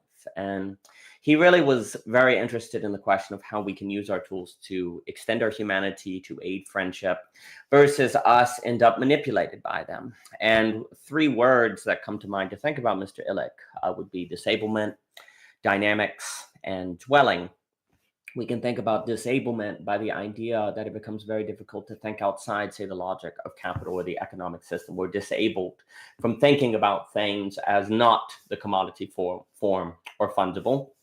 In the same way, we seem disabled today. We don't know how to go into the forest and make a fire. We can struggle to gather with friends and not rely on our cell phone versus learning to, say, tell a story. And this creates dynamics, and I'm thinking game theory here, that creates things like everyone is trying to get the fastest tools or the most technologically advanced economy. And this creates an arms race between nations, you could almost say, multipolar traps, Nash equilibrium, that leads to a suboptimal result that I think we could associate with this kind of idea of the logic of capital moving through AI, as Nick Land talks about. And basically, if we don't understand dynamics, we are probably going to end up self-effaced. So we need to understand them. And if we don't, we're not going to learn to regain the art of living, which will be tied to dwelling, the possibility of us dwelling, again, as human beings, which would require us to be aware of dynamics and would require us to be aware of the ways that we make our tools and then our tools make us, how the medium matters, and medium and means of production, the social field, all of these tied together. If we don't understand those things, we're not going to be able to dwell very well. And today, a way that those three operate and disclose themselves to us in our lives is relative to and conditioned by the situation of capital. So I think Ivan Illich and Marx go together. Now, many people understood Illich and accused him of being a kind of Marxist, but I think Illich is a Marxist if he is in the sense of the social condition and the idea of dynamics having a life of their own beyond us. And so I think you can think about Illich to the situation of capital, which then ultimately will lead us to questions of what I like to call tragic or trade-off sociology versus more of a conspiratorial sociology, where you're looking for ways that power manipulate people, which again has a role. But one of the issues is, unfortunately, human beings can like to be manipulated. We can like people to be reduced to a single characteristic because that makes them more intelligible to us. So we have to learn to resist that temptation, which ultimately will be a resistance of the pleasure principle, as I will get into. Samuel Lunkar gave a tremendous presentation last night at TUCON, and he asked a wonderful question. Are we going to fix ourselves as human beings? Because that is kind of the question. AI, he was talking about how kind of AI reflects back to us ourselves. He talked about how human thinking is fundamentally a network effect. And one of the reasons we can't understand consciousness and thinking in that sense is that we think through this network. And so when you're thinking about thinking, you're trying to think about the thing that you have to think through to even think. So it's kind of like a first principle, very similar, I think, to when the great Benjamin Studebaker talks about goodness. Goodness is something you start from, not think to. And he was talking about that with Plato. So it goes with how thinking works. And I think is that thinking is through which we have to assume by which to go about understanding it. And Samuel Lunkar was saying that, you know, the fact that we really don't understand how it's a black box AI works, well, that's just reflecting back to us ourselves. But the more we can create social conditions and networks like we see at Theory Underground, the more we'll actually be participating in thinking. And we also have to work against things like specialization and hard distinctions between science and the humanities and philosophy and so on and so forth. Because actually those hard limits stop networking and connections, of which is the place of thinking, which is the space in which thinking occurs. And so if you have those hard distinctions, you can't engage in thinking. And ultimately, I would say that logic also applies to the idea of our ability to think beyond cultural logics. Or if we're stuck in a single cultural logic, like the logic of the economy, we're not able to think according to beauty or goodness or philosophy of humanity or conviviality. This also is going to hurt the ability of thinking to come together to actually realize its fullness. So if we want to fix ourselves, I think we have to understand the situation. And John, good to see you. So what do I mean by situation? Well, I'm thinking Leibniz, and the great Anthony Morley wrote a tremendous book on Leibniz. Everything I know about Leibniz is indebted to Anthony Morley. He's a genius. And one of the ideas that he talks about with Leibniz is the idea that intelligibility is fundamentally geometrical, that the way we understand things is not algebraic as points, but as situations. When I look at that bookcase, it's more of a situation than it is a thing. It is a network of relations between wood and a shape and doorknobs and glass and all of these things. We can't just say it's a bookshelf that's kind of empty. And again, that one thinks of some of the remarks in Hegel's Science of Logic, where to talk about a tree, you start having to pass over into otherness and talk about the limbs and talk about all these different things, so they kind of pass over into otherness. You can't talk about a leaf without then talking about a branch. So it's always a kind of moving. There's a movement going on. Well, Leibniz understood that as well, in my opinion, because there's always this. In order to understand what a thing is, you always have to compare it, and then you have to judge that comparison in order to make it intelligible. So the example Leibniz makes is of two temples in the analysis of Citas. So if he says things are similar, if you would confuse one as the other, if you didn't experience them in the same geometrical space. So like it's identical because when you go in it, you think you're in the other temple. The point that he's saying is the only way to tell that two things are similar, not the same, is to bring them together into the same situation. And good to see you. And so you have to bring similar things to find out that things are similar and not the same. They have to come together into the same situation. So intelligibility always has a certain comparison, because he's thinking about, when he thinks about form in the Platonic tradition, he's thinking about similarity. And when we make something intelligible to us, we're often comparing it either in a mental situation or a physical situation, and we're comparing the things with our experiences, with our ideas. There's always a certain comparison going on. That's what makes things intelligible. We do not, things are not intelligible to us as points, as things that are kind of just floating in a, just kind of like an unrelated space. It's always in a network. It's always in a space. The reason why this is important is because I think if we understand that intelligibility is geometrical, then we can understand what Marx is doing to talk, and why Marx can be associated with situational thinking, because thinking and intelligibility and abstract social use is going to be situated in a social order. So Marx is more geometrical than he is algebraic, which I would align with Leibniz. And so, Evan, good to see you as well. So let me make an example of this. So what Marx asks is, when we decide that, say, a shovel is worth $3 or something, how do we arrive at that? There are no equal signs in reality. You don't look at $3 and it equals a shovel, right? That's not how that works.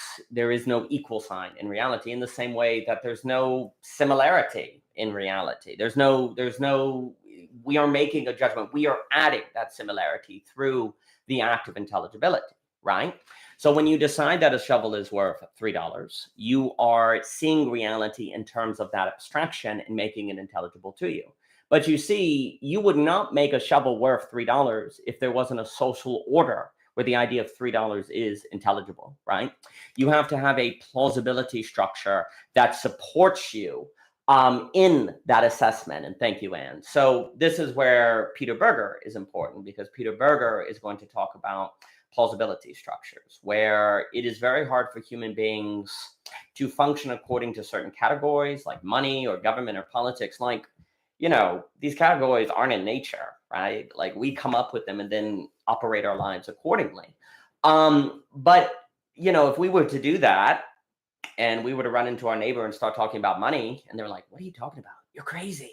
Then that wouldn't work, right? So there has to be a way in which the category of money becomes intelligible to everyone. It becomes a plausible category to everyone.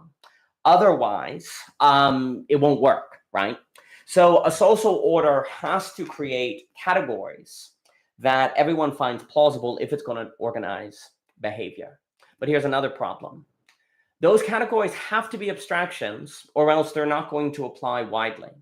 What if we were to organize society by the category of, you know, football? We say, okay, that's worth 2 footballs or something, right?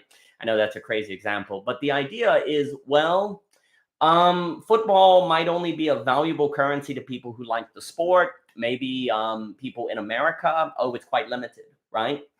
What if you were to talk about, well, let's try to trade according to food? Well, that's a barter system. Well, the problem with that is that things like, you know, pizza, you might only be able to trade with people who, you know, like pizza, right? So that's limited. So you have this problem where if you want to organize social behavior, you need the means of organization to be abstract, not bound to particularities, because if it's bound to particularities, there are only certain people that may use it or like it or stuff like that. And that would limit its effect, right? So you're looking for an abstract social category that a lot of people would find plausible as a grounds of value that would not be limited, in scope, right? And this is where we come to the idea. So then Marx is asking questions. He's like, okay, what is that category? Now, also, please note, this is very important. When we read the Marx, we have to realize Marx is not just arbitrarily coming up with categories and saying, oh, you know, it's labor is how people organize behavior. Like, he's pressing it upon the world. No, he's observing things. You know, a lot of what he's describing is trying to understand what he is already seeing occurring, right? It's not where he just decides that, you know, labor is somehow tied to the question of abstract social use. He is seeing that people are already organizing themselves and valuing things in certain ways, and he's trying to understand how, right? So that's really important. This is not just a man theorizing in an ether and pressing upon the world. It's also just based on observations. And one of the key ideas that Marx arrives at is the idea of labor. We organize and determine value by labor. Now, Marx is interested, the reason why he gets into all of this is because he is extremely interested in a certain paradox that Adam Smith leaves us with, I believe. And it's the water diamond paradox. And he's kind of like, why is it water without which we die not that valuable? Whereas diamonds, which we don't need to survive, are incredibly valuable. This doesn't make any sense. So it can't simply be that value, which is a loaded term, of course, but if you grant it to me here, value can't simply be a means of necessity. There has to be something else going on. Now, the paper will hopefully elaborate on this point, but basically ultimately arrives at saying, well, it has to have something to do with the difficulty of getting, it's really hard to mine diamonds, right? It's really difficult, whereas water is easy to get. So there's some abstract sense of labor that ties to why diamonds are more valuable than water, even though you don't need diamonds to survive. Also, you could get into things like diamonds, social status. They are symbolic. There's a sign value, as some people will talk about. So there are other variables. But notice all of that. Like that is tied now to a social order, status, categories of the society, the sign value of the diamond. These are all now, there's a certain value that's now getting mixed together with an entire sociological situation. Now, there is something, though, very important in Marx, where he makes a distinction toward the start between labor, I would like to say labor and work.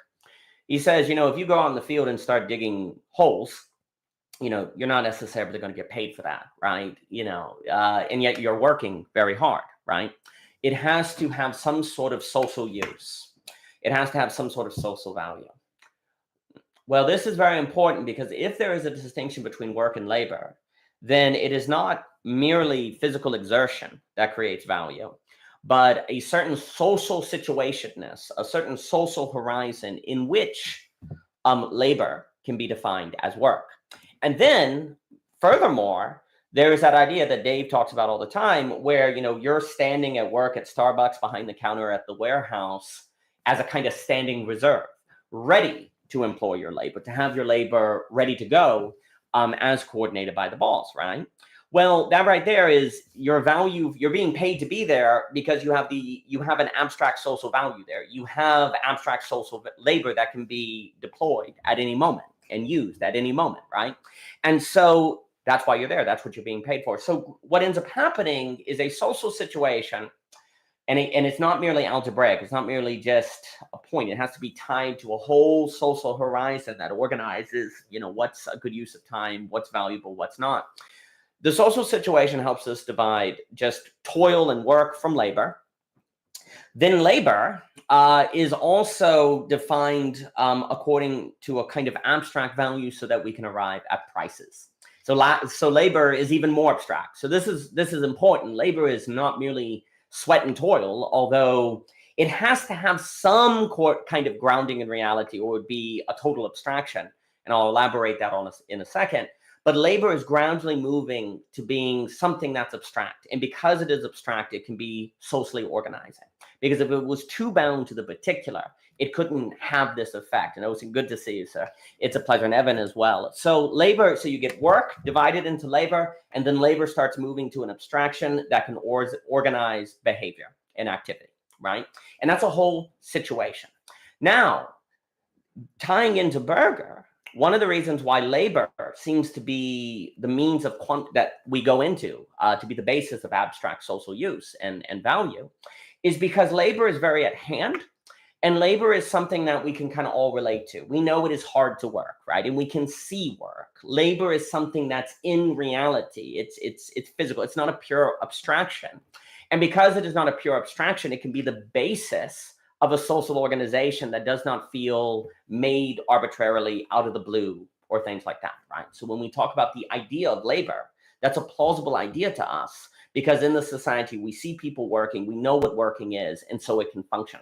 So one of the reasons why it would seem to be the case that labor becomes a kind of a major main indicator of value is because it is plausible that things are valued according to the difficulty of making them. That's not crazy. And also, we ourselves, if we've worked at something, can kind of have the feeling that, wow, I put a lot of work into this, it should be worth something, right? Well, now we can start to see why labor comes to be the basis of abstract social use, because it's kind of at hand, to almost use a Heideggerian term. And it's something that functions as a potential that can also organize our behavior that becomes plausible to be willing to pay for as well. It's like, yeah, labor's hard. This person worked hard to get this diamond. I should pay for it, right? It's a plausibility structure. It brings with it that something plausible. Now, this is where, and I'm not sure if this is what Marx thinks, but this is something that I think about, because now we have this question between value form Marxism and the labor theory of value.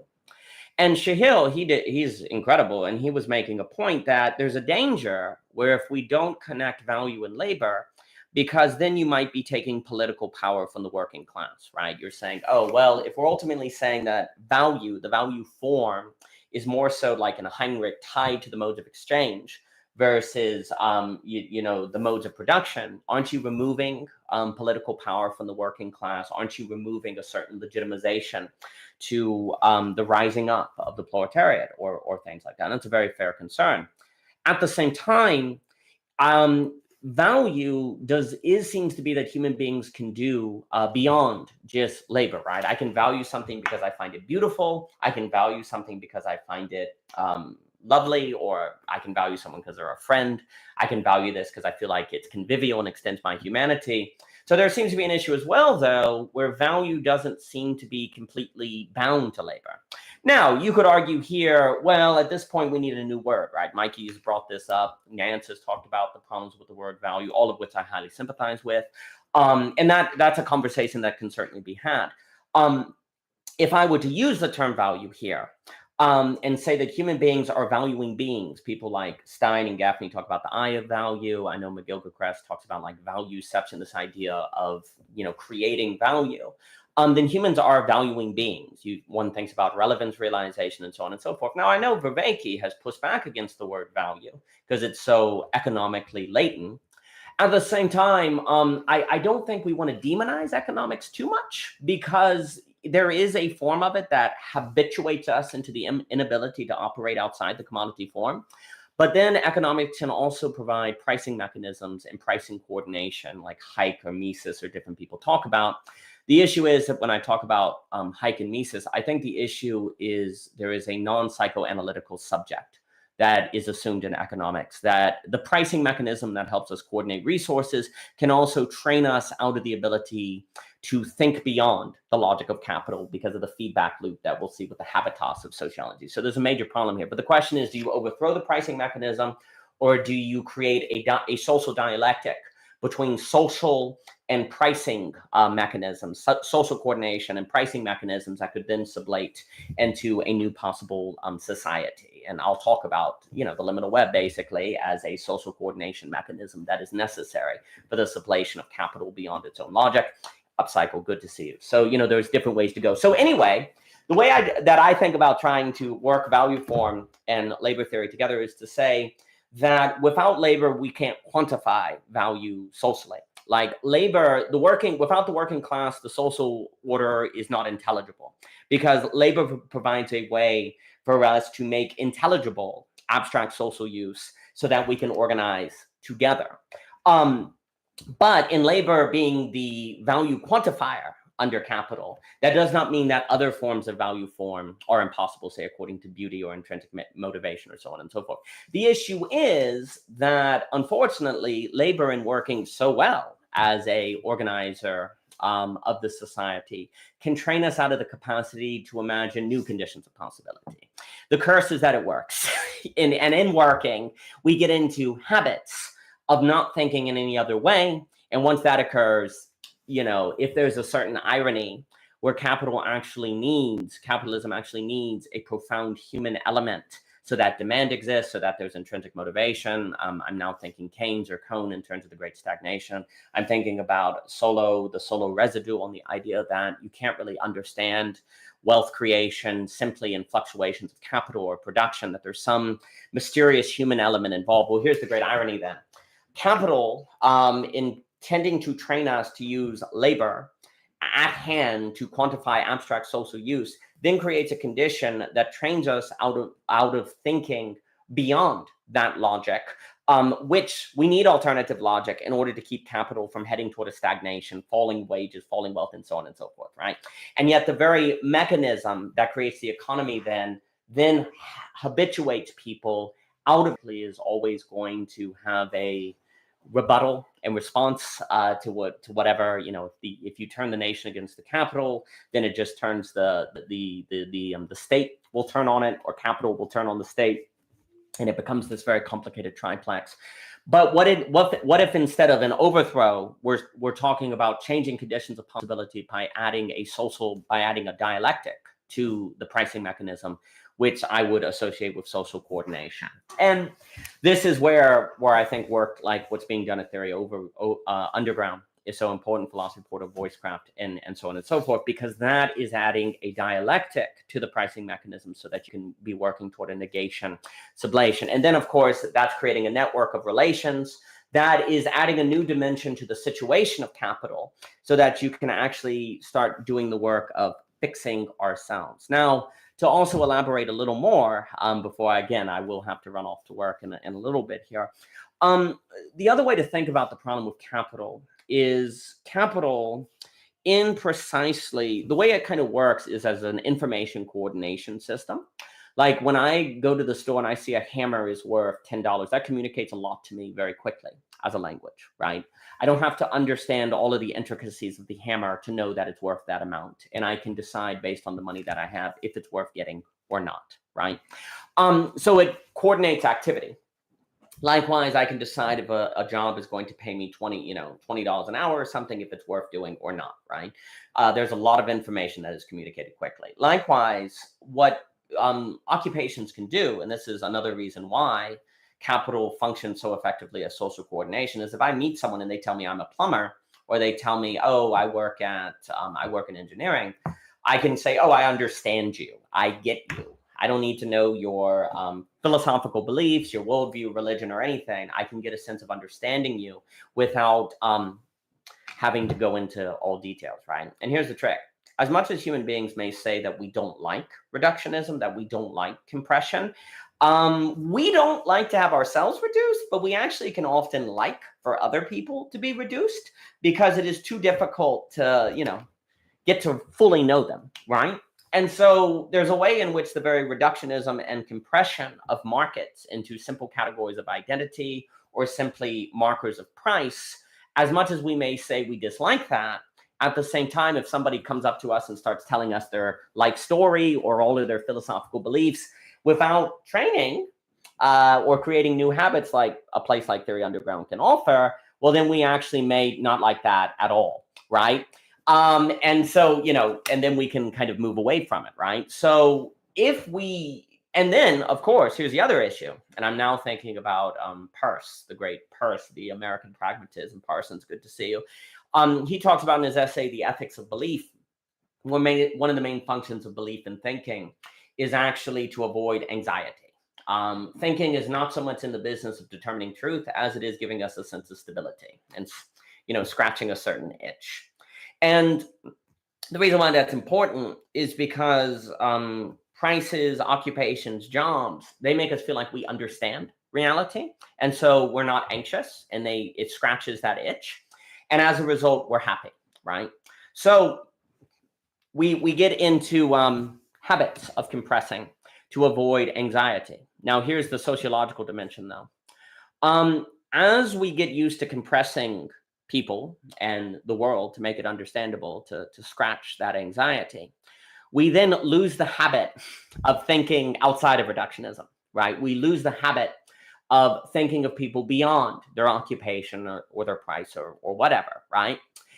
And then compression, which it could be like a zip file, right? Like you could compress somebody into their job and then uncompress them as you want to learn them more. But the problem is the act of compressing this then gets us in a habit of doing that, and compression becomes flattening. And then we lose the ability to expand our humanity again, because we're always creating habits. And also we like the feeling of understanding. You know, Cadell has emphasized that the brain has a libido factor, a pleasure principle. It feels nice to understand.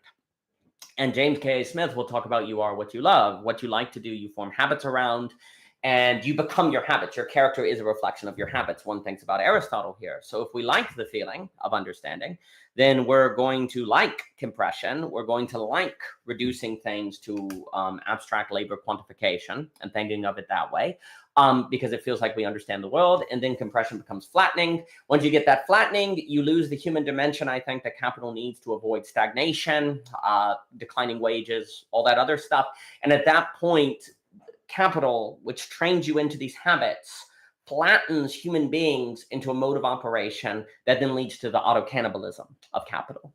Because ultimately, if we take people, well, ultimately, without dialectic, something dialectical thinking that leads to sublation, you're always going to get one could even think of a Marcuse, a kind of one-dimensional man, where rationality pulls us, like that angel of history that Benjamin talks about, or the mouse in the little fable that can't turn around, pulls us into a Nash equilibrium, a suboptimal result, right? So once you're flattened, you're one-dimensional, you're stuck going forward. You can't think situationally, geometrically, and you're stuck in whatever direction you go in.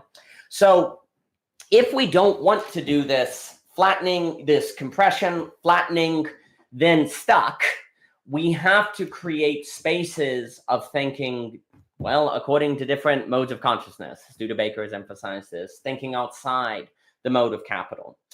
Unfortunately, since the brain likes understanding and capital gives us a feeling of understanding, we're going to have to go through a feeling of doing something we don't like in order to get out of reductionism that leads to all these problems and stagnancy and so on and so forth. We are going to have to do something that might feel uncomfortable. And of course, the logic of capital can make us associate comfort with right and doing what we're supposed to do, and discomfort with something we're not supposed to do, right? So you kind of have to work through something that feels like you're doing something you shouldn't be doing, precisely to get out of this flattening that can cause so much stagnation. Well, why would we even think that? Why would we ever even think that doing something uncomfortable like that is wise, right? You know, we're not going to get paid for it. We might actually become, you know, people may not hire you if they know that you do philosophy. Chetan has made that point, right? Well, this is where one needs models. One needs to see the full conviviality and fullness of human beings on display to see those possibilities. Furthermore, if it is the case that you can end up in the world that we're in is a kind of Nash equilibrium, where when everyone does what's rational, you end up in a suboptimal result, as hopefully belonging again to one we'll talk about. The only way you deal with that is by doing something non-rational, something that seems irrational, but it is actually the non-rationality necessary to avoid that suboptimal result. You have to do something that seems silly, like in the prisoner's dilemma, in order to end up with the best result. Well, that's what we're kind of seeing here. But here's the issue. If what Marx is describing is a situation, and it's a situation we have to think to move from manipulation to conviviality, as Ivan Illich says, then it will not simply do to overthrow a point within the situation. Like you say, well, we're going to overthrow the state, or we're going to overthrow the markets or something. Well, you see, we could do that, but still only be able to think according to the logic of flattening and capital and different things. And as a result, all we may do is go crazy, because you let in the real, you let in the surprise, you let in these experiences you're not ready to think, and then you could collapse. Like maybe one thinks of the French Revolution, you just look through history at all these revolutionary activities that ultimately eat themselves, right? Because if you overthrow something, but don't have the mind to handle the complexity that will come forth as a result, then you might just be destroyed. And this is the real. We have to be ready for the surprise of the real in a Lacanian sense. And so there's an issue of when you're talking about, this is why there can be this emphasis of conditions of possibility versus overthrowing something. Because imminently, if you change the conditions of possibility within a thing, you can actually have it hatch, kind of like I think Hegel will talk about an embryo sort of transforming. And if we think of the social order as an embryo that needs to hatch open, then the questions are versus something that needs to be overthrown that then throws in the real, and we haven't, the majority have not been trained into the mind to handle that lack of compression and fullness.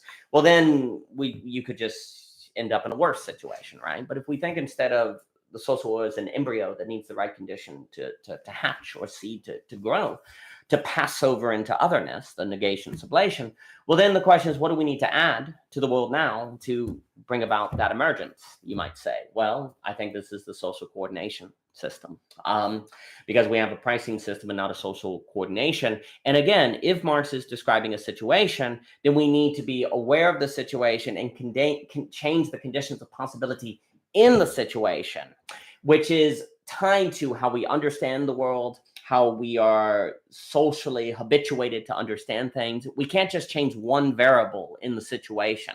You have to introduce something that gradually results in a certain transformation and change of the entire situation through time as it unfolds at a rate that people can handle, and that we ourselves can handle. And I'm thinking here, Lovecraft with the craft in parentheses, Beatrice, if she smiles too soon, Dante is reduced to ash. And we gave a presentation on that at Philosophy Portal with Dante thinking Lovecraft together and Lacan and so on and so forth, right? So you always have this problem of the rate of change that is not going to give you unintentional consequences. It will prove difficult, but it doesn't necessarily have to be self-effacing. And that is going to be tied to these rates and introductions and transformations, which then, to even be possible, requires a certain faithful presence of people to the social coordination system, so that sublation can occur. And I think if we start to think this, we can start to kind of approach what it would mean for us to fix ourselves. It would require us to reclaim the value form from having us overly rely on labor to quantify value to us. We'd have to own our, again, Stein and Gavier talk about the eye of value or valuation of McGilchrist, the ability, attention, awareness, illic, to regain the ability to value a thing, not because we're told it's worth $20, but because we see a quality in it that we value and that motivates us and attracts us, which is scary. Because once you start valuing things, you have to make a choice that you're responsible for. You have to let the thing disclose itself on its own terms versus the ways you construct it. You're having reality open and disclose itself in an entirely different way, which can be frightening. But if you don't do that, then you're just going to turn to the labor form to do the quantification for you, and then you're going to flatten yourself and not be able to regain fullness. So we have to reclaim the value form. For conviviality versus manipulation. We have to resist temptations to compress to avoid anxiety, which will flatten us. And we need to participate in a means of social coordination, a new social coordination mechanism to make the situation dialectical so that it could sublate. And I think ultimately, too, when we think about the social coordination mechanism that I do think we are seeing at Theory Underground, Philosophy, Portal, Voice Grid, and emerging online, because it allows a effective means of social coordination that was not possible before. I do think this is actually realizing, to return to Leibniz, what he's referring to when he talks about the universal science. And Morley has made this point. And what Leibniz is interesting, like Leibniz basically wants to argue that for us to get a universal science, a science of everything, it has to be based on quality, not quantity. We have to be able to see things we have to coordinate according to quality in a manner that we can understand and that can actually help us figure out how to organize it, not just quantification. Leibniz thinks that science has mostly been quantifying and categorizing and compressing. Well, that, Marx is like, yeah, exactly. And that's kind of spilt over into the social order. And yes, Parsons, that is why falling in love is dangerous. But danger and value are connected. If we don't take risk, we can't create value. So we have to do something dangerous. But the question is how to do the dangerous well. And if we don't have effective social coordination, we probably won't. Or if we do a bad job, we won't even be able to realize we did a bad job because we're compressed out of the capacity to see and realize that. So for Leibniz, we have to learn to coordinate activity according to quality. Well, how in the world do you do that? You know, beyond your immediacy, I can experience the qualities here, but beyond my immediacy, what does that even mean, right? Well, this is where something like what's going on here is really important, because you can see on YouTube different qualities of life, different qualities of behavior, different qualities of thought, different qualities of speaking, different qualities of life, right? And coordinate your behavior and motivation accordingly. It's models. Aristotle, as Jockin will emphasize, we need models to determine how we're going to organize our life. And if we see models, we can organize ourselves beyond our immediacy across pluralism and the globe, beyond just the logic of capital, beyond just the labor form, to help us understand value. We can have better ways by which to coordinate value socially. And that's, you know, what one needs at this moment. I think we are at a moment in history where we need to make that absolute choice to really own social coordination. And I think following kind of Hegel, when you reach a point of a historic moment, you know, Ebert would talk about saturation points. When you reach these points, if you don't introduce or make the choice you need to make, like introducing a social coordination mechanism to the pricing mechanism, then you're going to undergo self-effacement as opposed to sublation. And that's what we're seeing, right? That autonomous capital, as the logic of social organization and habitats forming, eventually leads to a loss of, you know, I'll talk about intrinsic motivation, one could talk about drive, or intrinsic motivation blurs with extrinsic motivation, and it is all according to the logic of capital.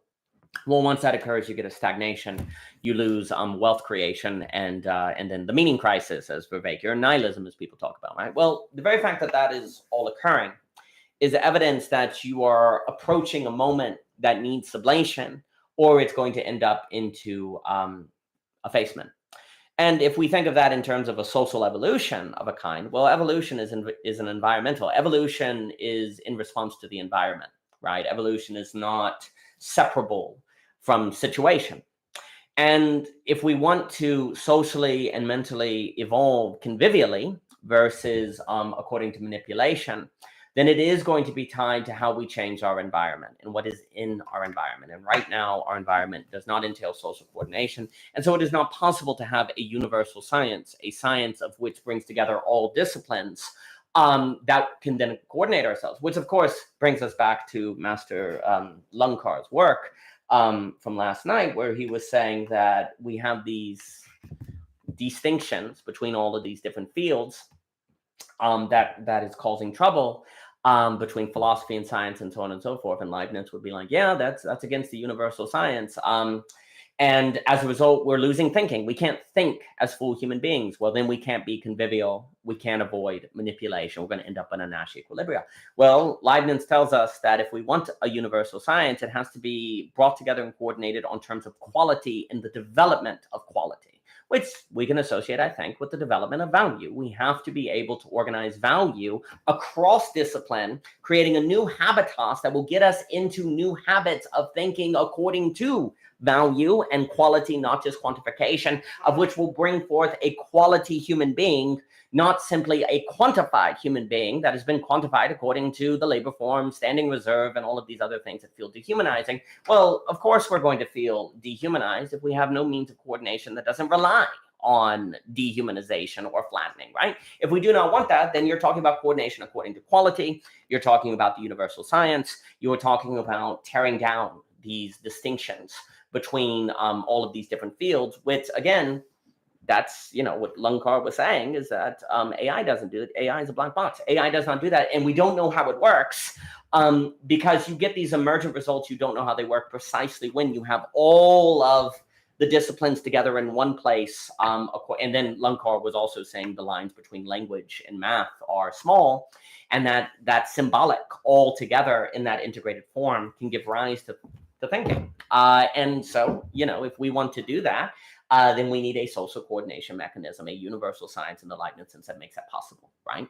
Well, it's possible now. And to deal with the situation of capital calls for it. The situation of capital basically pins us down with the choice of Do we want to introduce social coordination to it, or and thus the possibility of sublation, or are we going to let ourselves be effaced by a continual process of flattening because we're out of the habit of dealing with the fullness of human beings. We're out of the habit of thinking about the world outside of compression and reductionism. Well, the choice is ours.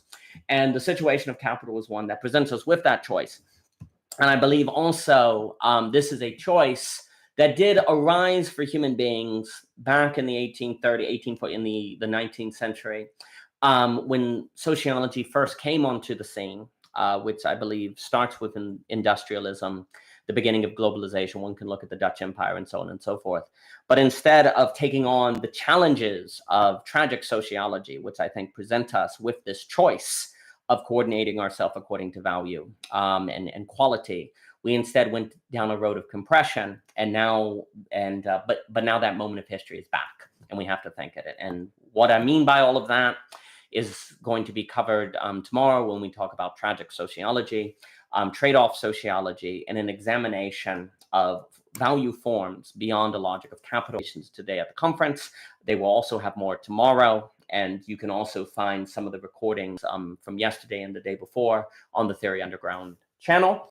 And I again think that what we are seeing at Theory Underground is an example of the social coordination that is necessary for us to sublate the situation of capital into something convivial versus manipulative, which will extend our humanity to, well, a place we want to go as opposed to a place that we don't. Thank you all, and all the best to you.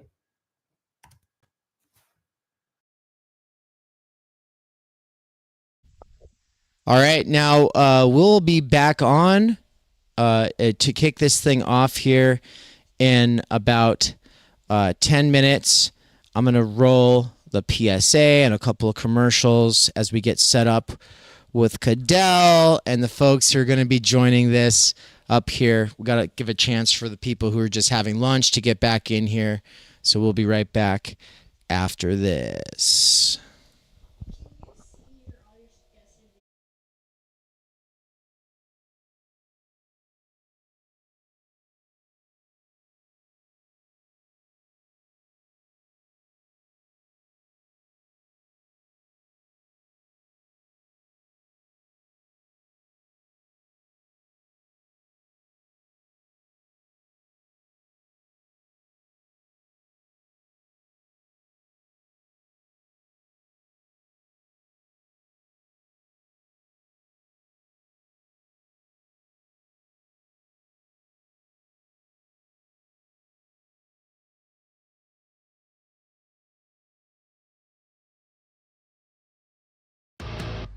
We cannot do direct revolution, but the only way to lay the foundation for it is to do what you are doing to move the underground. It's a theoretically correct title. Welcome to Theory Underground, a place for workers with earbuds who are tired of letting others read and think on their behalf, slipstreaming our way into an understanding of the situation that short-circuits the deadlocks of our moment. Research at Theory Underground focuses on what is most important for understanding our current situation.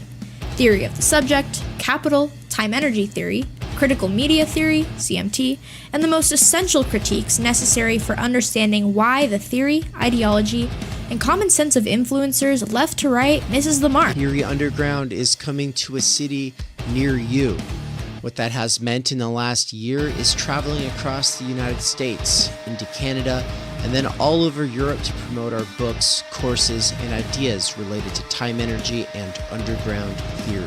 You've been reading Underground Theory. I'm a publisher and an editor. I run and review books. Literally, it's my living. This is the best edited collection I've ever read. Okay, picture the scene. America, early 2021. An Amazon warehouse worker arises from the emerging underground theory internet scene to create spaces for untimely topics and concerns that are too often neglected or kept in isolation today. Joined by a revolving cast of underground theorists, academics, and critics, downtown Boise, dude. He establishes what will become Theory so crazy. Underground. I was like, hey, teaching, research, and publishing hanging out platform buy-in for working-class intellectuals, autodidacts, and academics who want to do more than they're able to do within the confines of academia. That warehouse worker's name is David McKerracher. and his book Time Energy is his first major contribution to the world of theory. It was recently reprinted with a foreword by none other than Slavoj Žižek, who also contributed to Theory Underground's latest book. My Bible, it's an excellent book. A collection of essays called Underground Theory. What you just heard is an excerpt from the Strange Exiles podcast, episode 23, where Bram from Strange Exiles interviewed me and Mikey. For those who don't know, Mikey is the author of the Dangerous Maybe blog. We are publishing one of his books here shortly at Theory Underground. He's also a lecturer at Theory Underground, and he's someone I've been friends and a collaborator with for over 10 years. But most importantly for you all, he's a fantastic lecturer, and it's a crime that he has to do wage labor right now. One of the long-term goals of Theory Underground has been now for a couple of years to hashtag free Mikey.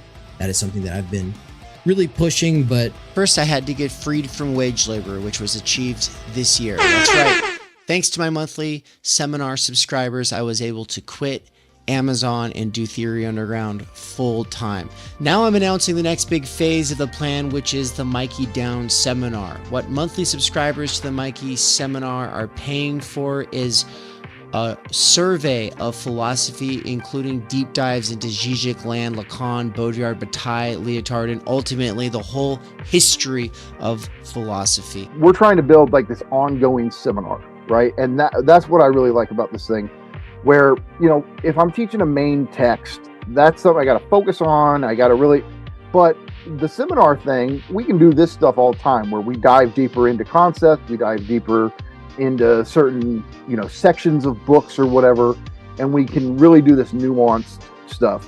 I think that there's probably no better way for us to accelerate our learning in these areas than by slipstreaming Mikey. And that has been my belief for years and years and years now. It's official. You're able to help out. You're able to get involved. You're able to benefit directly from liberating him from wage labor. Get on it right now. Do it. Just go. Stop what you're doing. Go click the button, subscribe. This is what you do. Subscribe to him. If you're already signed up for the ongoing Theory Underground seminars, then that's the ones that I do with my wife, Anne.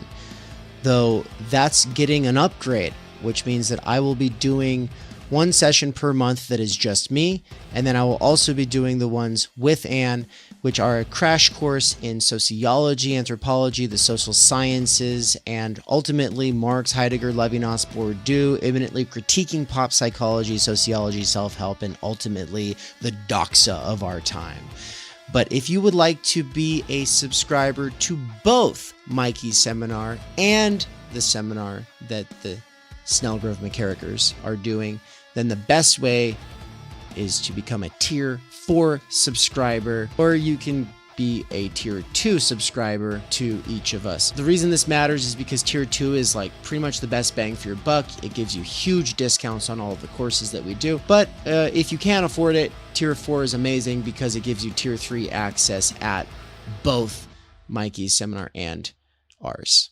And finally, not everybody has time to be part of these ongoing research seminars, and they just want to fund the paid content for the YouTube and podcast. And so thank you so much to our patrons over at Patreon. They're the ones funding all the free stuff. So big thank you to Bert, Marilyn, Carl, Sahil, Zozandra, Nikolai, Darian, Tyler, and Mandeep, and all the other wonderful patron people. Patreon people. And thank you to all the other wonderful Patreon people. Thank you so much to all of you patrons, and also to the special subscribers and the paying subscribers. Oh my god, it's just so awkward. Thank you, Patreon. Patrons. Thank you. Okay. And to all the other wonderful patrons. Thank you so much, all you patrons. And also a special thanks to the subscribers on the YouTube side, as well as the paying subscribers over at Substack. Why can't we do this? God, you guys, just thank you. Thank you, everyone, for making this bullshit possible. Thank you to the subscribers. You do it. You did so good. Thanks, guys.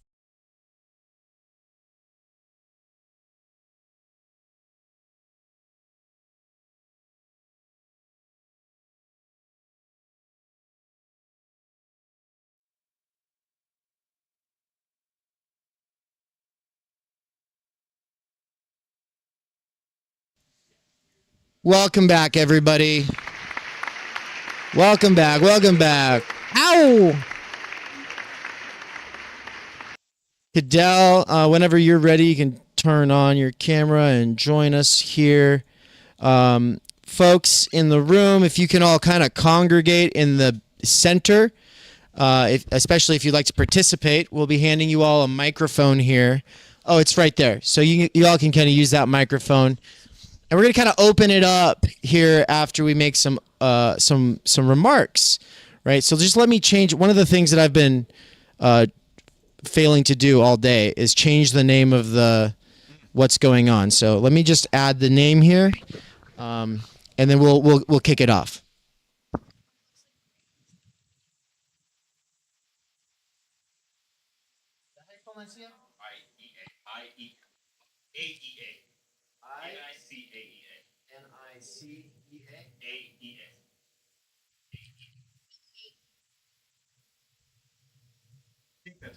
I can't even. Right, I can't even pronounce Nicaea. Apparently.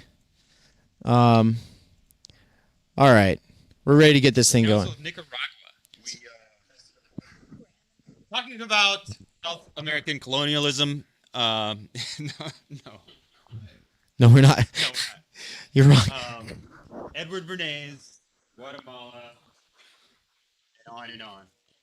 All right, everybody, I'm going to open it up with a couple of remarks. First of all, I want to say thank you so much to Cadell for being here with us, for joining us at this point. Yes, put your hands together for Cadell.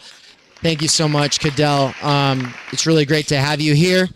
And so what we wanted to do today is a little Council of Nicaea event. And what we're going to do is instead kind of talking about it, because it's an idea that's coming out of the stuff that we've been doing and the conversations that I've been having with people like Cadell. And so I'm really excited to have you all here. What is the Council of Nicaea? Well, I'm going to give you the dumb version, and then we can all kind of build on it throughout this thing. And so like the dumb atheist version is to say, that's when a bunch of people wearing robes got together. They had the authority of an emperor, and they decided what was going to be the imperial sort of canonical standard for like this religion, right? And so it's like this is how it's going to be, guys. Versus like this more sophisticated version, which is actually there was just all of this going on, all of these big debates about what Christianity really consists of, right? And those contradictions were included. So it's not just that they picked their favorite books. They actually picked a lot of books that even contradicted one another and decided to include those because the point was some kind of like unification that includes the contradictions, right? And this was a point that Matthew Stanley brought up last week, and I think it's really deep. We're thinking about. And so today what we'll be doing is, what is the 21st century doxa? What is the default ideology of the 21st century? That's a descriptive question. What is it? As opposed to the normative question, what should it be? So we're not selected by empire to show up here and think. We don't have any sort of institutional authority or legitimacy on that matter. And so what we're going to do is say, if the ruling class or its representatives were honest, what would the actual prevailing ideology be? For instance, we might say duopoly between progress and tradition, of course, like that contradiction. Or what about the contradiction of atheism and religion, or Christendom and Islam? Like, what are the contradictions that define the 21st century?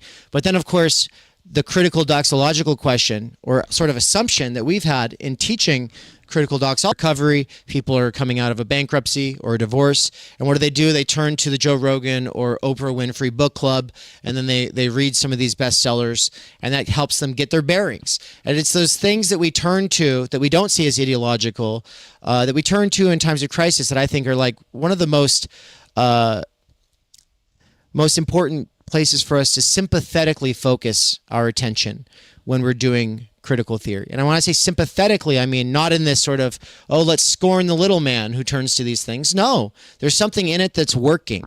Why is it working?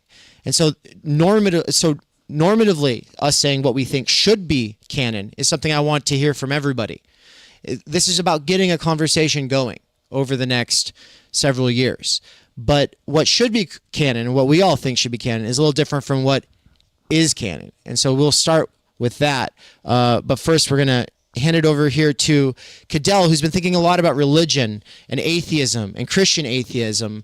And he's been doing a lot of work organizing people from all over the world and from many different perspectives and ideological approaches and theoretical approaches. And so in terms of participants and collaborators, Theory Underground is very excited to do stuff with Philosophy Portal because they're doing very important work. And they just had their own conference very recently that many of us were involved in. And so, yeah, I'm just absolutely honored and super appreciative that Cadell's able to be here at all. Thank you so much, man. And welcome to the stage. Hey, thank you so much, Dave. And this is a really great topic, really interesting topic. It happens to be something that's at the center of my consciousness almost every day because I'm at the moment teaching the Christian atheism course. And so I'm going to bring a little bit of my perspective here, and hopefully it feeds into a conversation. Hopefully it feeds into, just a larger discussion about also maybe connecting it to what Philosophy Portal and Theory Underground are up to. Like, for example, I always quote that Hegel line of the secrets of the ancient Egyptians were secrets for the ancient Egyptians themselves. And I think that perhaps that's the way we should think about Philosophy Portal and Theory Underground, is like, that what we're doing is a mystery to ourselves at the moment. But it has something to do, I think, with this intersection between theology and politics. And that's the first idea I'm going to throw out there before going into contemporary doxa, is one of the ideas that stands out to me from Slavoj Žižek's book on Christian atheism. I'm going to just offer two very short quotes, and I want to get, not immediately, but perhaps in the course of this discussion, your guys' reflections on these two quotes. And they're both basically pointing at the same thing. And they're very short. So the first is basically, political theology necessarily underpins radical emancipatory politics. That's the first one. Political theology necessarily underpins radical emancipatory politics. And then the other one is basically the same thing. Emancipatory politics doesn't work without a theological dimension. And those two quotes are really interesting to me because I have experienced, while I haven't experienced from the inside a type of religious belief, I wasn't raised religious. And I think that because I wasn't raised religious, I'm always going to have a kind of secular disposition, because it's, that's the sort of the child blood, that's the cultural bloodstream of my childhood. At the same time, it's hard to deny that radical emancipatory politics has just totally collapsed in on itself, especially of the leftist variety. And I think, we saw like a great presentation by Benjamin Studebaker just an hour ago about how the left kind of collapses in on itself and becomes a kind of professional, game of trying to impress people who are in that rump that he was describing, like the people who are clinging on to the old institutional structures. So kind of what's driving my interest in Christian atheism is and this is like the meta question, what is the relationship between theology and politics? And if we don't ask that question, if we're not interested in that question, does theology and does religion only get taken up and perhaps appropriated by more conservative or more right-leaning political orientations? And what are the consequences of that? Well, in order to sort of start to go into what the consequences of that are, I'll just analyze a little bit the contemporary zeitgeist. Like you were saying, What is the docs of our time? And where do people turn when they're in need? Where do people turn when they're low and when they're depressed and when they don't know who to trust? You know, Joe Rogan just released a podcast with Donald Trump that got 8 million views in like 10 hours, right? Like, I mean, I feel like, and like some of the comments on that video were like, this marks the moment when YouTube and podcasts overtakes traditional media. Like Trump going on Joe Rogan is more important than Trump going on any Fox News, whatever, you know? Nance, did you want to say something? I just I wonder why wasn't it when Bernie went on Rogan? Why wasn't that the moment? Because I think it's true. I think it is true. It is this moment, not then. But I wonder why wasn't it then? Why? Yeah. Well, I think so. So thank you, Nance, because I think it does have something to do with this dimension of the theopolitical. And by saying this dimension of the theopolitical is relevant here is that I think Bernie Sanders, as much as I resonate with him personally as a sort of secular leftist spontaneously, there is kind of no theological underpinning to, I think, the left that is inspired by Bernie Sanders and is moved by Bernie Sanders. And perhaps Dave could also have a reflection on that, because I know Dave was also caught up in the Bernie Sanders campaign. But that nicely segues into a video that Jordan Peterson just released yesterday, giving us a psychological analysis of Donald Trump. And he's basically positioning himself as one of these like Avenger-like archetypal characters that are supporting Donald Trump in his quest to become president. And that is actually underpinned by, I think, a quite regressive right-wing Christian mythology. So there is a Christian mythology that is kind of supporting the background of the Trump candidacy. And I think we should be aware of that.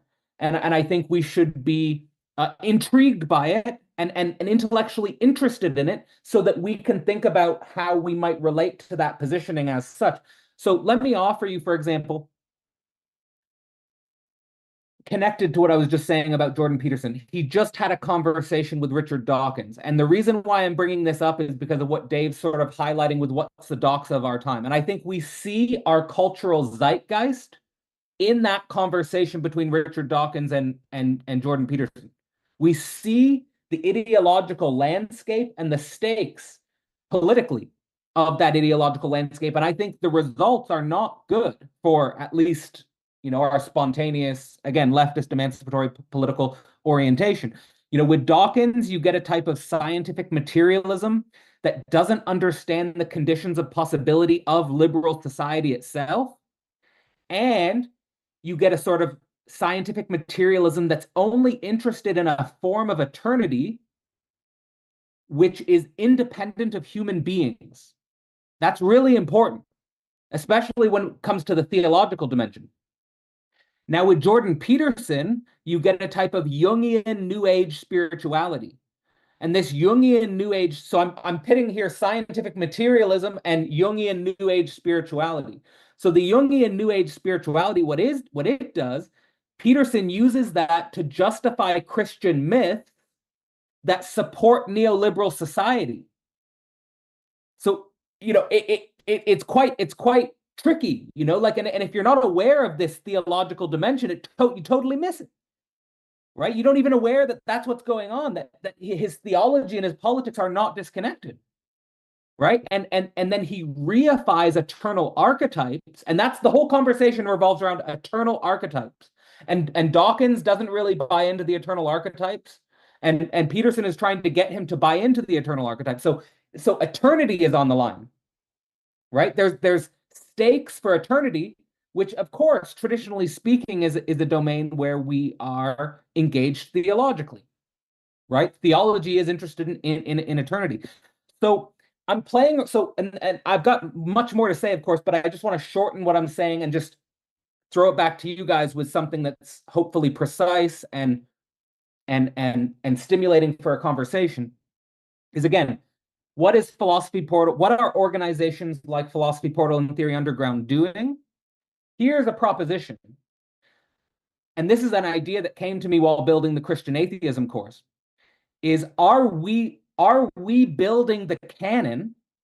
Here's the thing. Are we building the canon that could be the foundation for a radically new interpretation of Christianity and theology? And here's the idea, that when the Old Testament and the New Testament were assembled, the people who wrote the documents that would become incorporated into those books did not know that they were writing those texts that would become retroactive, like it's retroactively assembled into those books. So here's my proposition, here's my idea. And this is, again, I got this from designing the Christian atheism course. The thesis is the following: modern philosophy, starting with Kant, specifically with Kant, and I can explain why, but modern philosophy, specifically starting with Kant, is unconscious to itself a Christian atheist project and doesn't know it. So that includes figures like Kant, Schelling, Hegel, Marx, Nietzsche, Freud, Lacan, and I could go on. Girard, these guys are all of them are in one way or another. Some go a little more Christian, some go a little more atheist, right? Like Nietzsche and Marx. I'm going to teach Nietzsche and Marx together because they go way more atheist. But guys like Hegel and Lacan, they go more Christian, right? But the point is this: they're not like Dawkins, because Dawkins is not actually wrestling with Christianity.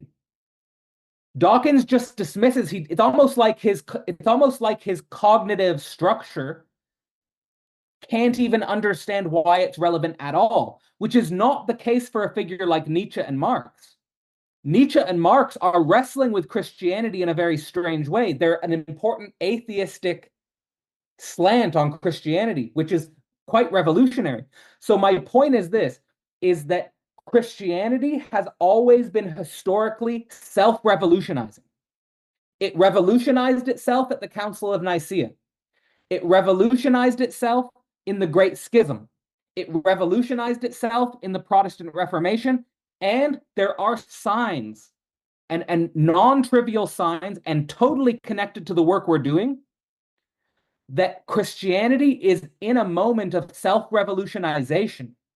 And this self-revolutionization is not, it's a mistake, it's a regression to do the archetypal conservative identification with images. That's a mistake. That's what Peterson does, and it's a conservative gesture. But I think the more radical emancipatory political gesture is to think about, and this is an idea I got from Barry Taylor, who's one of the closest collaborators with Peter Rollins.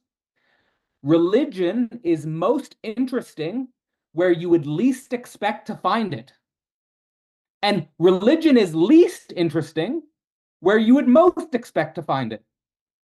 And so this idea is driving that maybe the history of modern philosophy, without even knowing it, is preparing the ground for a 21st century doxa of our time, and that our job is to organize this doxa in such a way as that we provide a better resource than Joe Rogan and Jordan Peterson and Richard Dawkins. Because, like, honestly, like, Joe Rogan's great. I have nothing against him, but he's a bro. Like, he doesn't really know what's going on. He's a bro. Richard Dawkins is, again, a scientific materialist looking for eternity that doesn't even involve human beings. So he's not a part of a real human emancipatory political project. He can't be. And again, Jordan Peterson, I think, as interesting as Jordan Peterson's work is in many ways, he's totally sold himself out to the Daily Wire, and he's totally sold himself out to the neoliberal structure of society. And his main job, and all you have to do is pay attention to the advert. Like, it doesn't even matter what he's saying on his podcast. If you just look at the advertisements that are on his podcast, they're absurd. It's just anti-woke propaganda. And it's like, okay, woke is not freedom, but that doesn't mean that anti-woke is freedom, That's too, it's that, so I'm just saying here, I'm trying and I'm trying to engage with these figures specifically because again, it's where the current cultural moment is. And I think that as underground theorists, I hate, in academia when intellectuals, they act as if they don't have to pay attention to what the current zeitgeist is, what is actually being discussed and what people are actually listening. No, you should be engaging that discussion. You should be making interventions precisely in that discussion. So that's my aim here, and hopefully that sort of sets the ground for some interesting conversation. Awesome, Cadell. Thank you. Yeah. And so I want to start out by handing it over here to Ann and Nance, and then we'll be bringing in people in the room here, also people in the Zoom call who want to get involved. I have several things I want to say, but I'm going to kind of save them for a little bit. So let's go. I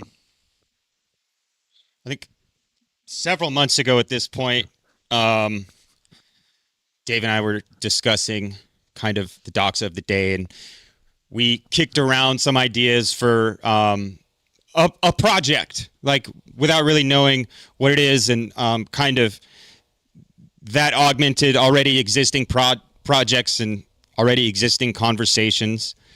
And I think I tend to come at this from being critical of the self-help world type stuff, because to be honest, I'm more comfortable with that, because to be honest, there is something in me that shies away from the talk of taking religion and spirituality seriously. And because I recoil, I know it's important, and I know I must move forward. And I've expressed similar things to Cadell as well, and we've talked about why is it so important? Because there is nothing there. We're on a tightrope without a net, and it seems to be the case that both ends of that rope have been cut, or a slack line rather. And we're in free fall, and we need something, and there is something there. There is something that is just kind of implicitly there already, and it's a clusterfuck. And I think it's destructive. And maybe it is up to us or people like us to come up with something a little more constructive, a stronger foundation, a stronger pattern with which we can weave a tapestry to serve as a moral and ethical fabric. Well, I want to ask you, that's the response to the religious side, but we have put a lot of thought into the other side, the self-help, and you said something before we started recording. I don't think the live side got to hear it, so I don't think Cadell heard it either, but you've been working, there's something that Nance wants to work on, and so eventually there will be something, a paper, an essay, a chapter, a seminar, something that emerges that's something like the 48 laws of Zen and the art of making friends and influencing people, and the power of now, and that's the secret. But that just kind of takes all these self-help and I fucking read Eckhart Tolle in jail when I was in jail, and it was life-changing. It was deeply moving, and I was already into theory and philosophy and serious thinking. But when I was in jail, when I was at my lowest and most desperate, and I read that kind of pop, big ideas stuff, it really, really did move me. And people coming out of addiction, people coming out of jail, people mourning the loss of loved ones, and maybe people in their 30s mourning the loss of their future because they're finally realizing, it might be too late to do all those things that I set out to do when I was an idealistic young child. People do turn to these books, and there's a baby in the bathwater, and that's why it was moving for me, and that's why it is moving for so many people. I think it's easy to sit and just say, well, that's garbage. We're above that. Well, fuck you, man. The people I love take that shit seriously, and so I must as well, and we must as well, and I think we do. I think I think we recognize that baby in that bathwater. And thank you all for taking it seriously with us. I guess I'll respond to kind of what Nance was just saying there. And thinking about like our intentions behind doing the CDT course, or by doing this even CMT, where we were pairing these more like popular, almost self-help books that had to do with technology, 10 Reasons to Delete All Your Social Media Right Now. What's the one? Digital Minimalism by Cal Newport. Like books like that, and then the books that we've explored in CDT. Including Henry Ford's memoir. Where was I just going with that? David Goggins. All of these things is like the theoretical is great and kind of roots us in some values, but then I think for a lot of people who don't have the time and energy to be rooted in those values, like want some quick answers, want some steps that they can take today to make themselves feel better because they're lacking time energy. And so that I think is where some of this doxa from anywhere from, Peterson to ones that are targeted more towards women and girl bossing, towards like Atomic Habits and building better habits and breaking our phone addictions, like all these different spheres that I think today we're all struggling with much more than we used to, just because we don't have the time energy, because we're barely affording to scrape by, because we're being oversaturated with information and stimulation in our phones, and like this phone technology becomes its own problem.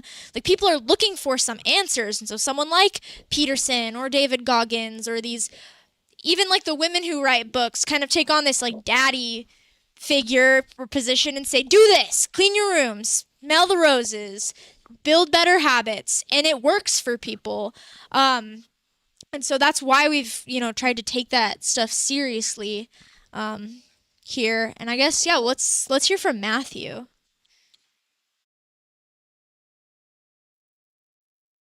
Thanks. Yeah, I wanted to talk about what Nance and Ann are saying, because I think it's really great.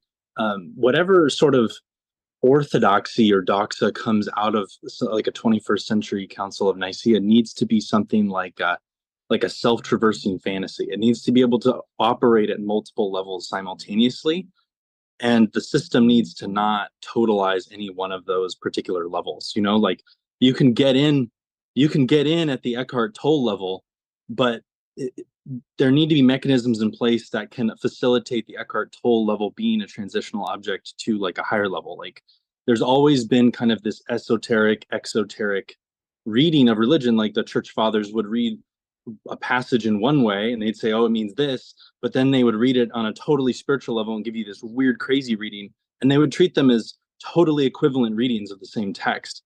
And so there needs to be multiple ways to kind of move up and down the chain of any particular level of contradiction. It needs to be able to operate at multiple levels and not foreclose any of those levels, treating it like it is closed off to those multiple layers.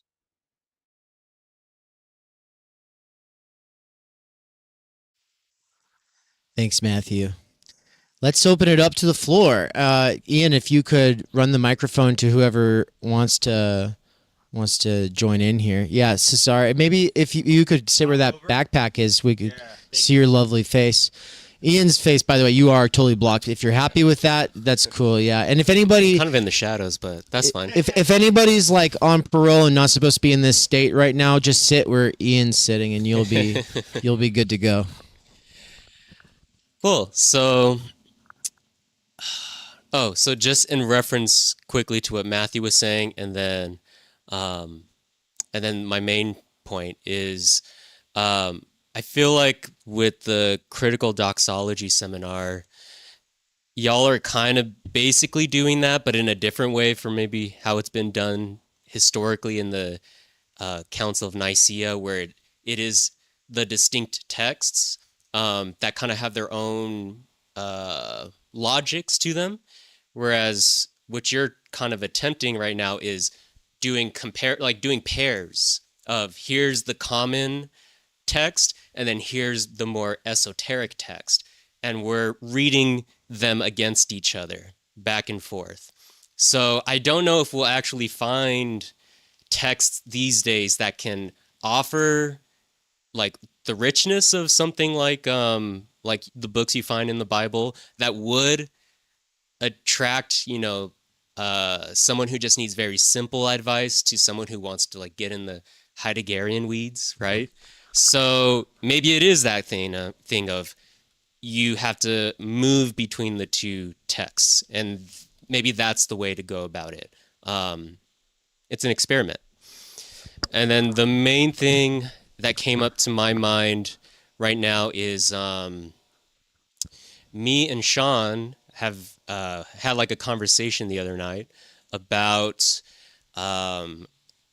we kind of boiled it down a little bit to like something about left and right values and the kind of the theology, the spirituality that's kind of the basis of some of those two positions, if we're just gonna make them really simple. And the thing is that it seems right now that the left is not valuing something spiritual like family specifically. And that's just a detriment to leftist thinking if leftist thinking is something like betterment for everyone, right? But it seems like maybe too many people are in the trauma trenches of how they've experienced something like breakdown of their own immediate families, and not necessarily having a substitute for that at the moment that's strong enough to allow them to kind of have something spiritually tied in with family. And so maybe that does tie in with some of the religious impulse of why it seems like people will go for someone like Jordan Peterson, where I think there is something implicitly familial that he's kind of conjuring up. I can't really say because I don't know those people's work that well. But I just want to kind of bring in that provocation of family as a spiritual basis and why some groups do it better than others. Nice. Yeah. And I guess I have a couple of things I want to say, but I know I want to give it over to Łukasz here, but just a quick little response to that. I just wanted to say something about the conversation we were having with Mike Bogan yesterday when we were walking around town. On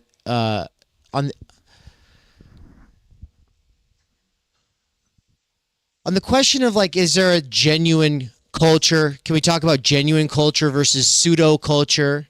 This kind of goes along with the idea of authentic culture versus inauthentic culture. This is something Sean and I were talking with Mike about, and there's all kinds of problems with this, and there's lots of reasons to want to say that there is no genuine culture, that there is no authentic identity. There's a lot of reasons to say that, because otherwise, movements are easily co-opting the idea of like, this is genuine or that's authentic. And it becomes this way of scapegoating something and saying, well, that's not authentic and that's not genuine.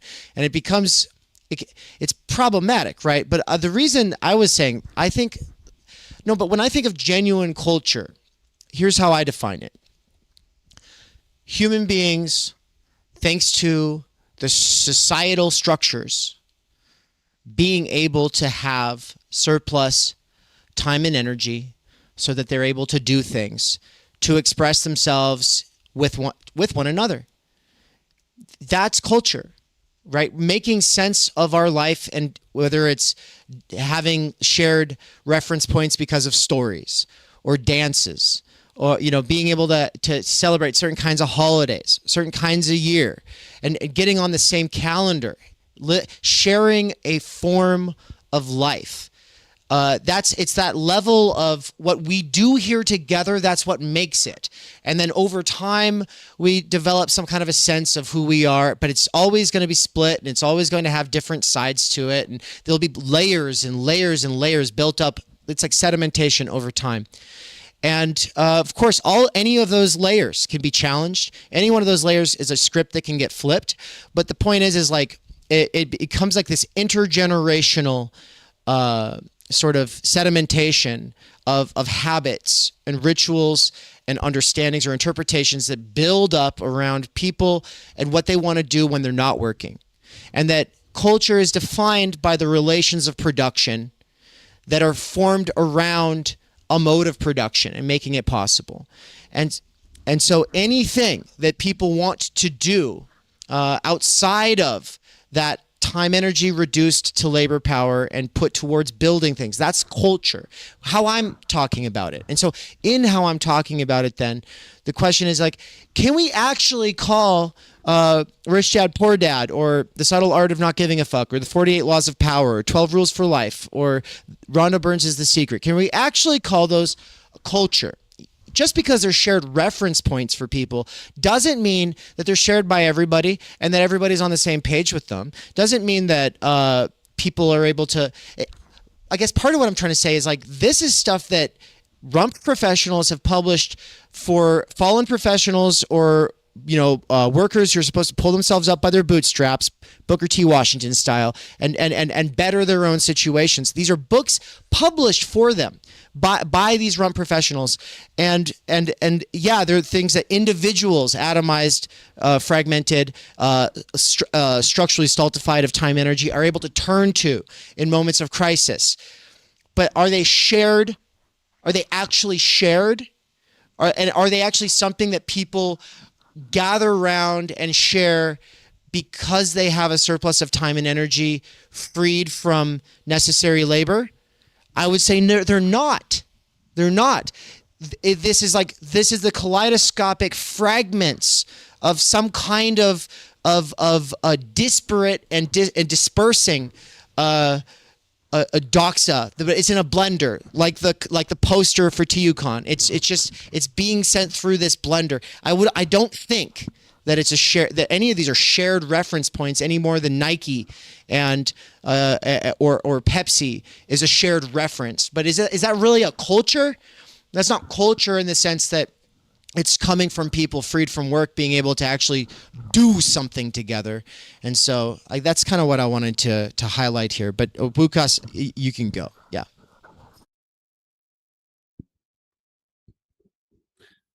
I raised my hand, but I'm not sure what my point is. I kind of want to acknowledge my debts as regards this topic of... So when talking about like shared texts, which would give you like a general worldview or an overview of the situation. So when I was a teenager, like in 2014-15, and I was kind of starting to search for these big answers, I was an atheist, and we have this term here, it's middle school atheism, and it's basically, so if you don't want to be a Catholic here in Poland, you basically have to take this stance of pure negation of everything religious. You just negate, and you end up an atheist, but you don't actually have any sort of a coherent worldview. Your worldview is just negating everything which isn't like in a school book, like a scientific one. So you end up basically like a little bit like a Dawkins. And my first debt is actually to Sam Harris.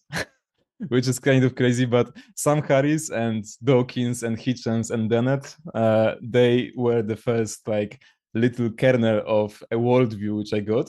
But it's precisely this deadlock about which Cadell spoke. Like, it's not actually there is no positive like postulates there. You just get this like pure deadlock of rationality which doesn't lead you anywhere.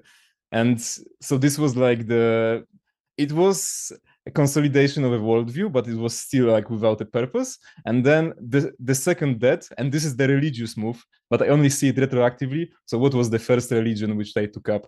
It was worldview Marxism. Because it was the only thing I could swallow as a person who, like, my ideal ego was that I am not religious at all. So I fell into worldview Marxism. And of course, the religious aspect in it is kind of, you don't see it, it's a little bit non-conscious. I don't know if unconscious, but and that's it's kind of crazy that like my dad is to worldview Marxism, which is cringe, and like worldview Marxism is not a good worldview to have because it leads you to even more deadlocks and like not good politics. But this is why I think. But still, and though what I'm describing is all of these like dice rolls. So you roll the dice, and you can end up at all of these points, and then when you are, for example, in worldview Marxism, if you fall into it, then you can just go, or you can get disillusioned. And if you get disillusioned, then there's kind of this movement of going, finding a purpose, and then losing it, and you can get so angry, and you can get so disillusioned, and you can become like regressive or something, or you can like kind of sit with yourself. And where do you end up then? Well, you can end up nowhere. You can end up regressive, or you can. But you have, if there is no place for you to go, then precisely it's kind of like ending up where you started. And so, yeah, building up a base of texts is, I think, so important because there is a place where a person like that can go. And that's why I value, even though all of these positions, which I like, worldview Marxism, Dawkins, like they are not the solution, I still have a gigantic depth to them because they were kind of these places where I could go and find something, some kind of a text basis or like a worldview basis. They were all wrong, okay? But like they were valid because they were like these steps on a ladder. And I don't know how to quill this, so I'm just going to stop.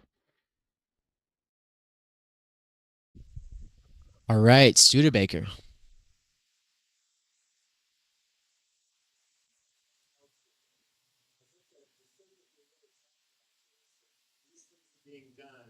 We can't hear you. Oh, that microphone has a button on it, Benjamin. Yeah, sorry, that. There we go. This way? Does that work? Any better? Okay. Okay, we're good. I see. It's to be visible, not the word off. Okay. Yeah. So in listening to what you were saying about culture, it struck me that the thing that really is at the center of that is love. And love is something that we've talked around and sometimes explicitly about lots of people throughout the event in various different ways. And when we're talking about family, we're talking about a kind of love. What has happened is that I'm thinking back to a song from the 80s. There's a song from the 80s, and the song goes, "What about love? Don't you want someone to care about you?"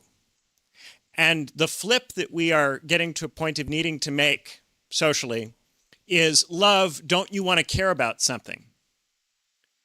And in neoliberalism, you are allowed to love only in the sense of pragma and eros. You can love commercially and you can love sexually, and those kinds of love are recognized. And there's a lot of this self-help that is about how to follow your eros or how to follow pragma. But what people are noticing is that philia, friendship, storge, family, and then, of course, agape, which is the most abstract and most universal and most religious love, are excluded by this framework. And this is where we get into the point of meeting people at multiple different levels. Of course, if you can operate on the level of agape, that's wonderful. And we should be trying to move people toward that level. But we can start in with things like philia and storge, which are prohibited by pragma and eros. And we can start in with people's desire just for that, for a love that goes beyond pragma and eros. And love can be the operating concept.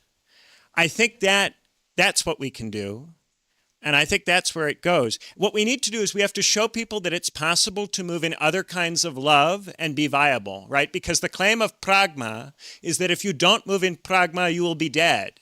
You will not survive. You will be impoverished. You will be broken, right?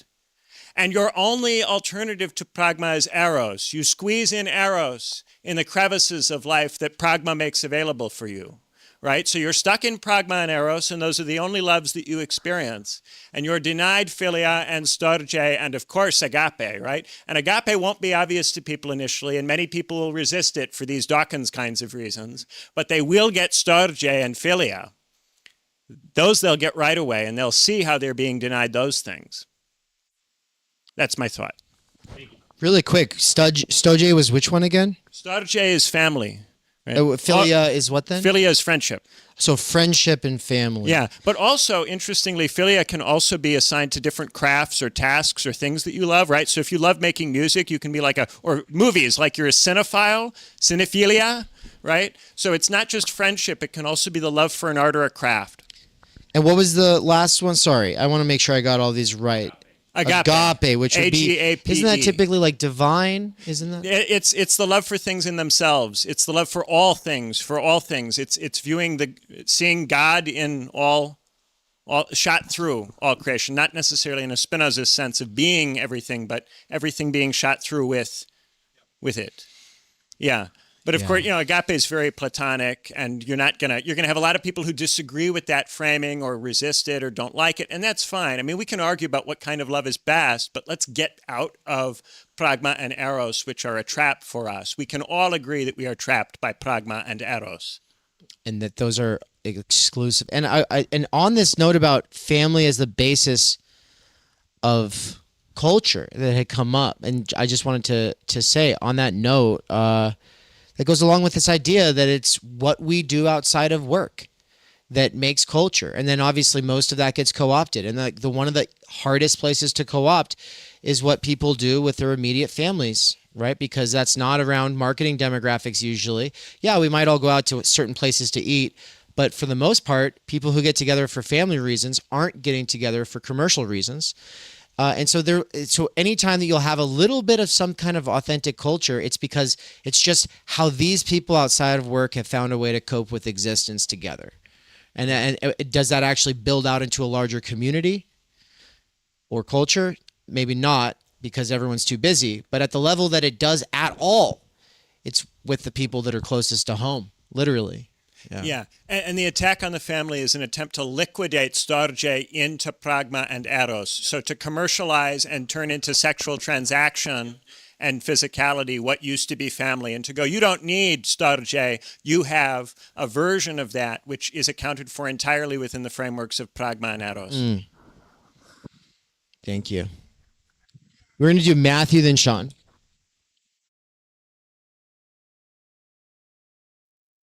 Thanks. Benjamin provided kind of a good jumping off point. I wanted to ask a question of Cadell, kind of see him run with this a little bit. But one of the loves that I didn't hear in there, but I think it's related to family, is also kind of nation. And I think that question of the nation and loving the nation is coming back.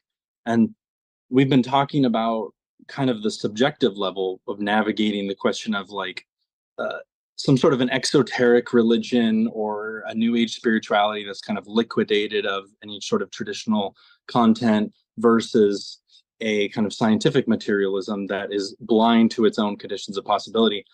But thinking from like a political standpoint and throwing back to what Samuel Longcar was talking about yesterday about stories, I think that there's like some stories that are floating around in our zeitgeist that structure kind of global relations. So we've got kind of there's the story of the American empire as kind of the good guy and as bringing democracy to other countries, but there's these other stories that are starting to emerge, like in Russia when Tucker sat down with Putin and Putin goes into this story for 45 minutes that most people in the West have never heard before. Like this is like they have their own story from within.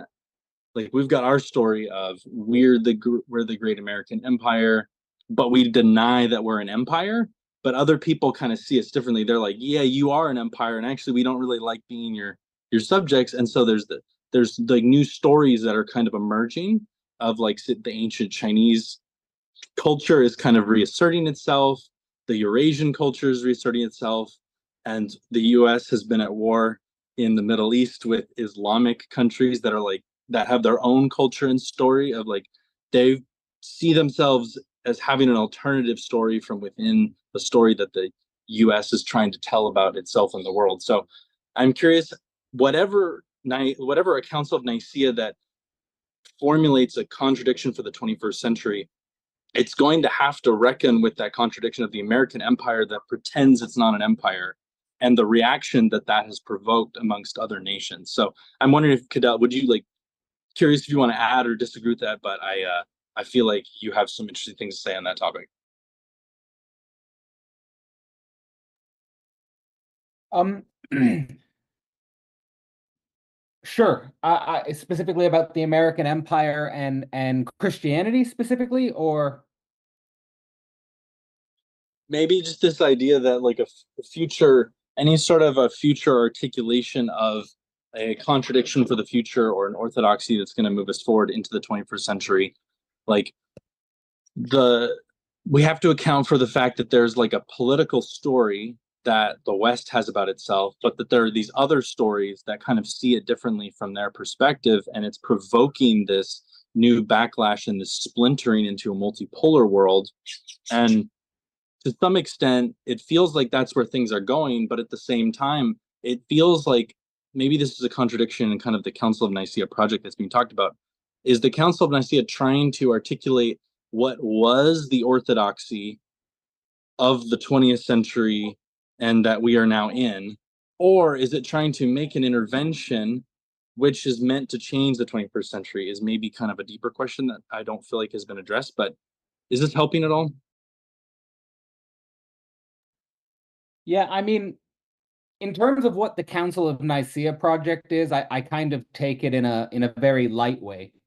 Like I'm not really sure what I mean, I almost think it's maybe more of like a joke than anything else. We'll see if it becomes something more serious, but at the moment it's not anything that I think anyone can sink their teeth into differently. But I do really like your point about the American empire becoming more reflective about the fact that it's an empire. I mean, this was only really approached through satire in the media that I was watching when I was growing up. You know, like things like South Park would do a really good job of making it clear that America was an empire. But in terms of conventional discourse or academic discourse, you'd very rarely hear America being framed in such terms. But perhaps this emergence of a multipolar world could help America reflect on itself in a way that it hasn't been able to in the 20th century. What I've been sensing and what I've been playing into, and well, I can just throw this back to you in terms of how I'm trying to think about Christian atheism and the relationship between theology and politics, is kind of that at the end of World War II, the dominant zeitgeist or the hegemonic culture was a kind of American Christianity. And you could say it's attached to many things related to what we think progressive or woke culture negates, you know, white, male, patriarchal, and so forth. And there was a kind of a moving from this American Christian-centric world through, I think, the counterculture and New Age spirituality, which has led to this multipolarity. And now the question in this multipolarity is, was this move from American Christianity to multipolarity mediated in a too positivist way? Namely, you know, here I'm trying to think, did we bring everything into the mix except the cross? Or did we bring everything into the mix except the crucifixion? And is that what's causing this sort of return of the repressed of an interest in Christianity? That we perhaps are, you know, like Benjamin was saying, we are overwhelmed by, let's say, the erotic, sexual type of love, forms of love that don't include the family. Many people have also brought up the issue of the family.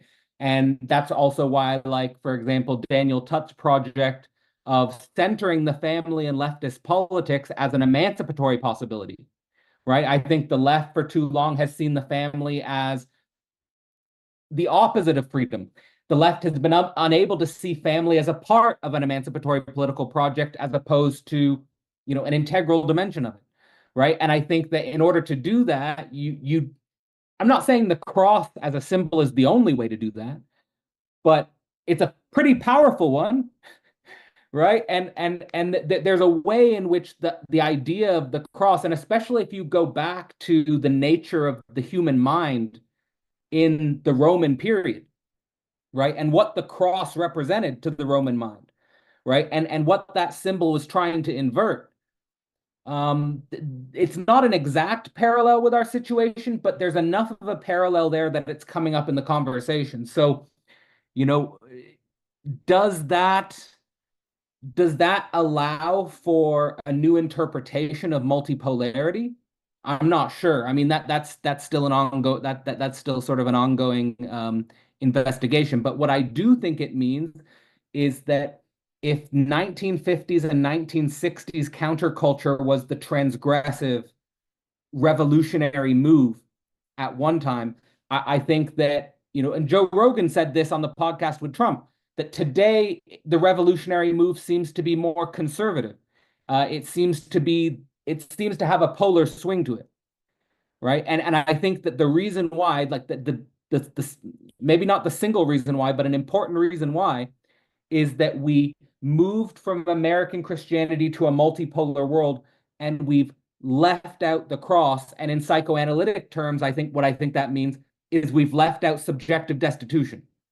And if you leave out subjective destitution, I think you undermine the condition of possibility for large-scale family planning. Thank you, Cadell. I want everyone to also hear why we're dancing over here. So I'm going to turn original sound for musicians on, just so you all... Are you able to hear that? Okay, well, just see... There's all these practice rooms here at the Hive, and there's some people doing some real heavy thing right through the wall, and we're just like... I wanted to say, like, the left keeps coming up, and I wonder if the left, if when we're thinking about large-scale structural change, if it makes sense for the left, for that to be conceived as a left project. Does anything called left have a monopoly on the idea of emancipation or large-scale structural change? Does it? They definitely think they do. Yeah. And then some of us would say yes, yes. And that, this is the question of the royal we that will get used here. But for the outside observer who's been listening in for the last couple of days, it's probably pretty easy to just hear this as a conversation between leftists. And actually on tour, Owen Cox had said, no, there is something essentially leftist about your project there, Theory Underground. And then Elton LK of the Working Class Intelligentsia will say, yes, and Time Energy is an inherently socialistic project, and he's not the only one to say that. Swolitariat's been saying something similar. One Dime says something similar. Basically, anyone I associate with who calls himself a leftist is saying that what I'm doing is leftist. And then I've got people with me who are like, yeah, I'm not a leftist, but or they're saying that they don't get the meaning from any of the ways that term's being used, yet they associate with us and want to keep us included in that term. And for me, I guess I'm just very agnostic. It's all about how we define things. It's all about like what makes sense to define a certain way, that the way that we actually define things has a trajectory or a directionality to it, that we don't just define things willy-nilly, but we define things on the basis of our goals. And this is the way that we can say that the master signifier quilts all of the other second order, third order signifiers, right? And so freedom and democracy and the general will and all of these other terms get requilted by your master signifier. And so if you consider yourself a leftist or a communist or a socialist or an anarchist or a progressive or a conservative or a traditionalist or an independent or a populist or whatever, that's going to define how you think of all of these other second order, third order concepts, including time energy.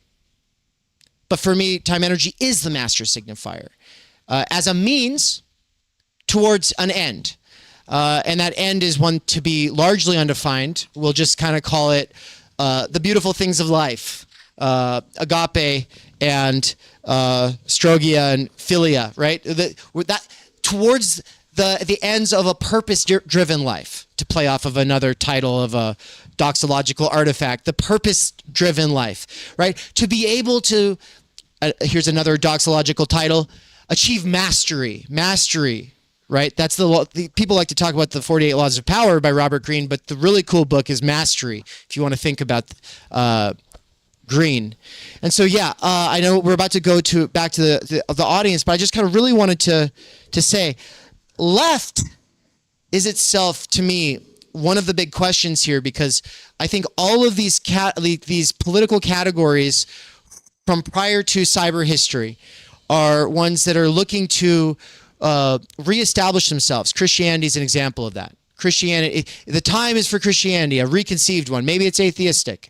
No, the time is for the left. We just have to reconceive it properly. No, the time is for atheism. We just have to reconceive it properly. Maybe we could have left Christian atheism. That would be the conceptualization. Okay, maybe. And I'm not against that. I'm not saying it's not true, but this is one of the big questions, I think, going forward for me when it comes to critical doxology.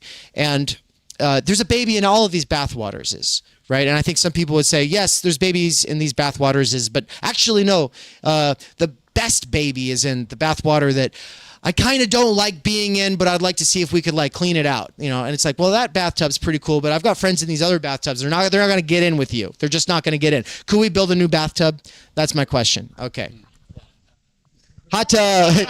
Cesar said hot tub. If anyone else wants to go. Yeah. Yeah, I would just say as a leftist, like I wouldn't want this to be a leftist organization, right? Like I was in an echo chamber for so long and it was extraordinarily limiting, right? I basically went on vibes, and if someone got called problematic, then I wouldn't read them. And so I want to talk to anybody and everybody who wants to talk to me. And I don't want to have certain thinkers that are like outside of the bounds, you know? And so to me, even being a leftist associating with this organization, like it's really meaningful to me that it's not, right? I that feels really important.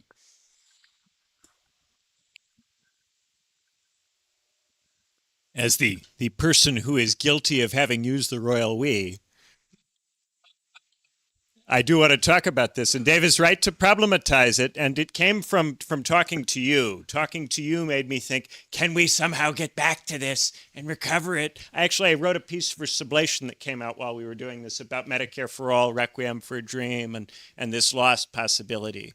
I think, for me, a big part of why it makes more sense to say left than right or something else is because there really is this intention in my project to make it possible for as many people as can to engage in this stuff. So there is a broadening out or an including, whereas the projects of the right I would take to operate from the premise that there is a stricter natural division in terms of capability. That means you just have to defend something that has always been around and can always be around for the people who are actually capable, which have always been a very, very small number. And the task is to just perennially find ways to defend this restrictive space for only those who are capable. And particularly because I often make references to rigor and to standards, I want to make it very clear that I'm not doing that. That I'm not just trying to protect an elite space for a very small number of people, but that there is a horizon for what I'm doing that goes beyond that. And that's the sense in which I think the left has a potentially higher horizon than the right in terms of emancipation, insofar as those things have been the things that are historically associated. And maybe that may change, but there is still something about that I think that the concepts are useful in articulating, even despite all the terrible things that have gone under the name of the left. And I spent many years saying, and I'll continue to say, that most people who call themselves the left are the right. They're essentializing race, they're essentializing sex, they're essentializing ethnicity. They are dividing the world up into boxes of people. Some are stupid and some can think. And this is not at all left-wing in the sense that I'm talking about. But I do think there is a need to defend this. Big part of why my podcast ended is that I disagreed with Amy Therese about this question. She said you have to accept the way that the term left is coming to be used, and you have to define yourself against it and become part of the right. And I said, I don't think that we can do that without losing something about what we're doing. I think that will cause trouble ultimately. And lately, when I'm asked what I am, I call myself a Marxist Platonist or a Platonic Marxist. I think that there is an incompleteness in Marxism which requires something outside itself, which I call Platonism, and which I understand in a very non-sectarian way, so inclusive of Christian Platonism, Islamic Platonism, Jewish Platonism, pagan Platonism, secular Platonism, very broad understanding of that, non-sectarian, but open to all instantiations of that. At the same time, I also think Platonism is incomplete without Marxism, because Platonism without Marxism will tend to assume the impossibility of giving this to larger numbers of people.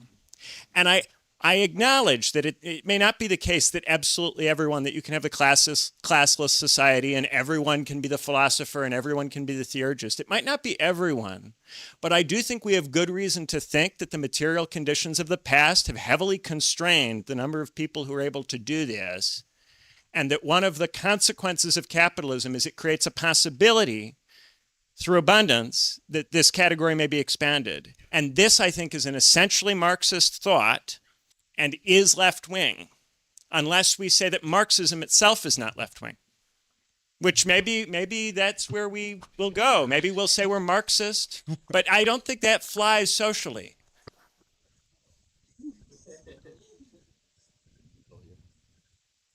Just to respond to that, Benjamin, maybe we can say that Marxism isn't leftist. I think I might say that. And I also might say I'm no longer a Marxist. I came through Marx. I hold on to Marx. I don't think Marx is wrong. But yeah, it's incomplete, right? So I do need something else. I struggled with letting go of the signifier. I really did. I thought it really, really, really mattered. And maybe it does. But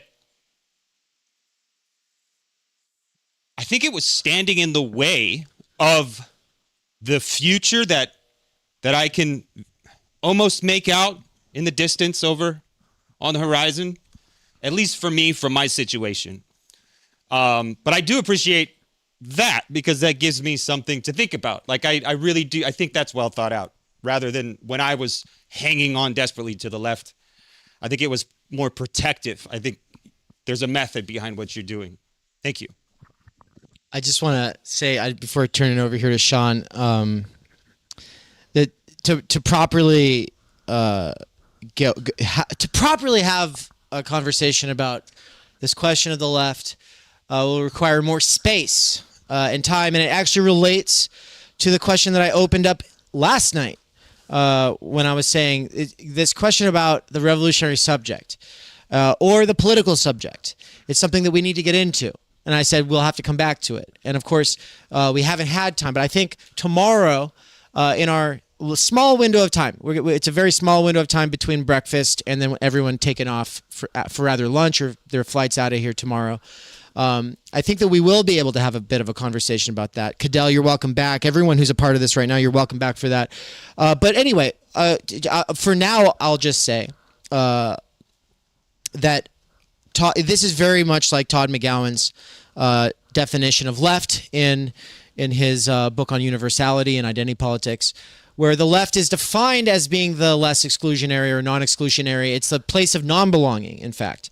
And therefore, any identitarian group is inherently right-wing, except for like this idea of the left.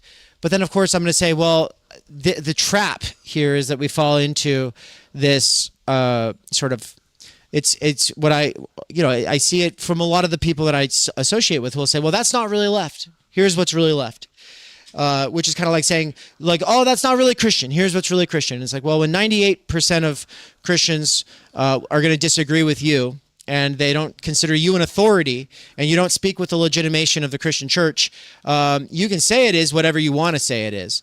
But here's what it practically is. And so there's a big difference between this historical European left that has obviously inspired some amazing things in the United States, especially in the 1930s, and between the 1870s and 1930s. But really, like what we're talking about when we say left today is just something that wants to push Democrats left. And of course, we might say, no, that's not Marxism, or that's not a working class movement, or that's this PMC captured thing. And it's like, I just say, I think that what we'll have to talk about is whether that is one of the ones that can be taken back. Because to me, if you were going to define it as the non-exclusive grouping, well, then why is it including something that 75% of people in the United States are inherently, libidinally, fundamentally, either if not opposed to, then at least a little uneasy with full-on identifying with, right? Like that's a lot of uphill work when we could just say, yep, we're in a different century now, let's keep going. So, but I'm not, but to the point about Therese, she also was saying the time is to be anti-left, that we actually have to be anti-left. And I'd say, well, okay, are we going to be anti-right and anti-left and anti-libertarian and go down the line? Should we be anti-everybody? Or is there a way to be pro-everybody and then still like get some kind of a new term? I would like to just kind of like leave that hanging. I'm curious about everyone else's takes, but also I do want to say that that's also a conversation we can continue tomorrow. And then we'll all, here in the next 15 minutes, have some closing thoughts and bring it back to the sort of doxological questions about religion and stuff like that, but and of course self-help and everything. But yeah, as far as here's what I appreciate, Keir and Benjamin especially, it's the fact that you're all willing to work with people who want to keep that an open question, and I have nothing but a deep respect for that. So thank you. Yeah, to bring it back to Christianity, did we? Oh, there he is. It just moved. I thought we lost Cadell, but he just moved. Okay. To bring it back to Christianity, Cesar said something just that was absolutely brilliant, I thought, which is that the houses that have in like liberal cities, very, very blue cities that have like in this house we believe signs, that they're Passover houses. This is what Cesar said. So like again, like a very religious aspect to this secularism, right? And on that note, I wanna get to I keep repeating something. I've repeated it to Cesar, and I just said it to Benjamin too a little while ago, which is that I'm seeing, like, in a manner of speaking, Marx as the return of Martin Luther. And so I really want to pose this question to Cadell, is like the relationship between Marxism and Christianity and Protestantism, perhaps. I wondered if you have any thoughts on that. Yeah, I've got a lot of thoughts about it. Yeah, no, I think one of the things I'm trying to do in the Christian atheism course is, you could say, from a Kantian perspective, to think about the conditions of possibility of modern philosophy. When I say the conditions of possibility of modern philosophy, when we think about the German idealists and we think about that philosophical milieu in the 19th century, that milieu wasn't possible without Protestantism. That milieu wasn't possible without Martin Luther. And in fact, Nietzsche and many others considered Martin Luther to be the grandfather of German idealism. And I think that and of course, German idealism was the major resource that was inspiring not only the young Hegelians, but Marx himself and many others in that milieu. And I think that what we've done, and it's probably what Lukács was saying about worldview Marxism, we have totally obfuscated the contradiction between Christianity and atheism. And in that process, we've underestimated the relationship between Christianity and Marxism, and how deeply connected those two dimensions of reality actually are. And you know, there's a way in which we can do a cheap version of that sort of unity and a synthesis. I don't think they go together perfectly well. But again, the way I'm approaching it in the Christian atheism angle is thinking about the conditions of possibility of a phenomenon. And I don't think you could get German idealism. I don't think you can get Marxism without what was going on in the Protestant Reformation. So it's absolutely integral to think of them at least historically linked. And that type of thinking, I'll close, but that type of thinking is exact, and you can watch this if you watch the Richard Dawkins and Jordan Peterson conversation. That type of thinking is totally missed by a figure like Richard Dawkins, who isn't even capable of thinking the possibility that science and the conditions of possibility for science were somehow related to Christianity. It's just not in his frame. Right. So there is a revolutionary dimension of this type of thinking, and in mainstream thinking, this is not pursued. And perhaps of the Marxists that I know and the Marxist discourse that I'm aware of, oftentimes it does sort of treat religion in a too quickly dismissive way, especially when the performative contradictions of actually existing Marxism or communism had so many performative contradictions that look religious. Like I found so many papers online of people talking about how Lenin and Stalin were like, and the way the Lenin and Stalinist organizations were run had religious dimensions to them, right? So it's a very strange phenomenon, and we need to pay it attention on the level of the unconscious. And that I wanted to say before closing, I just wanted to say, Dave, I hope I didn't come across here as trying to paint you as a leftist. I was just more expressing my own political orientation. But on that point of the left and the right, I did want to share with you something that I appreciated in a discussion that you hosted between Nina Power and Chris Catrone. Because you had a conversation with Nina Power and Chris Catrone about the left and the right. And I think there was something really interesting there that came up on Catrone's side, which was, and I'm framing this as a philosophical problem, is that the way Catrone was talking about left and right, he was trying to talk about it as like the signifiers of left and right are more indestructible. They're more transformable than we usually think. And he gave the example of the way left and right appeared within Marxism itself, the way left and right appeared within communism itself. Like there was a left wing and a right wing Marxism. There was a left and a right wing, and this is so interesting, right? Because as soon as Hegel died, there was a left and a right wing Hegelianism. And then there was a left and a right. And so there's a deeper dynamic of left and right here than I think we're capable of cognizing. And that might be at the root of why we have trouble orienting ourselves politically, because we're in such a state of left-right disorientation where everything seems upside down and topsy-turvy. Maybe, do you mind? Okay. What if we do? Is it possible to do away with the whole entire left versus right sort of dialectic? Is that even conceivable? Because like the ancient world doesn't have it, if I'm not mistaken. It doesn't exist in the ancient world, and they seem to. The Greeks, I think the Greeks were right. The forms of government like communism and anarchism don't seem to exist. The forms of government are like, what are they called? The oligarchy, democracy. These are the forms of government, and like. They didn't have these discussions about left versus right, if I'm not mistaken. I think we can. I think we safely can. But to take that back out to the world outside these walls, I don't think we can. I think we have to remain intelligible to the masses, as it were, to the public. Let me say, I was using left and right in the context I was, because both Jordan Peterson and Joe Rogan were using those concepts and signifiers in a specific way. And so to engage with them, I had to like that language and those signifiers are alive in the public mainstream discourse. So it's hard to avoid them in some way. I also like the way Benjamin was defining his justification of aligning with left.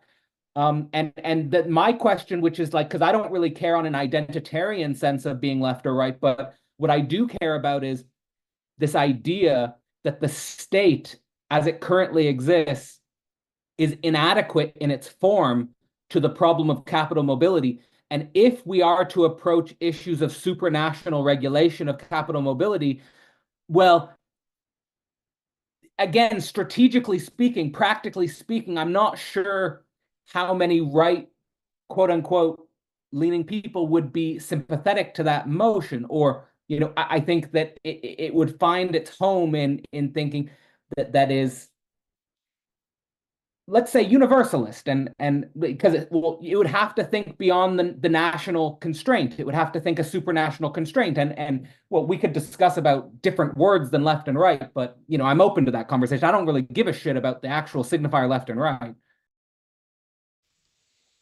Right. And so thank you. We're going to take the one last. Oh, look, we've got two. Okay. Kenneth got here just a little bit ago. And so we really want him to have I don't know if he'll be able to be here tomorrow. So just in case not, we'll have him go before Wukas. So we'll have Kenneth go, then Wukas, and then we'll say our closing statements. All right. Thank you. Well, thank you for setting up. Can you hear me? Thank you for setting up this leftist hot tub time machine. It is our milieu, and all are welcome. Oh, thank you. Wukas. Well, I wanted to maybe tie all of this to yesterday's keynote, to Samuel Lonkard's talk, because he was, and to this question of going through the doxa and like getting rid of the doxa and making some better kind of universal worldview and base of text. Because Lonkard was talking about this fact that our science, our concept of science is so fucked because it's like all compartmentalized and humanities are split from everything else. And I think this goes to Christian atheism in the sense that like Zizek releases this book on Christian atheism, and who is he? He's the like skibidi Marxist. He's the, if anyone knows Marxism, like they probably know it through Zizek on the street, let's say, if they have positive thoughts about it. And he's the guy who speaks about Christianity in this way, which is not reactionary, but actually tries to recuperate it for universalism. And I lost my train of thought. And this book, if you open it, like he as a figure, the first chapter he talks about God is unconscious and like la la la, and the second chapter he talks about quantum physics and like and like Copenhagen interpretation. He's this guy who takes from all of these disciplines, and I think like scholars like this who are not afraid to kind of course he doesn't understand quantum physics, like who does, but like who take all of these topics and like throw them in and use them like without any fear or like stuff like this. I think this is precisely what Lonkard was talking about, what we need. And I think this is a funny short circuit that is precisely Zizek who brings all of this together and quills it and uses all of these topics and also connects Christianity to atheism.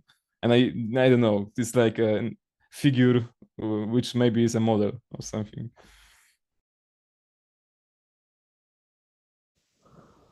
Thank you, Łukasz. All right, we're going to switch into closing it out time, and I'm going to start.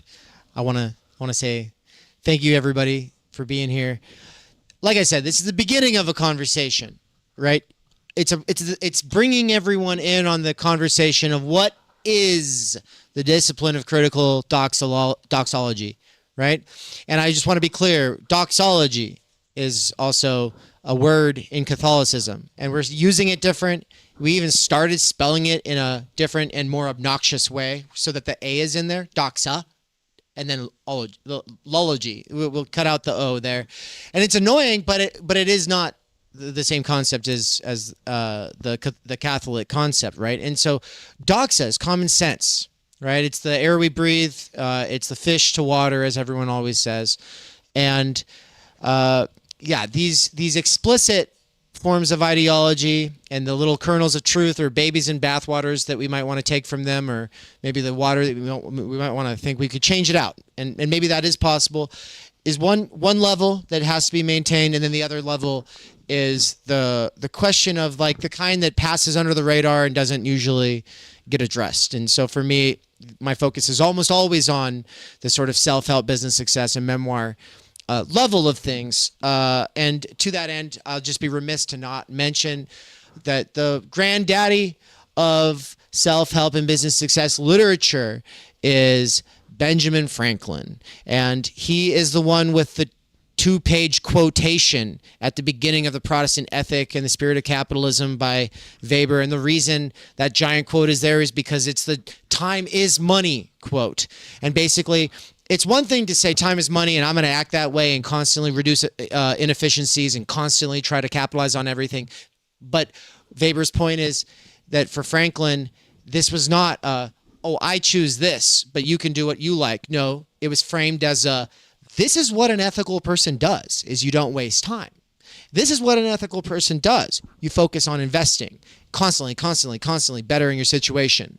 And this is a mentality that runs counter to the traditional mentality, not just in the West, but in all societies. The traditional mentality is the only sensible mentality. And this is he calls it traditionalism, Weber does. He calls it traditionalism. If that's traditionalism, then I'm a traditionalist. And well, what is it? It just means that you care about something more than work. That's traditionalism in all societies. all societies, for all of human history, understood that slavery is not being able to have time outside of the basic reproduction of society. That slavery is not being able to focus on things outside of necessary labor. And so freedom is freedom from necessary labor. This is why I always say the other one, Thomas Jefferson just didn't go far enough. Everyone wants to say, well, he was a slave owner. Yes, he didn't go far enough because he didn't know about robots. We need more slaves, not fewer. They just need to be robot ones. And I swear to God, don't give them consciousness so that they want to have some kind of abolitionist They're going to remember movement. that you said that. Listen, before they get singularity and conscious, I say we have to make sure that they can't. We need to make sure they can't get conscious because we need them to be our slaves. Because freedom is being free of necessary labor. And so anyway, for the Protestant work ethic is one of those fundamental currents underneath everything. And this question then about the influence of Christianity over Marxism and the Christianity of, and this goes back to what Kira's bringing up yesterday.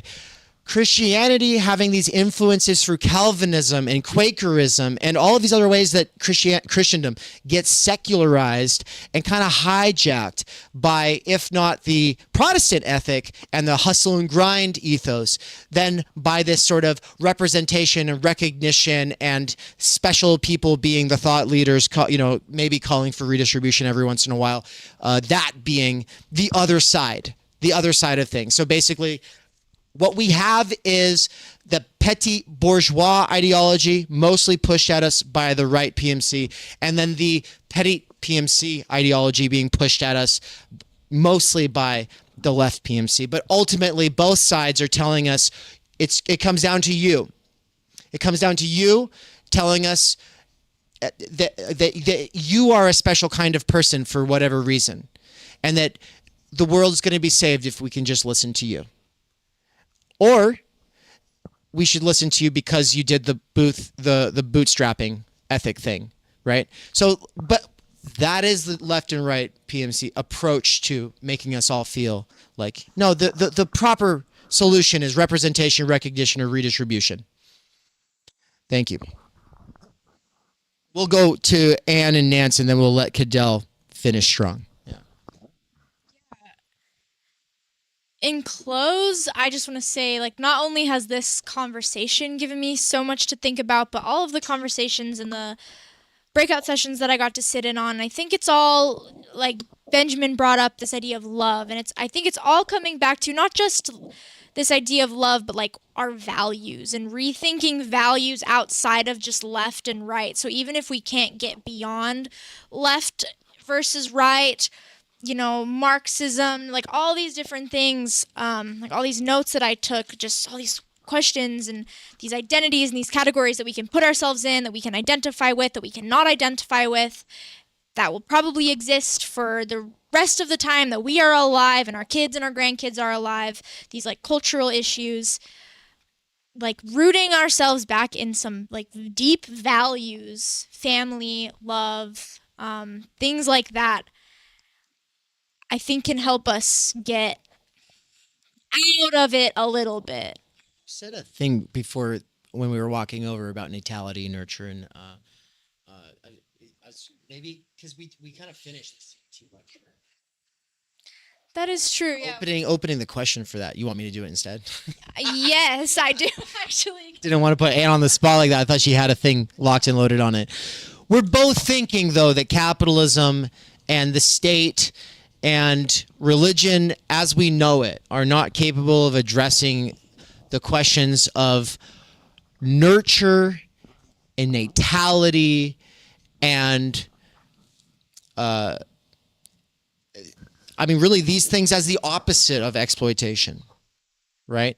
And when we think about the soil and nurturing the soil so that it has the potential to give growth to something. That's what we're talking about also when we talk about culture. It's something that has to be cultivated. Leisure is the basis of culture, Piper, right? And the basic idea is, well, then time energy is what we need for that. But thinking about nurture is important. You can't just think about time energy, right? Time energy for what? Time energy for love, time energy for nurture.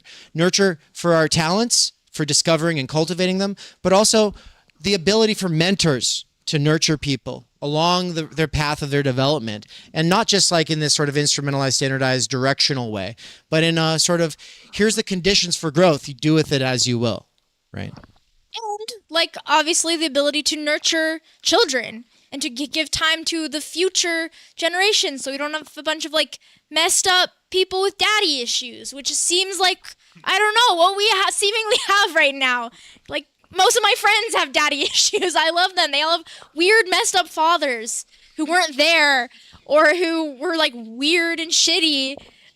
It's terrible, but it's like nurture and natality and care for each other, care for the young people in our lives, care for the projects, bringing something new and creative and powerful into existence is like where we need to go, I think. Yeah, I think I do want to be quick. But I like the fact that we're talking about the family. We're talking about love. You know, people are like, oh, yeah, this is the revolutionary subject, this and that, this and that. I don't know. I kind of don't care about that conversation because I don't think one exists currently. But I am certain that the family is a revolutionary unit, and I'm certain that the family has been destroyed by the conditions of the day, and I've seen it firsthand. I come from a fucking broken family, and my family has been assailed on all sides by conditions, and I take ownership in my part, but I also enthusiastically point the fucking finger at material conditions. And rather than do this radical stuff that's, trying to convince people who are just doing their best that they're regressive and reactionary and they're horrible fucking people, we should celebrate people cultivating love, cultivating a future, cultivating a human future. And I'm happy that's where we've landed. Thank you.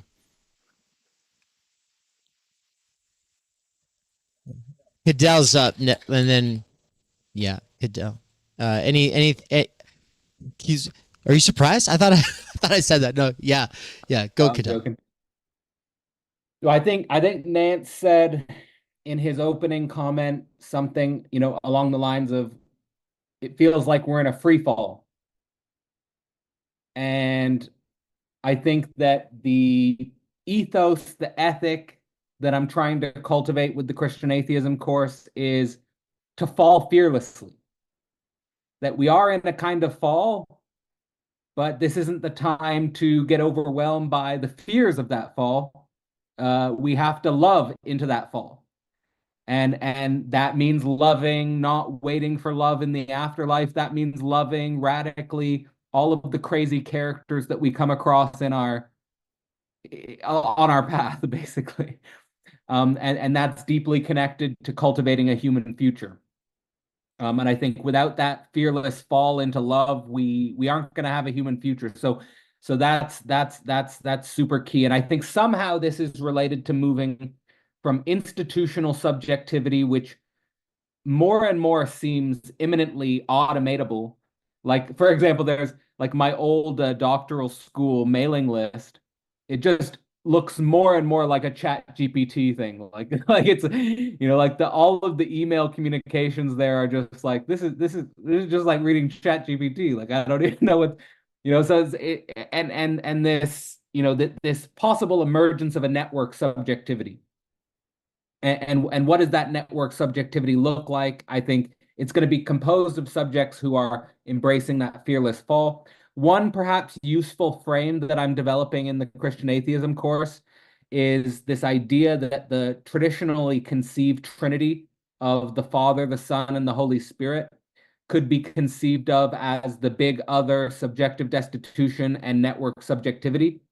And insofar as that's helpful, insofar as that's interesting for people, I mean, I think it's an interesting lens into conceiving of the Trinity in a psychoanalytic lens, the death of the big other, subjective destitution basically being the loss of any sense of a deep, real self, and at the same time, an openness to loving the other. which I think is a precondition for network subjectivity. And then in that sort of sense, maybe a few comments about what other people have said very quickly. I do think that there's a baby in the bathwater of religion. I do think that that baby's worth saving. I know that there's a lot of bathwater, but it's worth it to investigate the nature of the relationship between the baby and the bathwater. I liked what Matthew said, that we need to have narratives that are inclusive of the traversal of the fantasy, and that perhaps that needs to be embedded into the type of educational work that we're doing. And by that, I mean traversal of the fantasy, that there can be people that, for example, look up to you, Dave, as a big other, and see you as a master signifier, and see you as the way. And that I mean, I'm not saying you want that, but I'm saying that can happen unconsciously. And that's why I think we need that traversing of the fantasy built into our narratives. And then maybe just one final point, I just want to reemphasize that I think it's been really interesting that a number of different people have brought up the family as a revolutionary unit.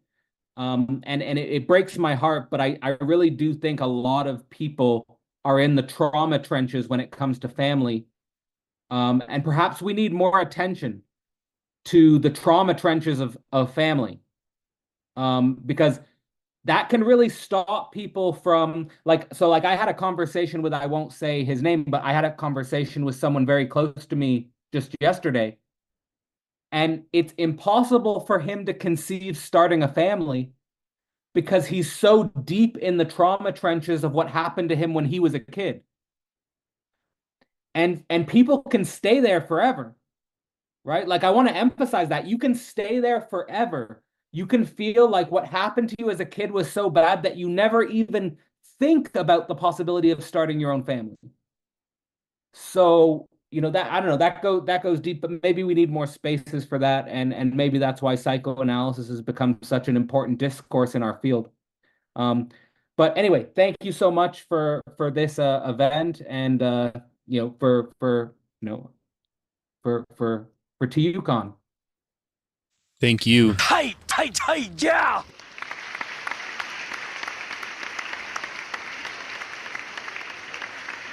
Thank you so much, Cadell. Thank you, everybody, for time. What time are you guys? What time can I join you guys tomorrow? Because if I can join you, I will. I'll send an email as soon as we've all had a chance to put our heads together and figure out if I'm not sure if the current schedule is all accurate or not, so I'll get back with you in like all right. In an hour. Yeah. Thank you so much. I'll let you guys do your thing. Thanks so much, and I'll hop out here. Peace out, all guys. Right. Thank you. Everyone in the audience, Lucas, of course, Matthew, Nance, Dave, and great to see everyone. Thank you. See you, man. All right, and with that, everybody, this is the end of the live side here at TUCON Day 3. Tomorrow we'll be back for a couple hours live, but the rest of it is only available for people who have become attendees via the registration. As a registered attendee, you'll actually have access to the 40-plus presentations that have happened in all of the breakout rooms, and then you get to see them before they eventually get published on the Theory Underground channel. But for now, there's a lot of stuff that's not public that a lot of us will be digesting for the next several months as we all kind of finalize our pieces for the anthologies. The deadline for the finalized pieces for the anthology is November 15th. There's several anthologies coming out of this: Human Futures, Theorizing the Underground, Critical Media Theory, Critique of Libidinal Economy, right? And this whole question about the left and post-politics, anti-politics, post-left, post-Marxism, PCFM, all of it. We've got anthologies on all of these topics, and they're all things that we're thinking about. Well, there's papers that are going to be submitted by the November 15th deadline, but then there's also stuff that people will be thinking about for the next couple of years, and we'll have plenty more opportunities for this whole thing to develop and unfold. And so for all the people listening remotely, asynchronously, or repeating this in the future, thank you so much for joining us. We'll see you all tomorrow. Take care. We cannot do direct revolution, but the only way to lay the foundation for it is to do what you are doing to move the underground. It's a theoretically correct title. Welcome to Theory Underground, a place for workers with earbuds who are tired of letting others read and think on their behalf, slipstreaming our way into an understanding of the situation that short-circuits the deadlocks of our moment. Research at Theory Underground focuses on what is most important for understanding our current situation. Theory of the subject, capital, time-energy theory, critical media theory, CMT, and the most essential critiques necessary for understanding why the theory, ideology, and common sense of influencers left to right misses the mark. Theory Underground is coming to a city near you. What that has meant in the last year is traveling across the United States, into Canada, and then all over Europe to promote our books, courses, and ideas related to time energy and underground theory. You've been reading Underground Theory. I'm a publisher and an editor. I run and review books. Literally, it's my living. This is the best edited collection I've ever read. Okay, picture this scene. America, early 2021. An Amazon warehouse worker arises from the emerging underground theory internet scene to create spaces for untimely topics and concerns that are too often neglected or kept in isolation today. Joined by a revolving cast of underground theorists, academics, and critics, he establishes what will become Theory Underground, a teaching, research, and publishing platform by and for working class intellectuals, autodidacts, and academics who want to do more than they're able to do within the confines of academia. That warehouse worker's name is David McKerracher, and his book Time Energy is his first major contribution to the world of theory. It was recently reprinted with a foreword by none other than Slavoj Žižek, who also contributed to Theory Underground's latest book. My Bible, it's an excellent book. A collection of essays called Underground Theory. What you just heard is an excerpt from the Strange Exiles podcast, episode 23, where Bram from Strange Exiles interviewed me and Mikey. For those who don't know, Mikey is the author of the Dangerous Maybe blog. We are publishing one of his books here shortly at Theory Underground. He's also a lecturer at Theory Underground, and he's someone I've been friends and a collaborator with for over 10 years. But most importantly for you all, he's a fantastic lecturer, and it's a crime that he has to do wage labor right now. One of the long-term goals of Theory Underground has been now for a couple of years to hashtag free Mikey.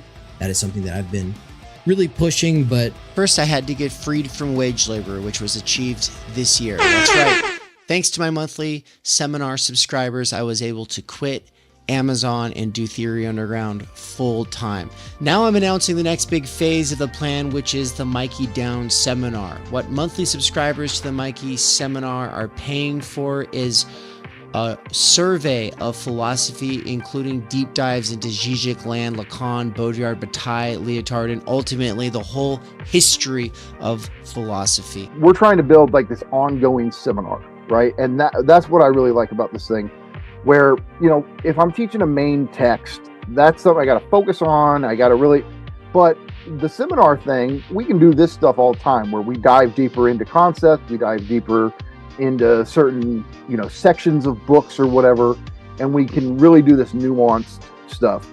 I think that there's probably no better way for us to accelerate our learning in these areas than by slipstreaming Mikey. And that has been my belief for years and years and years now.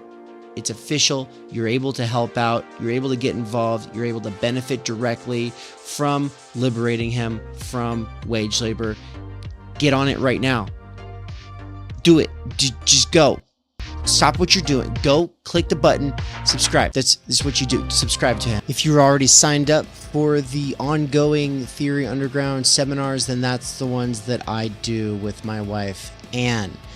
Though that's getting an upgrade, which means that I will be doing one session per month that is just me, and then I will also be doing the ones with Anne, which are a crash course in sociology, anthropology, the social sciences, and ultimately Marx, Heidegger, Levinas, Bourdieu, imminently critiquing pop psychology, sociology, self-help, and ultimately the doxa of our time.